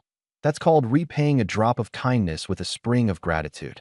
Qian Shangyao moved closer. Her bangs brushed my forehead, and she stared at my lips before gently kissing me. I didn't dodge. You gave me water. I have to pay you back. Physique plus 0.2, just from kissing, only 0.2 physique points? Cultivation for 20 minutes of the tempering method gives 0.5 and leaves me drenched in sweat. Yan Shiji, standing nearby, was dumbfounded. The benefactor is way too popular. They were still at odds yesterday, and today they're already like this. Her face turned red. More than 20 minutes later, physique plus 3. Physique plus 2. I said, Senior Qian, I'll help you untie the rope. After I finished untying her, I hesitated. You need water again. She didn't answer, only rested quietly, eyes half closed, tears hanging on her eyelashes. Her lips were slightly swollen. Her hair had fallen over her shoulders, and the hem of her dress covered her thighs. I took out Water Ball spell and checked the photos, but I couldn't find the pink skull photo. I flipped through every page, but it still wasn't there. I could only train the skill first. Somewhere in a palace, shadows of pillars lined the floor and echoes rippled through the hall. Seated high above was an undead in ornate robes, holding a photo in its pink bone hand. Sis, are you sure you used the other party's legendary item? Riverol lowered his head, not daring to look straight at her. The pink bone hand put the photo away. Your photo was in Water Ball spell. Didn't you show it and then forget to give it to someone else? Riverol said apologetically, it was my mistake. No matter how busy I am, I'll buy half of any secret realm treasure for Sis. No need to blame yourself. It's the other party's problem. You suspect he tampered with it? Something's off. Legendary items are rare in Zone C. How could he have one when he just advanced not long ago? Riverol froze. I suspected it too, but he threatened me. The pink-boned figure stood up. I'm one of the 6 senior traders in Zone C. I'll personally handle the C910 deal. If he tricked you, I'll set a trap and trick it back. She looked up at the skull bird relief on the dome. Its wings spanning 5 meters, wing bones like spurs. Its bird had a complete skull, beak like a curved blade, with no feet. She waved a hand, and the footless bone bird took flight. She leaped onto its back and soared away. The wind pressure made Riverol stagger back. An epic grade item, the Mask of Free Choice, and a level 4 threat, the footless bone bird. Sister's wealth is 1,000 times mine. Luckily, Riverol had followed ancient Bingqiu. The undead traders had no blood relation. They only retained instincts and talents. You show, what if I get pregnant? Qian Shangyao lowered her head in thought. Her hand pressed against the skirt fabric as she could feel the warmth of her skin. I'll become stronger. The reverse flow river won't be able to harm us, I said. She looked up, trusting. I believe you. She touched her stomach, her heartbeat racing like a caged bird. By now, I was a little more skilled with Water Ball. Skill, Water Ball tier, 2nd rank proficiency, 5/100, a liter of water condensed in my palm. Before learning this skill, I could only generate at most 300 milliliters at a time. With high mental strength, I learned quickly, and the water element condensed rapidly. The water ball remained stable, spinning in my hand for a full minute without dispersing. "I'll help you clean up," I said. "Okay." She leaned against the pillar, her body slightly forward. A few minutes later, she said, "I'll rinse my mouth, so they won't notice anything unusual. You rescued me, and I took the initiative to talk to her. Will they accept me?" I smiled. "Anyone can be accepted. First accept yourself. I'll listen to you." She smiled. I pinched the foam from her bangs. "Leave me alone. I want some quiet. Seeing you makes my heart lie." She stepped back, pressed her back against the pillar, hooked her hands around the edge behind her, turned her face to the side, and her ears turned red. I understood her personality. She wasn't the type to be carefree and loud. I gave a light push and floated into the air, wind elements supporting me, so I drifted like a kite. It was effortless, as if I had broken free from gravity's restraint. I adjusted my balance midair and landed lightly on top of the kitchen. The waterproof canvas had been heated by the sun. Sitting on it felt soft. From afar, the water was bluish. Up close, light gray, and farther out dark gray, the horizon blending into the sky. The diary said the current would speed up the next day, but looking at it now, the flow was about the same as last night. The stone giants were probably, like Yin Shiji, people from another world. They explored equipment as treasures to be seized by survivors. Why were the rules like this? One group entered and got a system, talents, and treasure chests. Another group got nothing and became survival resources. The game players held a special status. I didn't think about it too much, just survive one day at a time. First, add my 19 attribute points to mentality. I opened the panel and thought, mentality, 199.9/204.2. My mind cleared instantly. Congratulations on becoming a third-rank transcendent. You have obtained the right to post announcements in the global chat channel. Once per day, you also have announcement privileges in the regional chat channel announcement rules. No personal attacks, no spreading false information, no posting harassment images. Violations will result in loss of privileges. I grinned. Not bad. I've got announcement rights now. It wasn't very useful right now. The regional channel had 7,000 people, and the global channel had around 13,000. There weren't many messages. But when there were tens of thousands, or even hundreds of thousands, messages would get buried. If I posted seeking teleportation item, it would be drowned out instantly by selling timber and buying nails. I had expected this long ago. If I wanted my strength to soar, I absolutely had to get a teleportation skill or item. If I didn't have teleportation, I still had to get one as soon as possible. Chat was useful now. There were plenty of supplies, cleavers, timber, nails, energy cores, turbochargers. Enough to trade for a high-quality communication item, maybe even an excellent one. Thanks to River. First, I posted in the regional channel. You show, seeking a voice transmission item, trade for a high-quality cleaver. Then I added, you show, voice transmission stone, voice transmission talisman, anything that can transmit over distance. Then I posted in the global channel, show de Yun Kai Jian Yuming, seeking a voice transmission item, offering 2 high-quality daggers. Narrow-minded opportunist. Just say 2 straight up? I had thought this through clearly. The regional and global channels were different crowds. Top players in the global channel had higher desires, and the prices would be higher. I'd probe with a low price first. If no one responded, I'd raise it. A message rose in the regional channel. Li Jian, what's the big shot planning to do? Can't you just DM? Trying to contact someone outside the region? I shook my head. No one replied. Then I looked at the global channel. Not wearing a mask. A voice transmission item? Is it for killing people with sound or something? Karen, yeah. Can't swim. Communication items are way too rare. I opened more than a dozen treasure chests and never saw one. On the first day, treasure chests mostly yielded survival and offensive items, with very few communication items, so as to ensure survival rates. Once players stabilized, the rewards became more diverse. I stayed on top of the kitchen for 2 hours, and during that time I also gave supplies to Lu Yinhua. She didn't try too hard to please me. We talked quite a lot. She said the treasure chest had yielded a water-avoiding pearl and some weapons. Suddenly, Wang Jile ran out of the cabin door. Her hair hung over her shoulders, with a few strands falling onto her chest. You show, there's a boat ahead. She stood on tiptoe to look into the distance. The collar of her nightgown sagged, revealing her collarbone and bra straps. Her name's Zhang Jie, the telecom division's deputy squad leader. I'd seen her before. She looked ordinary. The system has standards for looks. Does she pass? Anyone else? None for now. Can you fly farther with her? Fly. She suddenly realized. You've put points into wind magic? I nodded. 10 points in wind. I can scout farther. Coming back against the wind drains magic. Then come back with the current. I've put my points into water. My swimming range is only 7 or 8 meters. Lin Xiao climbed out of the cabin, her hair a mess. Leave this to me. I want to take the initiative and stop always hiding in the back. I tied the rope securely, wrapped it around twice, and made a dead knot, then handed the rope into Wang Jielei. Safer this way, so it won't come apart. I closed my eyes and sensed the wind. The wind was moving faster than the boat. Wang Jielei pressed against my back, the soft flesh of her chest against my shoulder blades. Her arms wrapped around my waist. I waved my hand. The wind rose beneath my feet, and my body floated lightly upward. We're really flying? Wang Jielei said in delight. She thought, you can fly with just a little magic?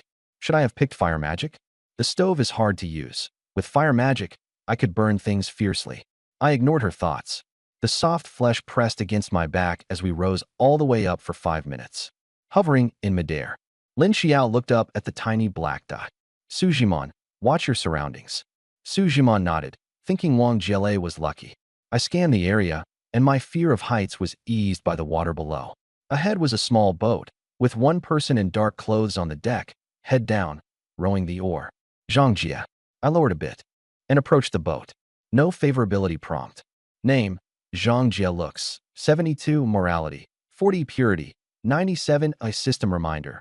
Looks below 75, morality below 60, purity below 99. I was speechless. Morality 40, who knows what she might do? To the front left, something long was moving. You show I found something, Wang Jielei said, hiding behind my back. Their names are Lu Daqiang, Li Shuhui, and Lu Rushi. 3 people. Probably a couple, plus a daughter or a student. The names didn't sound like people born after 2000, so there was only one target left. Head back. The boat is veering left. There's a giant carp against the current on the left. The 2 of us landed on the boat, and the wind supported us as we descended slowly. Zhangjie noticed us and pulled out a gun. Don't kill her. Bullets are precious, and we won't get much loot. She didn't move. I was confused, so I asked the favorability system, why not kill us if your morality is so low? We're meat, after all. A morality below 20 does not mean cannibalism. I originally wanted to take other people's supplies, but now it seemed unnecessary. The other side underestimated me, and I also looked down on her supplies. No need to be cruel. Wang Jielei was still keeping watch. I went straight for hypnosis. My mental energy was full, so I could go straight to brain power. I took out the tuning fork and gently shook it, producing a high-frequency vibration. In Zhangjie's eyes, the pink rings expanded and glowed. You will follow you show? You will give him all useful things. He is your master. I spoke softly, each word seeming to nail itself into her mind. Mental energy consumed. 12 points. A massive change in cognition only cost 12 points? Looking at the tuning fork, I realized my hypnosis ability was absurd. In real life, even 100 attempts to break through a barrier wouldn't be enough. Too bad reality doesn't have hypnosis talent. You can't have your cake and eat it too. The system complained. Host used the fork again.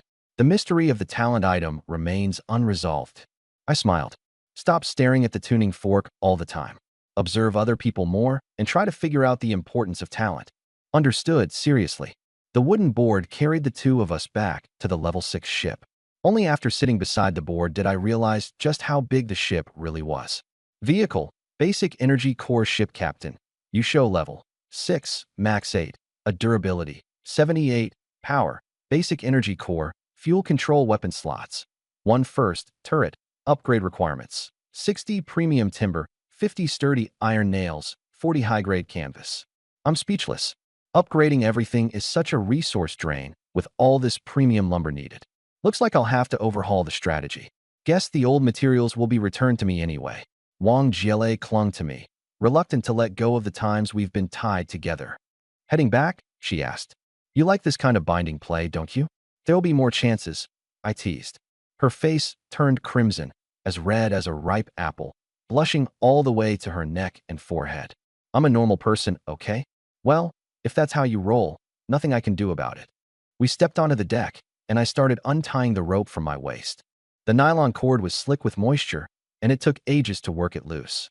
Wang Jiele quickly stuffed the rope into her system inventory when I finally got it off. I glanced her way but didn't comment. As long as I'm not the one being tied up, I don't really mind. I headed to the helm and adjusted the course. Mana, wind 4 out of 10. Not great. If I had 100 points, I'd already be soaring over there to investigate. The New Day's leaderboard still has me ranked first. At least I've got speed on my side. The real threat will probably be those skeleton mobs. They're immune to hypnosis, and I've only got a limited supply of purification scrolls. If the enemy sends thousands of skeletal minions my way, I'm done for. Time to power up my stats fast. In a quieter corner, the wind brushed over the unconscious girl's fever-warmed body. She lay on the deck, her clothes soaking wet, her skirt riding up to mid-thigh. Li Shuhui covered her with a sheet, applying a wet cloth to her forehead. Shuhui, we're barely surviving ourselves, and you're trying to save a feverish student? Lu Daqiang huffed as he rode. I'm the school nurse and your teacher. It's my responsibility to save people. A wise man knows when to walk away and let the saints step forward. I'm no saint, just don't want anything bad to happen. We don't even have fever medicine. Her temperature's over 39 degrees. If it goes higher, she's at risk of brain damage. Cold water's all we've got. Should we try sending out another distress call? We've already sent out 3 in the past half hour. No responses. Then start slapping her awake and hope for sympathy donations of medicine. You're full of ideas, aren't you? Li Shuhui lightly patted the girl's cheek, her lips pale and trembling under the damp cloth. She snapped a photo and sent it out for help, sparking quite the reaction. She looks familiar. Why does she seem so recognizable? Even if she's famous, we can't save her. She's not eaten in days. That's Lu Ruqian from Telecommunications Engineering. Top of her class too. Who'd have thought? Inside the cabin, Ing Xinhui, visibly flustered, scrolled through the chat with an anxious stare, deprived of sleep. Never heard of her, but it looks like her condition's bad, she mumbled. Cheng Wanfeng leaned against a wooden crate. Resources for treatment are so scarce. No one will give them away for free. The teacher's watching too, but she's got no phone and has to rely on the channel updates, she added. I'll follow Yusho's lead. First to answer the call. Let me help wipe her down. Only the captain can touch her. Stay out of it. Ing Xinhui snapped, slamming her hand against the wall. Cheng Wanfeng sighed in frustration. With my mental strength over 200, I heard everything crystal clear while leisurely enjoying the fish Lin Xiao had carefully picked out, seasoned with salt. Lin Xiao, Wang Jiele, and Su Jiman all joined me for the meal. I set my chopsticks down and checked the regional channel. Someone sick and unconscious, finally encountering a survivor. And this happens? Ing Xinhui still hadn't said anything yet, and I wasn't paying much attention until she tagged me. Then I noticed Li Shuhui's picture attached to the plea for help. A notification popped up with a ping. Potential romantic interest detected. Lu Ruqian, 18 years old, 157 centimeters, 46 kilograms, measurements 89-57-88. Appearance, 91, rationality, 35, morality, 93, favorability, stranger 1, freshly introduced status. Hobbies, listening to classical music at the library, journaling with a combination lock diary, plays guitar but rarely performs. Cool and aloof on the outside but soft-hearted underneath. Can't resist petting stray kittens. What a dedicated student type, like a tiny but hard-working potato in human form, I thought to myself. I kept browsing the chat logs. Anyone have medical supplies? Haven't found any from treasure chests. There are definitely supplies, just not in your inventory. I've got a physique recovery potion. Post a picture, and then we'll see if we believe you. Once I give it, it's yours to keep. Recovery potions won't help. She'll need an antidote or something similar. I'm willing to donate some. I shook my head. Early-stage fever is hard to handle. The immune system's burning through energy reserves, leaving her disoriented and fragile. If the fever doesn't break, shallow unconsciousness could deepen, bringing even worse consequences. Her talent level isn't impressive, so she doesn't pose much of a threat. Her boat's slow too. Spiritual soothing could wake her up, combined with a rationality-boosting music box to stabilize her condition. I mused. A fever like this is also an opportunity. Using hypnosis could raise favorability. If I play my cards right, she might even drop medical rewards afterward to turn the tide. Out of nowhere, something warm, soft, and savory pressed against my mouth. Wang Jiele had fed me a piece of fish. Lin Xiao and Su Jiman leaned in, as if competing for attention. If this is how the day's going to go, I suppose I shouldn't complain. I gobbled down 3 slices in a row. The fish is incredibly fresh. The boat headed northwest for half an hour. I turned the energy core to medium. The speed picked up, splashing water everywhere. At last I spotted Lu Ruqian's boat, a few sizes smaller than my level 5 ship. Wang Jiele was sure of it. That's the one. I was thrilled. It was all thanks to the favorability system. If I could get a healing reward, I'd feel much more at ease. Across the way, Lu Daqiang shouted, "Shu Wei, something's up." She looked up and saw a huge stern trailing water toward them. Passing by or a threat? Don't know. I gripped the oar tightly.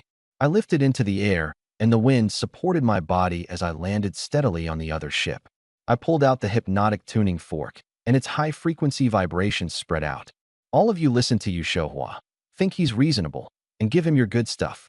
Pink ring rhythms spread into both of their eyes. I walked up to the bed where the unconscious Lu Ruqian lay and touched her burning forehead. I'm here to save you. Then I struck the tuning fork again.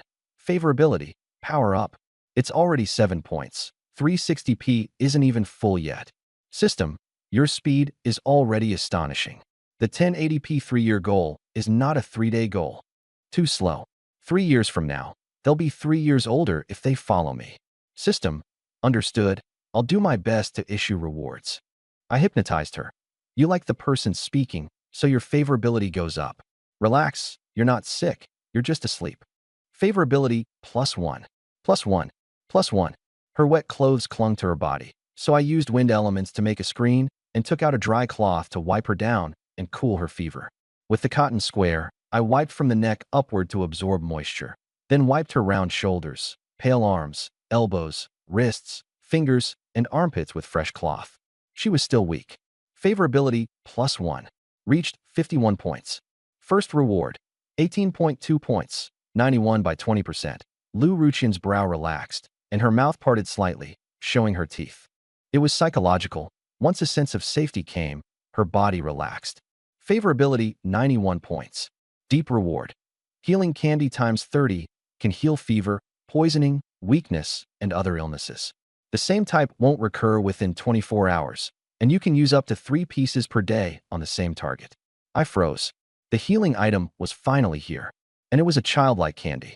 I helped her put on a white short-sleeve top and a dark blue pleated skirt. The lace collar and the hem covered half of her thighs. But there were no socks, and I couldn't find any white ones, so I had to settle for skin-colored sheer stockings. White top, dark blue skirt, and skin-colored stockings. With her black hair as the finishing touch, she went from patient to sleeping beauty. I handed her an orange candy. The candy touched her lips. Her lips moved, and she swallowed it. Favorability 100 points. Her complexion turned rosy, and the fabric over her chest rose and fell. Ultimate reward. Skill to make healing candy. Consume mental power to create candy. 1 mental point makes a common cold candy dot. She woke up, and the first thing she saw was me. You saved me. Her voice was tiny. Yes, I brought you onto my boat. She nodded and let me carry her princess style. Forget it. She should change out of those clothes anyway. From the very first glance, she was drawn to me. The reason was hard to explain. On the deck of the big ship, Su Jiman and Wang Jiele looked at each other. Wang Jiele praised. Brother Yu really is a good guy. He even saved her when she had a fever and passed out. Su Jiman stayed silent. She knew Yu Shou was kind, and she was afraid she'd also end up waiting to be rescued. I set Lu Ruqian down. She was restrained and said, You saved me. Whatever you want me to do, I'll listen. I patted her head, inwardly mocking myself for not hypnotizing her into gratitude. I'd only increased her favorability, which should have been a Xingyu system mechanic. She stole glances at me, and her words sounded utterly insincere. Lin Xiao told her to introduce herself. Lu Ruqian nervously looked around. There were 3 girls and the blue-haired mermaid Xiaolan here too, and she thought she had been taken in. My name is Lu Ruqian. I have A-rank talent, Recovery Halo, which speeds up a target's recovery of a certain attribute by 15%. I'm a support type. Nice, a healer lowly. Lin Xiao said. I smiled. I'd really picked up a treasure. I handed her a small stool so she could sit. Her skirt spread out like a half-open blue flower. Don't crowd around. Leave some space for the new classmate to eat, Lin Xiao said. Lu Ruqian ate fish, occasionally glancing at the people on deck. Ing Xinhuai, Cheng Wanfeng, Yin Shiji, And Xian Shangyao also came over, and I let each of them eat some fish. She was surprised. 8 girls, and this ship was so big. I was truly the top rank, Yushou. She reminded him. Yushou, when I fell into the water, I encountered a level 4 threat and was unconscious for over 2 hours. I don't know how far away I am, and my teammates probably don't stand a chance. There are many of you, so don't move in a straight line. Everyone looked at me. I gave an helpless smile while keeping a stern face. If I'd met the little healer sooner, there would definitely have been good things. I planned to raise my physique points first, and Lu Rushi helped out, prioritize adding more than a dozen physique points.